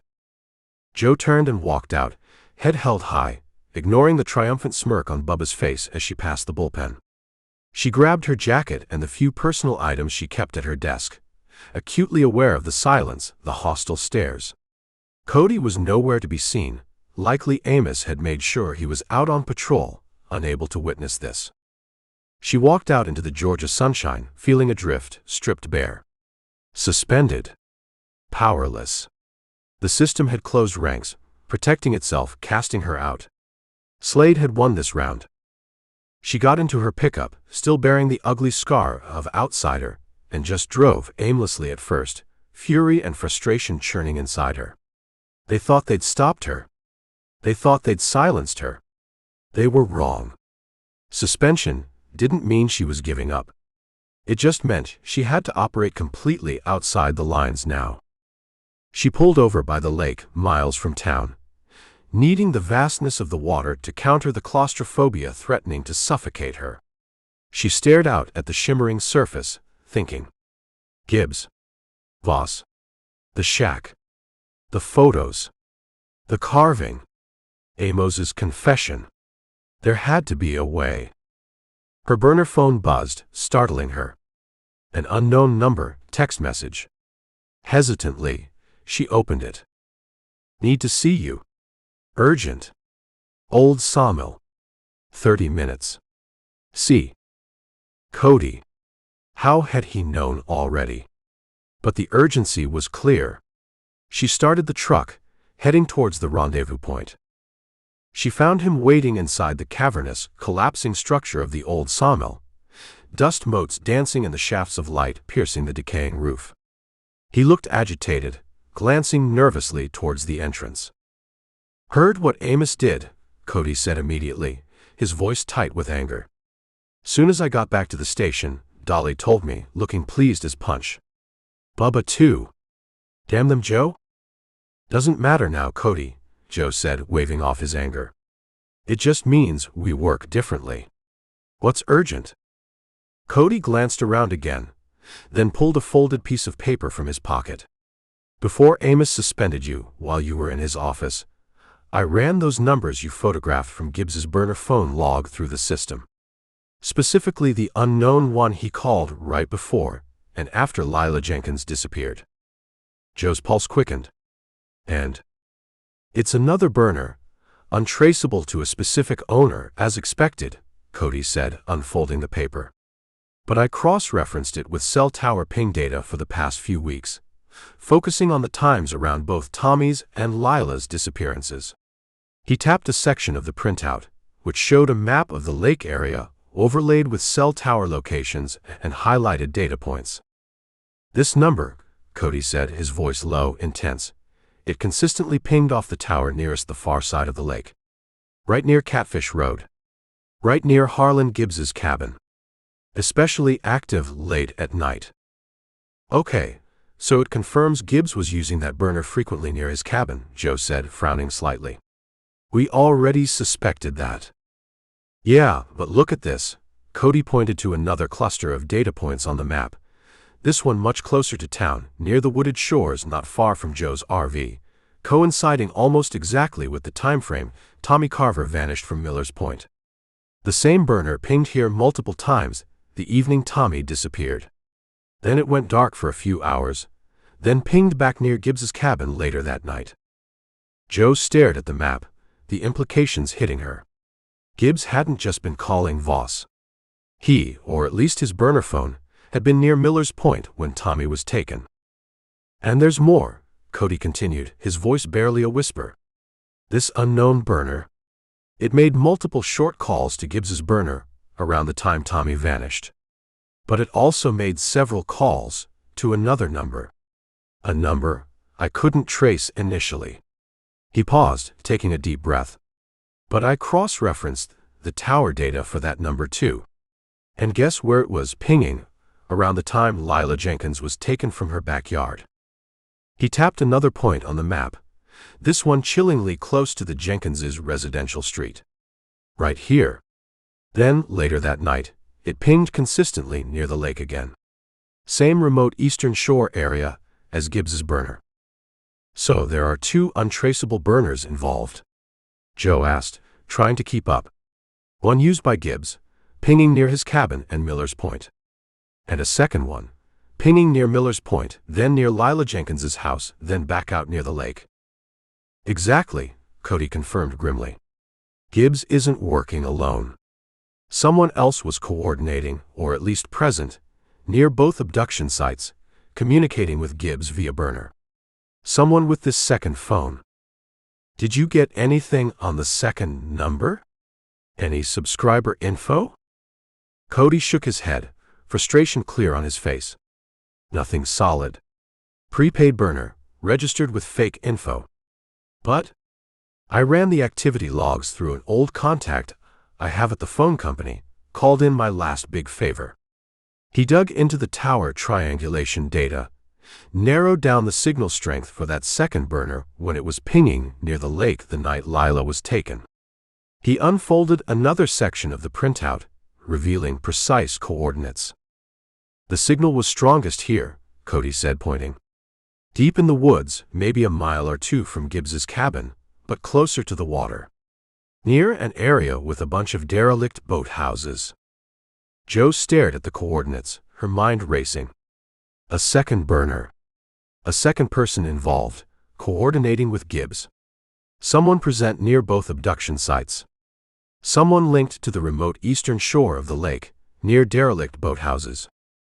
Amos thought he'd sidelined her, cut her off. Instead, he'd pushed her outside a system that was actively working against her.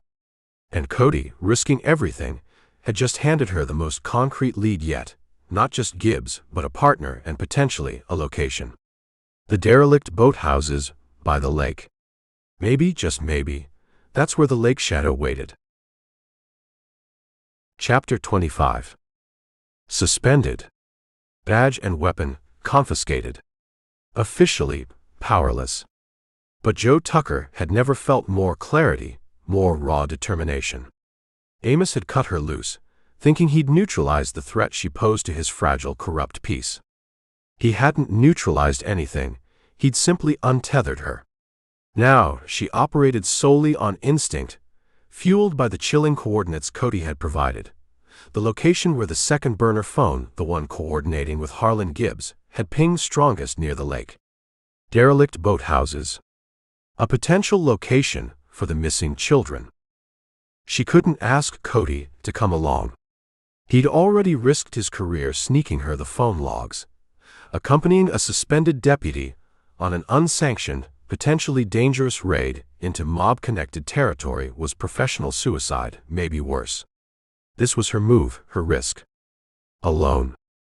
Using her personal GPS and the coordinates Cody supplied, Joe drove her pickup deep into the maze of forgotten roads on the lake's eastern shore, pushing the truck further than the rough tracks were meant to allow. She parked it well hidden in a dense pine grove, grabbing her go bag, packed with essentials including lockpicks, a powerful flashlight, zip ties, a first aid kit, and crucially her personal backup weapon, a compact 9mm she kept legally stored, separate from her service revolver. It wasn't department issue, but it was reliable. Better than nothing. The coordinates led her on foot towards the water, through thick humid woods buzzing with insects. The air hung heavy, stagnant. After 20 minutes of pushing through tangled undergrowth, she saw it, the glint of water through the trees, and ahead, a cluster of dilapidated structures sagging at the water's edge. The derelict boathouses. There were 3 of them, huddled together in a shallow, reed-choked cove, remnants of a long-abandoned fishing camp. 2 had partially collapsed roofs, their structures looking unstable, likely flooded and unusable. But the third, set slightly apart, looked more intact, though its weathered wood was gray and splintered, its windows boarded over crudely. A narrow, rotting wooden dock extended a few feet out into the murky water in front of it. No boat was visible. No sign of life. But Joe felt a prickle of awareness, the same gut instinct that had served her well before. This was the place. She circled cautiously, keeping low, using the dense trees and brush for cover. No vehicles nearby, no fresh tire tracks on the overgrown path leading here. But as she got closer to the third boathouse, she noticed small things. A recently broken branch near the main door. A faint path, trampled through the reeds leading from the woods to the back of the structure. And the boards over the windows, like the ones at the fishing shack, looked secured with newer nails. Someone was using this place. Her heart pounded against her ribs. Were Tommy and Lila inside? Was Gibbs? Was the owner of the second burner phone the potential partner? She moved towards the back, finding a single small high window not fully boarded, covered only by grimy, cracked glass. Hoisting herself up carefully using exposed foundation stones, she peered inside. Dim light filtered through cracks in the walls, revealing a single large open space littered with old fishing gear, rotting nets, and general debris. But against the far wall, partially obscured by shadows, were 2 small shapes huddled together on a pile of dirty blankets. Children. Joe's breath caught. She could just make out Tommy Carver's dark hair, and beside him a smaller figure with blonde pigtails, Lila Jenkins. They were alive. Relief washed over her, so potent it almost buckled her knees. But it was immediately followed by cold dread. Sitting on an overturned bucket near the children, back mostly towards the window, whittling something with slow, deliberate movements, was Harlan Gibbs. He was guarding them. Alone, it seemed. Joe scanned the shadows again. No sign of anyone else. No sign of Frankie Voss. Just Gibbs and the 2 terrified children. She slid back down, her mind racing. Call for backup. Who? Amos was out. Calling 911 would bring local units, potentially tipping off Amos or Slade before help arrived. State police. Too far away, would take too long. She was on her own. It had to be now. Surprise was her only advantage. Taking several deep steadying breaths, Jo drew her 9mm. She moved silently to the front door. It was old warped wood, likely secured from the inside. No time for lockpicks. She braced herself, raised her foot, and kicked hard just beside where a handle might have been.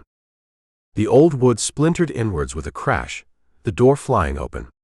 Jo burst in, weapon up, flashlight beam hitting Gibbs square in the face. Police! Freeze! Hands where I can see them, she yelled, her voice tight with adrenaline. Gibbs reacted instantly, dropping his whittling knife and scrambling backwards off the bucket, his pale eyes wide with shock and feral panic. The children screamed, shrinking back against the wall. Stay down, Jo commanded, keeping her weapon trained on Gibbs. Don't move. But Gibbs wasn't surrendering. He darted sideways, grabbing a long rusted boat hook leaning against the wall. He swung it wildly towards Jo, forcing her to duck back. The hook whistled past her head, close enough to feel the displaced air. Get away! Gibbs shrieked, his voice raspy with fear and fury. Leave us alone. He lunged again, using the hook like a spear. Jo sidestepped, the hook scraping against the wall where she'd been standing. He was desperate, dangerous. She couldn't risk a stray shot, hitting the children huddled just yards away. Drop it, Gibbs, Jo shouted.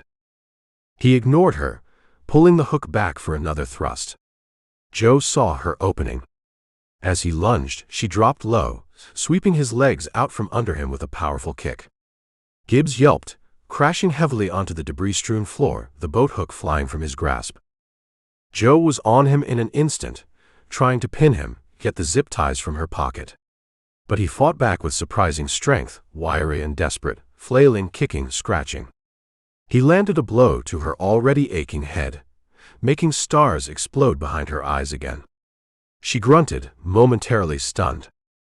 Gibbs seized the opportunity, scrambling away from her, crab-crawling towards the open doorway. He was trying to escape. Stop! Jo yelled, staggering upright, raising her weapon again, adrenaline clearing her vision. He was halfway out the door. She couldn't let him get away. He knew too much, he was directly involved. She aimed low for his leg. Police! Stop or I'll shoot. Gibbs ignored the warning, lunging out into the dim light filtering through the trees. Jo fired. The shot cracked through the silence of the cove, deafening in the enclosed space. Gibbs screamed, a high-pitched yelp of pain, stumbling as the bullet tore through his calf. He didn't go down, though. Fueled by adrenaline or sheer terror, he lurched forward, disappearing into the thick woods bordering the cove. Jo hesitated for only a split second, torn between pursuing the wounded, escaping suspect and securing the children. The children came first.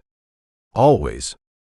She spun back towards the terrified kids, holstering her weapon quickly. It's okay, she said, keeping her voice as calm and gentle as she could manage, kneeling down slowly, showing empty hands. I'm police. I'm here to help you. You're safe now. Tommy Carver stared at her, his eyes huge in his thin face, tears streaming silently. Lila Jenkins burrowed against him, sobbing uncontrollably. They were pale, dirty, clearly traumatized, but blessedly, miraculously alive. Is he gone? Tommy whispered, his voice trembling, glancing towards the empty doorway where Gibbs had vanished. He's gone, Jo assured them, though the knowledge that Gibbs, wounded but free, was out there somewhere sent a fresh chill down her spine. He won't hurt you anymore. I promise. She pulled a thermal blanket from her go bag, wrapping it around their small, shivering shoulders. She checked them quickly for injuries, scrapes, bruises, but nothing obviously severe. Relief, potent and overwhelming, washed through her again. She'd found them. Against all odds, operating alone, suspended, threatened, she had found them. But the victory felt incomplete, tainted by Gibbs's escape. He was out there, wounded, desperate. Would he head towards help? Towards Voss? Or deeper into the woods to hide? And the biggest question remained, was Gibbs the only one? Was he the lake shadow? Or just the keeper, the guard, working for someone else, the owner of that second burner phone, the true architect of this horror? Pushing those thoughts aside for the moment, Jo focused on the children. "Okay," she said gently. "Let's get you out of here. Let's go home." She helped them to their feet, supporting them as they stumbled towards the door, away from the makeshift prison that smelled of fear and stale air, leaving the chilling gallery of photos behind on the wall. The predator, or at least his accomplice, remained at large, but 2 children were safe. For now, that had to be enough. Chapter 26. Getting Tommy and Lila out of the woods and back to civilization, while simultaneously managing the information leak, was a tightrope walk Jo performed on pure adrenaline and caffeine. She used the burner phone to call Cody first, giving him clipped, coded instructions to meet her at a specific access point, emphasizing the need for discretion and medical backup arranged quietly. Then, using her personal cell, she made the official 911 call, reporting the discovery of the missing children, deliberately vague about the exact location and circumstances, knowing the official channels were compromised. The handoff was frantic but controlled. Cody arrived minutes before the first official cruisers, bringing blankets, water, and a retired paramedic friend he trusted implicitly. Jo transferred the traumatized but physically stable children into Cody's care, whispering urgent instructions: get them safe. Get them checked out. Keep them isolated from the department brass, especially Amos, as much as possible. Say you got an anonymous tip. I wasn't here. Cody nodded, his face grim but understanding. What about Gibbs? Wounded, escaped into the woods, Jo murmured back, glancing towards the direction Harlan had fled. Notify Ems discreetly about a possible gunshot victim in the area, but don't link it to this unless you have to. Go, Cody. Get them safe. As Cody sped away with the children, just moments before the wail of official sirens grew closer, Jo melted back into the woods, circling wide around the derelict boathouse cove, making her way back to her hidden truck. She drove away unnoticed, leaving the arriving deputies, likely led by Bubba or Jimmy under Amos's direction, to find the abandoned boathouse lair and draw their own conclusions, hopefully muddied by Jo's deliberately vague 911 report. Back in the relative sanctuary of her RV, the adrenaline crash hit hard, leaving her shaky and nauseous. Her head throbbed where Gibbs had struck her. She cleaned and bandaged the cut, the sting a sharp reminder of how close she'd come to not walking away. But overriding the pain and exhaustion was the urgent need to process, to analyze. She'd found the children. That was a victory, hard-won and vital. But Gibbs had escaped, wounded but free. And the central question still screamed unanswered: was Gibbs the lake shadow? Or merely a pawn, the guard dog? The connection to Voss suggested complexity, but the scene in the boathouse. Gibbs seemed less like a calculating predator, and more like a cornered, terrified animal. Jo pulled out the burner phone, scrolling through the pictures she'd taken inside the boathouse before the ambush. The images were horrifying. The terrified faces of Tommy and Lila, the older, faded pictures of the boy from her RV's Polaroid, and the other boy, presumably Billy Sutter. She zoomed in, forcing herself to look past the immediate horror, searching for details she might have missed in the heat of the moment. Dusty surfaces, rotting nets, rusted tools, the overturned bucket Gibbs had been sitting on, and near it, the object he'd been whittling when she burst in. She zoomed closer on that detail. It was another small wooden bird, nearly identical to the one found at the Jenkins house, identical to the description of the one logged and lost 10 years ago. Gibbs was definitely the carver. That much seemed certain. But something else snagged her attention. Tucked into a dark corner behind the pile of blankets where the children had huddled, almost lost in shadow, was a small stack of books. Cheap paperbacks mostly, covers torn, spines broken. Standard cabin reading. Maybe. But one book lying on top looked different. Older. Hardcover. No dust jacket. Joe zoomed in again, straining to read the faded gold lettering on the spine. Bird watching for beginners. An ornithology guide. In a predator's lair. It seemed incongruous. Unless the predator wasn't just carving birds but identifying them. Studying them? It suggested a deeper, more personal connection to the avian carving signature. Joe's mind flashed back through her interactions, her discoveries. Dolly's fierce protection of Amos. Dolly admitting Amos was her cousin. Dolly revealing Pritchard's buried suspicions about Harlan Gibbs and his bird carvings. Dolly carefully editing the past, removing evidence logs. Dolly, the gatekeeper. He's my cousin, Dolly had wept. Always looked out for him, ever since he was little. A sudden chilling thought struck Joe, so outlandish she almost dismissed it. Dolly had a cousin, Amos. Did she have other family? Children? Joe scanned her memory banks. Had anyone ever mentioned Dolly having kids?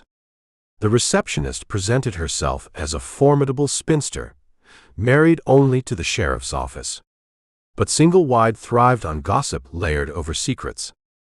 Joe grabbed the other burner phone, the one Cody had given her for secure communication.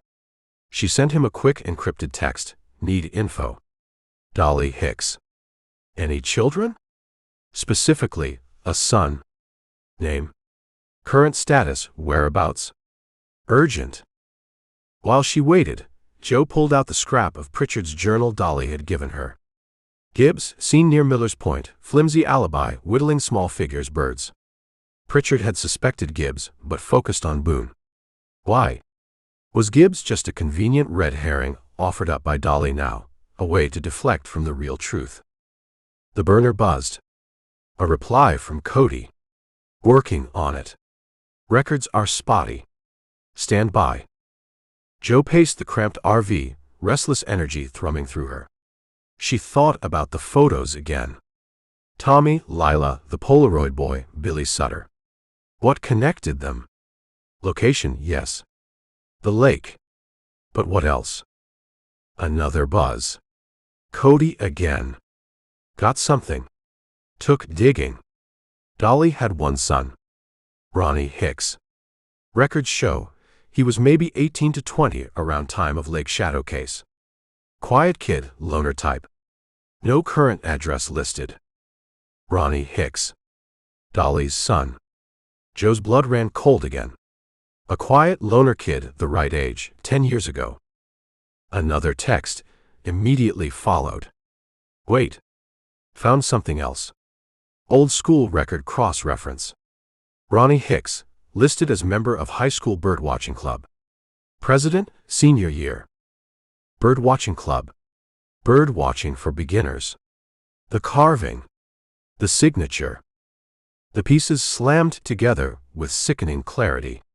It wasn't Harlan Gibbs, the creepy recluse. It wasn't Earl Boone, the convenient scapegoat. It was Ronnie Hicks. Dolly's own son. The timeline fit. A troubled, reclusive young man, obsessed with birds, frequenting the woods near the lake. Maybe something snapped. Maybe he abducted Billy and Michael. Maybe Pritchard, focusing on Boone, overlooked the quiet son of the office receptionist. And Dolly. Dolly would have done anything to protect her only child.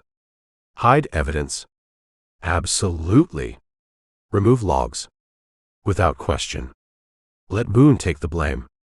Easily. Maybe even nudge Pritchard in that direction. But what happened to Ronnie? Cody's text said no current address. Joe sent another query, Ronnie Hicks. What happened after Lake Shadow?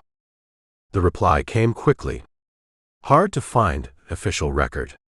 Town gossip, checked with my aunt, says Ronnie went bad after the Lake Shadow stuff got into trouble, minor stuff first. Then he just vanished. Around 9 years ago. Most folks figured he took off, left town for good. Dolly never talks about him. Vanished. Or hidden. Maybe Dolly, with Amos's help or tacit approval, had arranged for Ronnie to disappear, get treatment, be sent away, burying the horrible secret to protect the family, the office, the town. And now, was Ronnie back? Had he returned to single wide, his old compulsions resurfacing? Or had he never truly left, living somewhere hidden, maybe near the lake, his mother still protecting him, possibly even enabling him? And the final piece, Slade. Joe recalled the outline point. Ronnie, manipulated by Slade to sow fear. How? Maybe Slade discovered Dolly's secret years ago.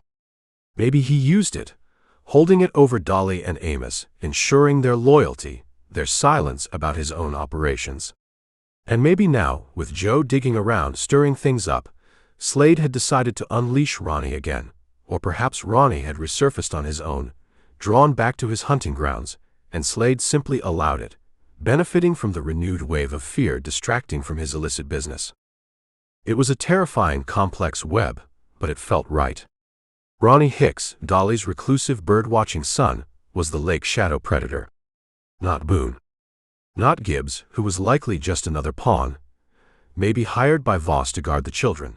His burner phone a deliberate link meant to mislead if discovered. Ronnie was the monster, hidden in plain sight, or perhaps recently returned, protected by maternal loyalty and exploited by mob corruption. Joe sank onto the couch, the full horror of the revelation washing over her. She now knew the predator's name. But knowing and catching him were two different things, especially with him potentially protected or manipulated by the most powerful forces in town. And Ronnie Hicks, wherever he was hiding, now knew someone was truly hunting him. The endgame was approaching. Chapter 27. Ronnie Hicks. Dolly's vanished son. The bird watcher. The lake shadow. The name settled heavily between Joe and Cody, bringing with it the horrifying weight of understanding. Harlan Gibbs was likely just the caretaker at the boathouse, connected to Voss, yes, but probably not the primary actor. The real monster, the one who'd haunted Single Wide for a decade, was Ronnie. The question now was how to draw him out. He was likely spooked after Joe's discovery of the boathouse lair and Gibbs's escape. Assuming Gibbs hadn't been caught or died from his wound, Joe hadn't heard any official reports, which likely meant Voss or Slade had intervened. Ronnie could be anywhere.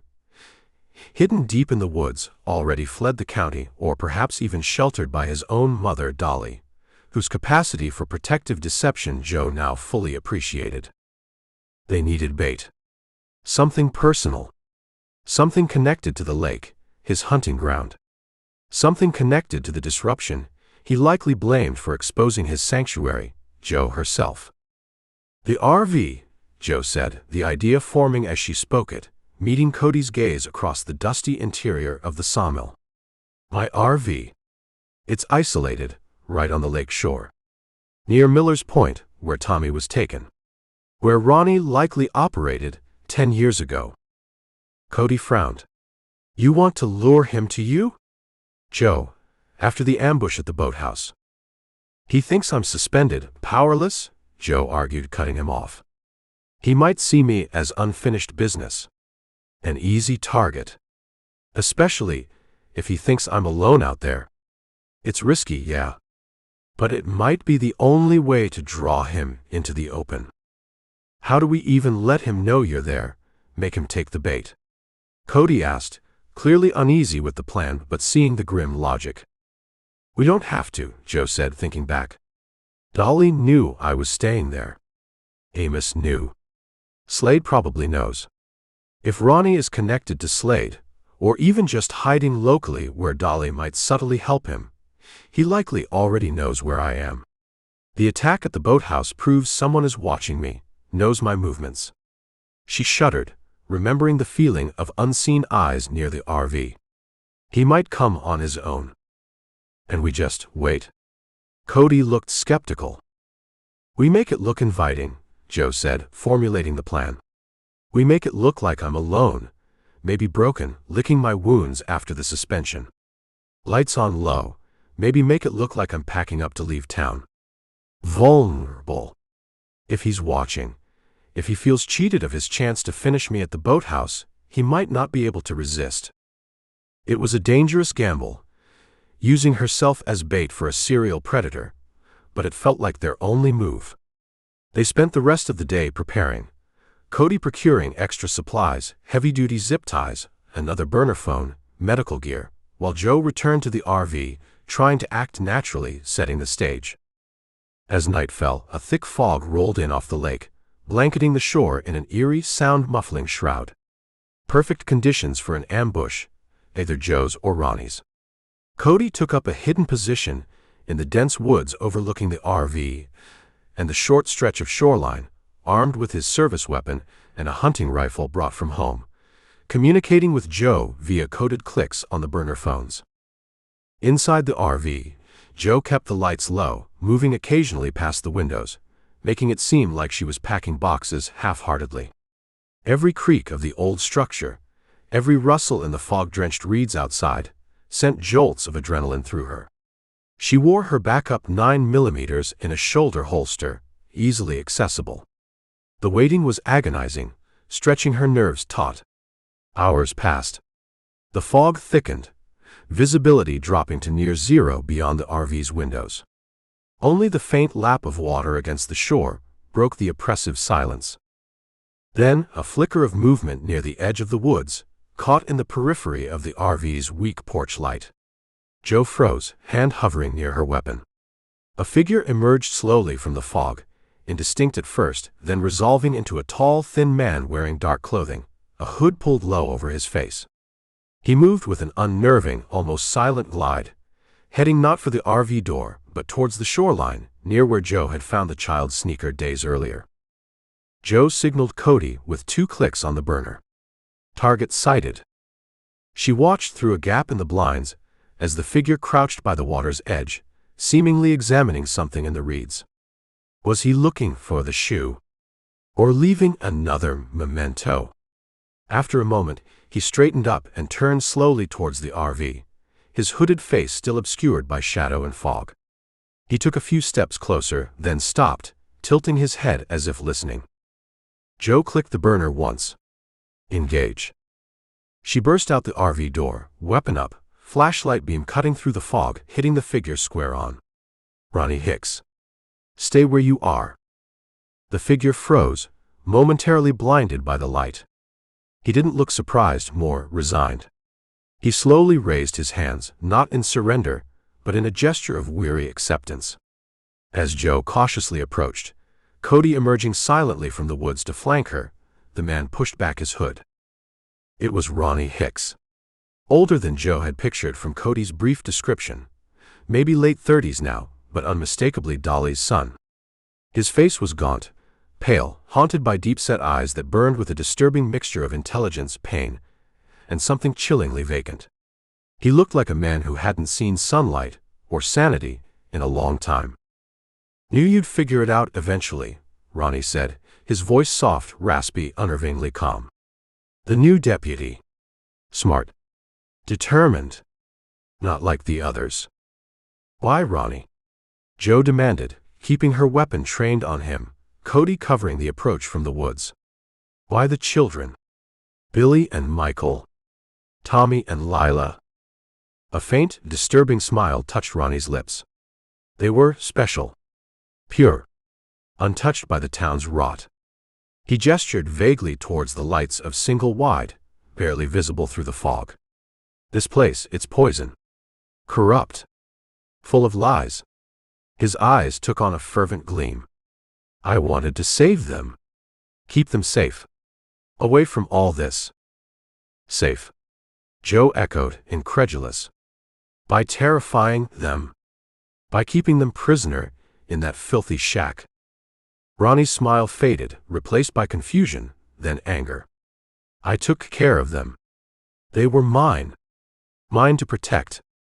Mine to control. His voice rose, losing its calm, becoming agitated. They understood. They knew I was keeping them safe from the real monsters. Like Slade. Slade? Joe seized on the name. What does Slade have to do with this? Ronnie laughed then, a high-pitched broken sound that grated on the nerves. Slade. He promised me things. Said he understood. Said he'd help me keep things quiet, protect my sanctuary. Gave me supplies. Money sometimes. Just had to be useful. Remind the town now and then who was really in charge. Remind them to be afraid. Keep them quiet so his trucks could roll. He shook his head, looking suddenly lost. He promised me power. Control. But he lied. He just used me. Used them.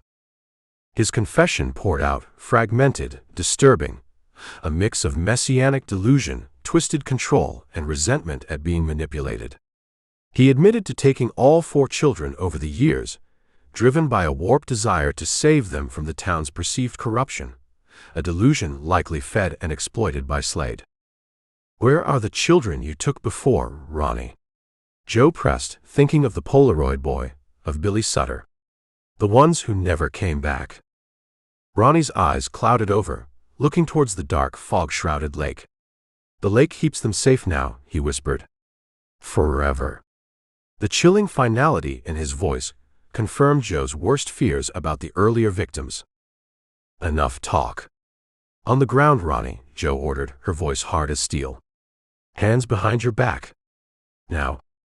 For a moment, Ronnie looked like he might comply. He started to lower himself. Then his eyes darted past Joe, towards the dirt road leading to the RV. A flicker of recognition. Expectation. Before Joe could react, headlights cut through the fog, pinning them in their beams. A car door slammed. A figure stepped out, instantly recognizable even as a silhouette against the blinding lights. Frankie Voss. Ronnie scrambled backwards away from Joe and Cody, a look of pure terror on his face. No. He promised. Slade promised. Voss ignored Ronnie, his attention fixed on Joe and Cody, his hand already reaching inside his tailored suit jacket. He hadn't come alone. Figures emerged from the car behind him, armed, moving with professional menace. Well, well, deputy, Voss called out, his voice dangerously smooth, carrying easily through the fog. Looks like you found the town's little secret. Shame you won't live long enough to tell anyone. Joe and Cody exchanged a look of grim understanding. Luring Ronnie had worked. But they hadn't just caught the predator. They'd walked straight into the mob's cleanup crew. The showdown at the lake wasn't over. It was just beginning. Chapter 28. Chaos erupted in the fog-shrouded cove. Voss's men, 3 of them, fanned out from the black sedan, weapons drawn, moving with cold efficiency. Frankie Voss himself advanced slowly, handgun held ready, that chilling smile back on his face, savoring the moment. Ronnie Hicks whimpered, scrambling backward towards the dark water like a terrified crab. Joe and Cody were caught in the blinding headlights, momentarily pinned. Voss raised his weapon, aiming squarely at Joe. End of the line, deputy, Voss purred. Should have taken my advice. In that split second, with Voss's attention fixed on Joe, Cody exploded into motion. With a roar of pent-up fury and desperation, he launched himself out of the partial cover of the woods, tackling Frankie Voss low and hard, football star style. The impact was brutal. Voss yelled in surprise and pain as Cody's shoulder drove into his midsection, sending both men crashing to the muddy ground near the water's edge. Voss's gun flew from his grasp, skittering across the wet sand. Voss's men reacted instantly, turning their weapons towards Cody, but Joe was already moving. Police! Drop your weapons, she yelled, firing a warning shot from her 9mm into the air above their heads. The crack echoed eerily in the fog. 2 of the thugs hesitated, momentarily distracted by Cody's sudden attack and Joe's shot. The third, however, stayed focused, swinging his gun back towards Joe. Before he could fire, Ronnie Hicks, surprisingly agile, lunged from the ground where he'd been cowering and slammed into the gunman's legs, sending him stumbling sideways with a curse. Ronnie wasn't fighting for Joe. He was simply reacting wildly, trying to escape the immediate threat Voss represented. Joe used the chaotic moment. While Cody wrestled furiously with Voss on the ground near the water, Voss surprisingly strong and vicious despite his tailored suit, and Ronnie tangled with the third gunman, Joe targeted the two hesitant thugs near the car. "Down. Now," she commanded, her voice leaving no room for argument, her weapon steady. Seeing Voss momentarily neutralized and their partner struggling with Ronnie, their professional resolve seemed to waver. They exchanged uncertain glances, then slowly lowered their weapons, raising their hands cautiously. Joe barked orders, directing them to lie face down on the ground, keeping her gun trained on them. Meanwhile, Cody and Voss rolled dangerously close to the murky water, exchanging brutal blows. Voss fought dirty, gouging, biting, but Cody's younger strength and sheer desperation gave him an edge. With a final heave, Cody pinned Voss face down in the mud, jamming a knee into his back, grabbing for the zip ties Joe had given him earlier. Ronnie, having tripped the third gunman, scrambled away again, heading towards the dark woods, but the gunman recovered quickly, raising his weapon again, this time aiming at the fleeing Ronnie. "Don't!" Joe shouted, swinging her weapon towards the gunman. But before she could fire, another voice cut through the fog, laced with authority and disbelief. "What in God's holy name is going on here?" Sheriff Amos Tuttle stood at the edge of the clearing, drawn by the gunshot, his service weapon held uncertainly, his face aghast as he took in the scene. Joe holding two men at gunpoint, Cody zip-tying a muddy Frankie Voss, Ronnie Hicks paused mid-flight, and another armed man momentarily frozen. "Sheriff!" Joe yelled, never taking her eyes off the remaining gunman. "Tell your man," Voss called off. "These men work for Slade. They came here to kill us and silence Ronnie Hicks." Amos stared, looking from Voss's muddy, furious face to Joe, then to the two men sullenly lying on the ground. His face was a mask of conflict, horror, and dawning realization. Voss spat mud, glaring venomously at Amos. "Clean this up, Tuttle. Now. Or Slade will." This was Joe's chance. Keeping her gun steady on the third thug, she reached into her jacket pocket with her free hand, pulling out the burner phone. "It's over, Amos," she said, her voice ringing with cold certainty. "I know about the money from Slade. I know about your meeting with Voss. And I've got it all right here." She held up the burner phone, pressing the playback button loud enough for the first few incriminating words of Amos's confession to echo in the tense silence. "All right, Tucker. Yeah. I take money from Vernon Slade. Have for years." Amos froze, his face draining of all color. He stared at the phone, then at Joe, then at Voss, the terrible weight of his compromised position crashing down on him. He looked trapped, exposed. Betrayed by Slade, recorded by Joe. His world was imploding. Voss's eyes widened in fury. "You stupid old fool," he snarled at Amos. The third gunman, seeing his boss captured, and the sheriff potentially turning, made a split-second decision, swinging his weapon back towards Joe. But Amos finally, decisively, acted. He raised his own weapon and fired. Not a warning shot. The gunman crumpled to the ground, groaning, clutching a wounded shoulder. Silence fell again, heavy and absolute, broken only by the distant lap of water, the gunman's groans, and Ronnie Hicks's ragged breathing as he stood frozen near the woods. Amos stood trembling slightly, smoke curling from his revolver, his face pale but resolute. He looked at Joe, a deep, weary understanding passing between them. He'd made his choice. Or rather, Joe had forced him to make it. "Cody," Amos said, his voice hoarse but steady. "Secure Voss and these other two. Read them their rights. Charges include attempted murder of a peace officer." He then turned his attention to Ronnie Hicks, who hadn't moved, seeming almost paralyzed by the turn of events. "Ronnie. Son. It's over." Ronnie looked wildly from Amos to Joe, then back towards the woods, but the fight seemed to have gone out of him, replaced by a dazed confusion. He didn't resist as Amos cautiously approached, handcuffed him, and read him his rights in a low, pained voice. The lake shadow was finally in custody. "Joe," Amos said, turning back to her, his face etched with exhaustion and regret. "That recording." "Evidence," Joe stated flatly. "Along with the ledger from Slade's dispatch shack, the burner phone linking Gibbs to Voss, the bird carving from the Jenkins backyard, and witness testimony." She didn't rub it in. His cooperation now was more valuable than retribution. Amos nodded slowly. All right, Tucker." He seemed to age 10 years right there in the foggy clearing. He keyed his radio, his voice shaking slightly but regaining its official tone. "Dispatch, this is Sheriff Tuttle. Advise all available units. We have multiple suspects in custody at Lakeside Cove, grid coordinates to follow, including Frankie Voss, in connection with conspiracy, attempted murder, and the disappearances of Thomas Carver and Lila Jenkins. Also require EMS for 2 gunshot wounds, non-critical. And advise state police. Tell them Mayor Vernon Slade needs to be detained for questioning immediately in connection with these matters.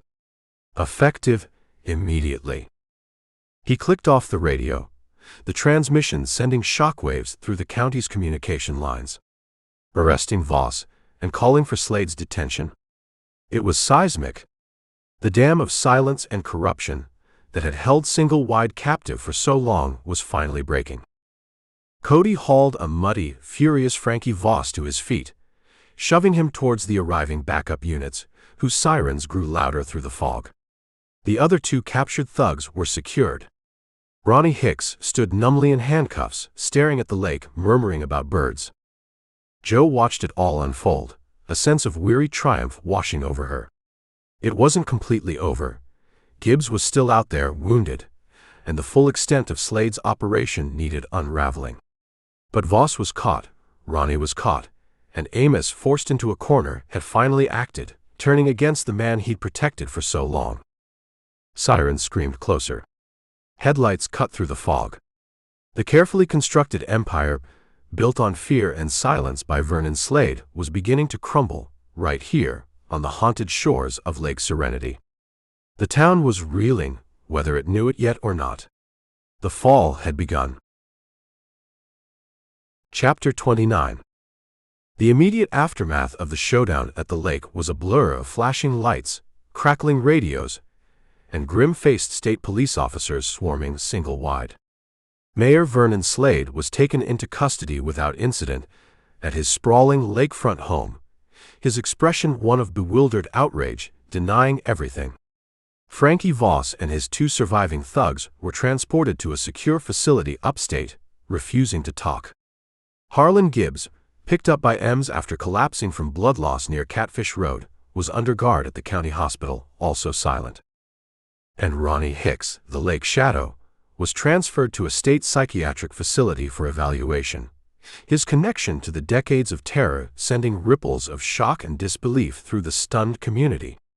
Dolly Hicks, implicated by her son's capture and Amos's forced confession about the cover-ups, quietly tendered her resignation the next morning, disappearing from her post at the front desk, leaving behind only the faint scent of rosewater and decades of buried secrets. Amos Tuttle, stripped of his authority as state investigators took over the Slade case, formally submitted his resignation as sheriff, effective immediately. His confession, corroborated by Joe's recording, and the evidence piling up against Slade, sealed his fate. He faced charges related to obstruction and conspiracy, his long career ending not with honor but in disgrace. The good old boy network that had run single-wide for so long had crumbled overnight. Joe, reinstated almost immediately by the acting sheriff appointed by the state, watched the whirlwind unfold with a sense of detached weariness. She gave her statements, turned over her evidence, the recording, the ledger photos, the account of the boathouse and the ambush.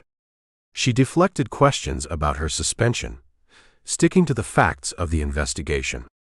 There was no triumph, only a profound exhaustion and the quiet ache of knowing the cost, the lives lost years ago, the trauma inflicted on Tommy and Lila, the fabric of the town torn apart. A few days later, After the initial media frenzy subsided and a semblance of shocked normalcy returned, Joe knew there were visits she had to make. First, to the Carver house.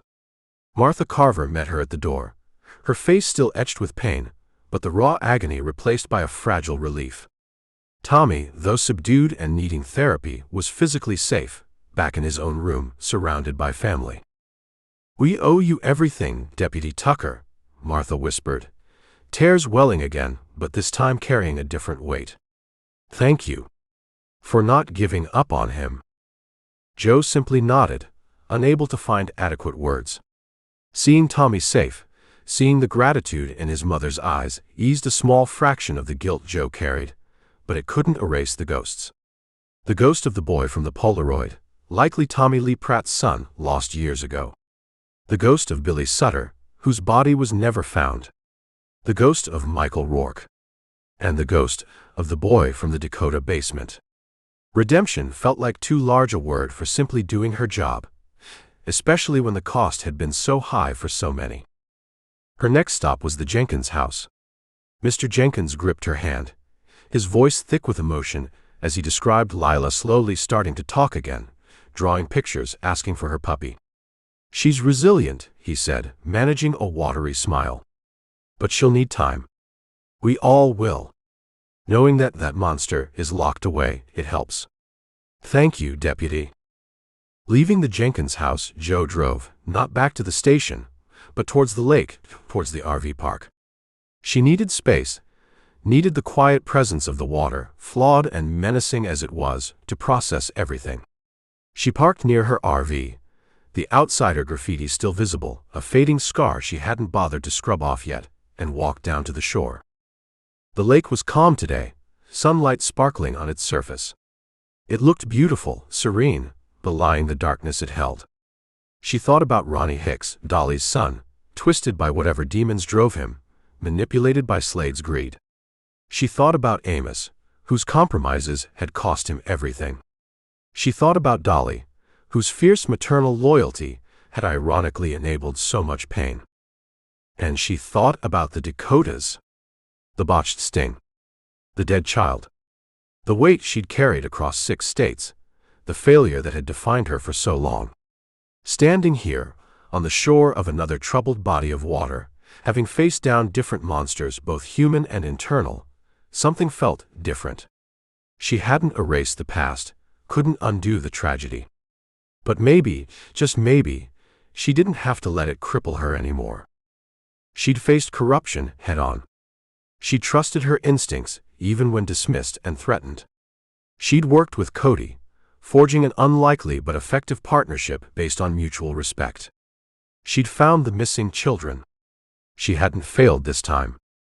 The guilt was still there, a dull ache beneath the surface, perhaps always would be. But it no longer felt like the defining force in her life.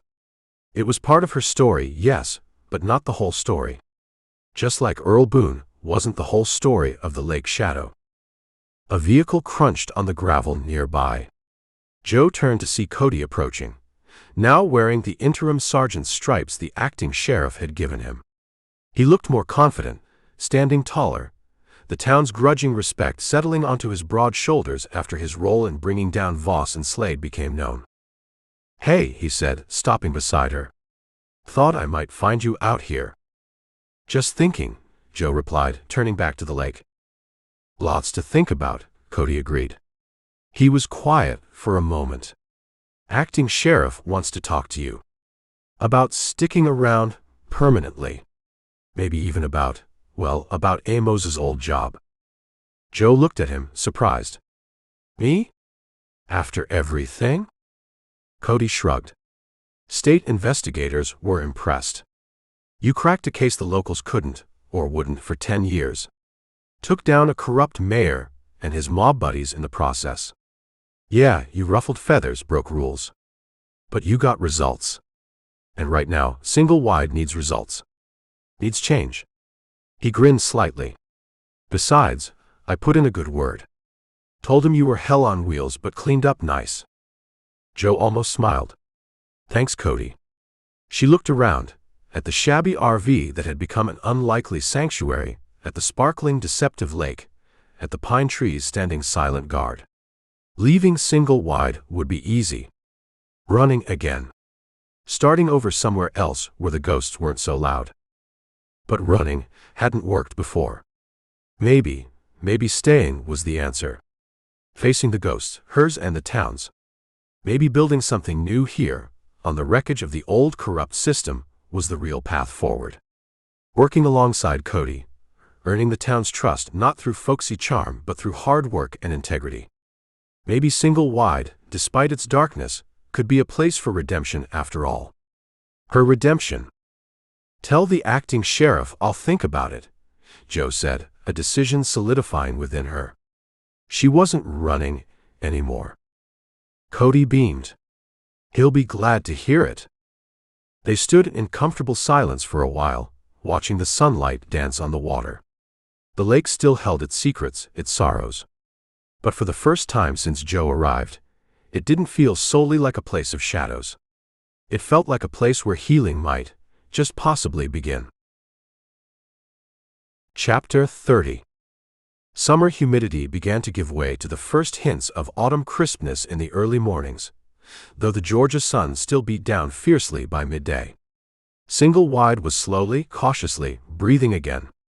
The initial shockwaves from Mayor Slade's arrest, Voss's capture, Amos's resignation, and the horrifying truth about Ronnie Hicks had subsided, replaced by the low hum of ongoing investigations, legal proceedings, and endless town gossip. Slade's empire was indeed crumbling, his legitimate businesses entangled in lawsuits and frozen assets, the illegitimate ones drying up as state and federal investigators dug deep. Voss wasn't talking, but some of his lower-level associates were, trading information for deals. Harlan Gibbs, recovering from his gunshot wound, maintained a sullen silence, his ultimate role, pawn or more, still murky, though the connection to Voss suggested he was more likely a tool than a mastermind. Ronnie Hicks remained in psychiatric evaluation, a broken figure embodying the town's darkest secrets. Jo hadn't taken the acting sheriff's initial offer regarding Amos's old job. Not yet. She needed time. Time to process, time to see how the dust settled, time to be sure staying in single wide wasn't just another form of running towards something instead of away. But she hadn't left. That in itself felt significant. She spent her off-duty hours down by the lake, not investigating but working. The RV, Amos's cynical signing bonus, had become something else entirely. It was no longer just a temporary shelter, a symbol of her isolation. It was starting to feel like home. She scrubbed the mildew from the shower walls, tightened the leaky plumbing under the sink herself, and replaced the buzzing overhead light bulb. She bought cheap paint, a pale, watery blue like the morning sky over the lake, and began covering the faded, peeling green exterior.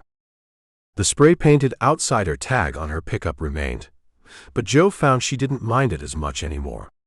It was a reminder, yeah, but not just of hostility. It was a reminder of what she'd faced, what she'd survived. One Saturday afternoon, Cody pulled up in his cruiser as Jo wrestled with replacing a dry, rotted screen on one of the RV windows. He leaned against the newly painted section, looking relaxed in his off-duty jeans and t-shirt, the interim sergeant stripes looking less new on his uniform sleeves these days. "Putting down roots, Tucker?" he asked, nodding towards the can of paint. "Patching holes," Jo corrected, though his words weren't far off. This thing was falling apart. "Looks good," Cody said sincerely. "Whole place looks brighter." He handed her a cold bottle of water he'd brought. "Heard the state investigators finished their initial report on Slade. Looks like racketeering, conspiracy, money laundering, the works. They might even tie him to facilitating Ronnie Hicks, providing resources, though proving he directed the abductions might be tough." Jo took a long drink of water, leaning back against the RV wall. Slade won't see daylight for a long time either way. What about Amos? Cody sighed. He's cooperating fully.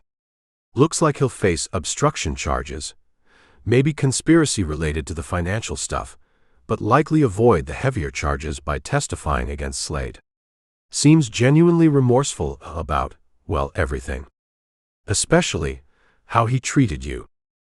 Joe didn't feel much satisfaction, only a weary kind of pity for the former sheriff, trapped by his own bad choices.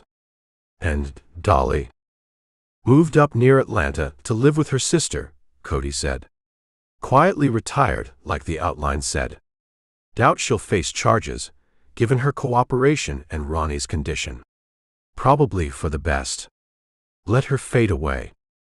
They were quiet for a moment, watching a baseboat cut a smooth wake across the sparkling lake. The water looked different now. Still vast, still holding its share of darkness and memory, but the oppressive weight, the feeling of hidden menace, had lessened. It was just a lake again, beautiful and indifferent. Acting sheriff asked about you again, Cody said casually, breaking the silence. Mentioned the county elections next year. Said the town needs a new direction. Someone tough, someone honest. Someone who knows how to handle trouble. Joe looked out at the water, considering.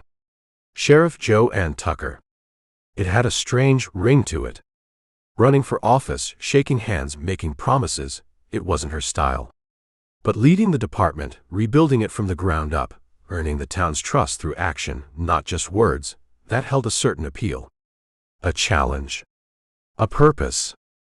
Still thinking about it, she said noncommittally, but a small smile played on her lips. Well, don't think too long, Cody said, nudging her shoulder playfully. Might throw my own hat in the ring if you don't. Rayburn for sheriff. Joe snorted.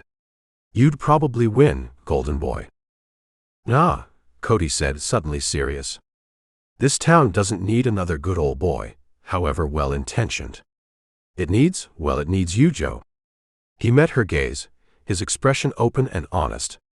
You saw the rot when everyone else looked away. You didn't back down. You brought 2 kids home.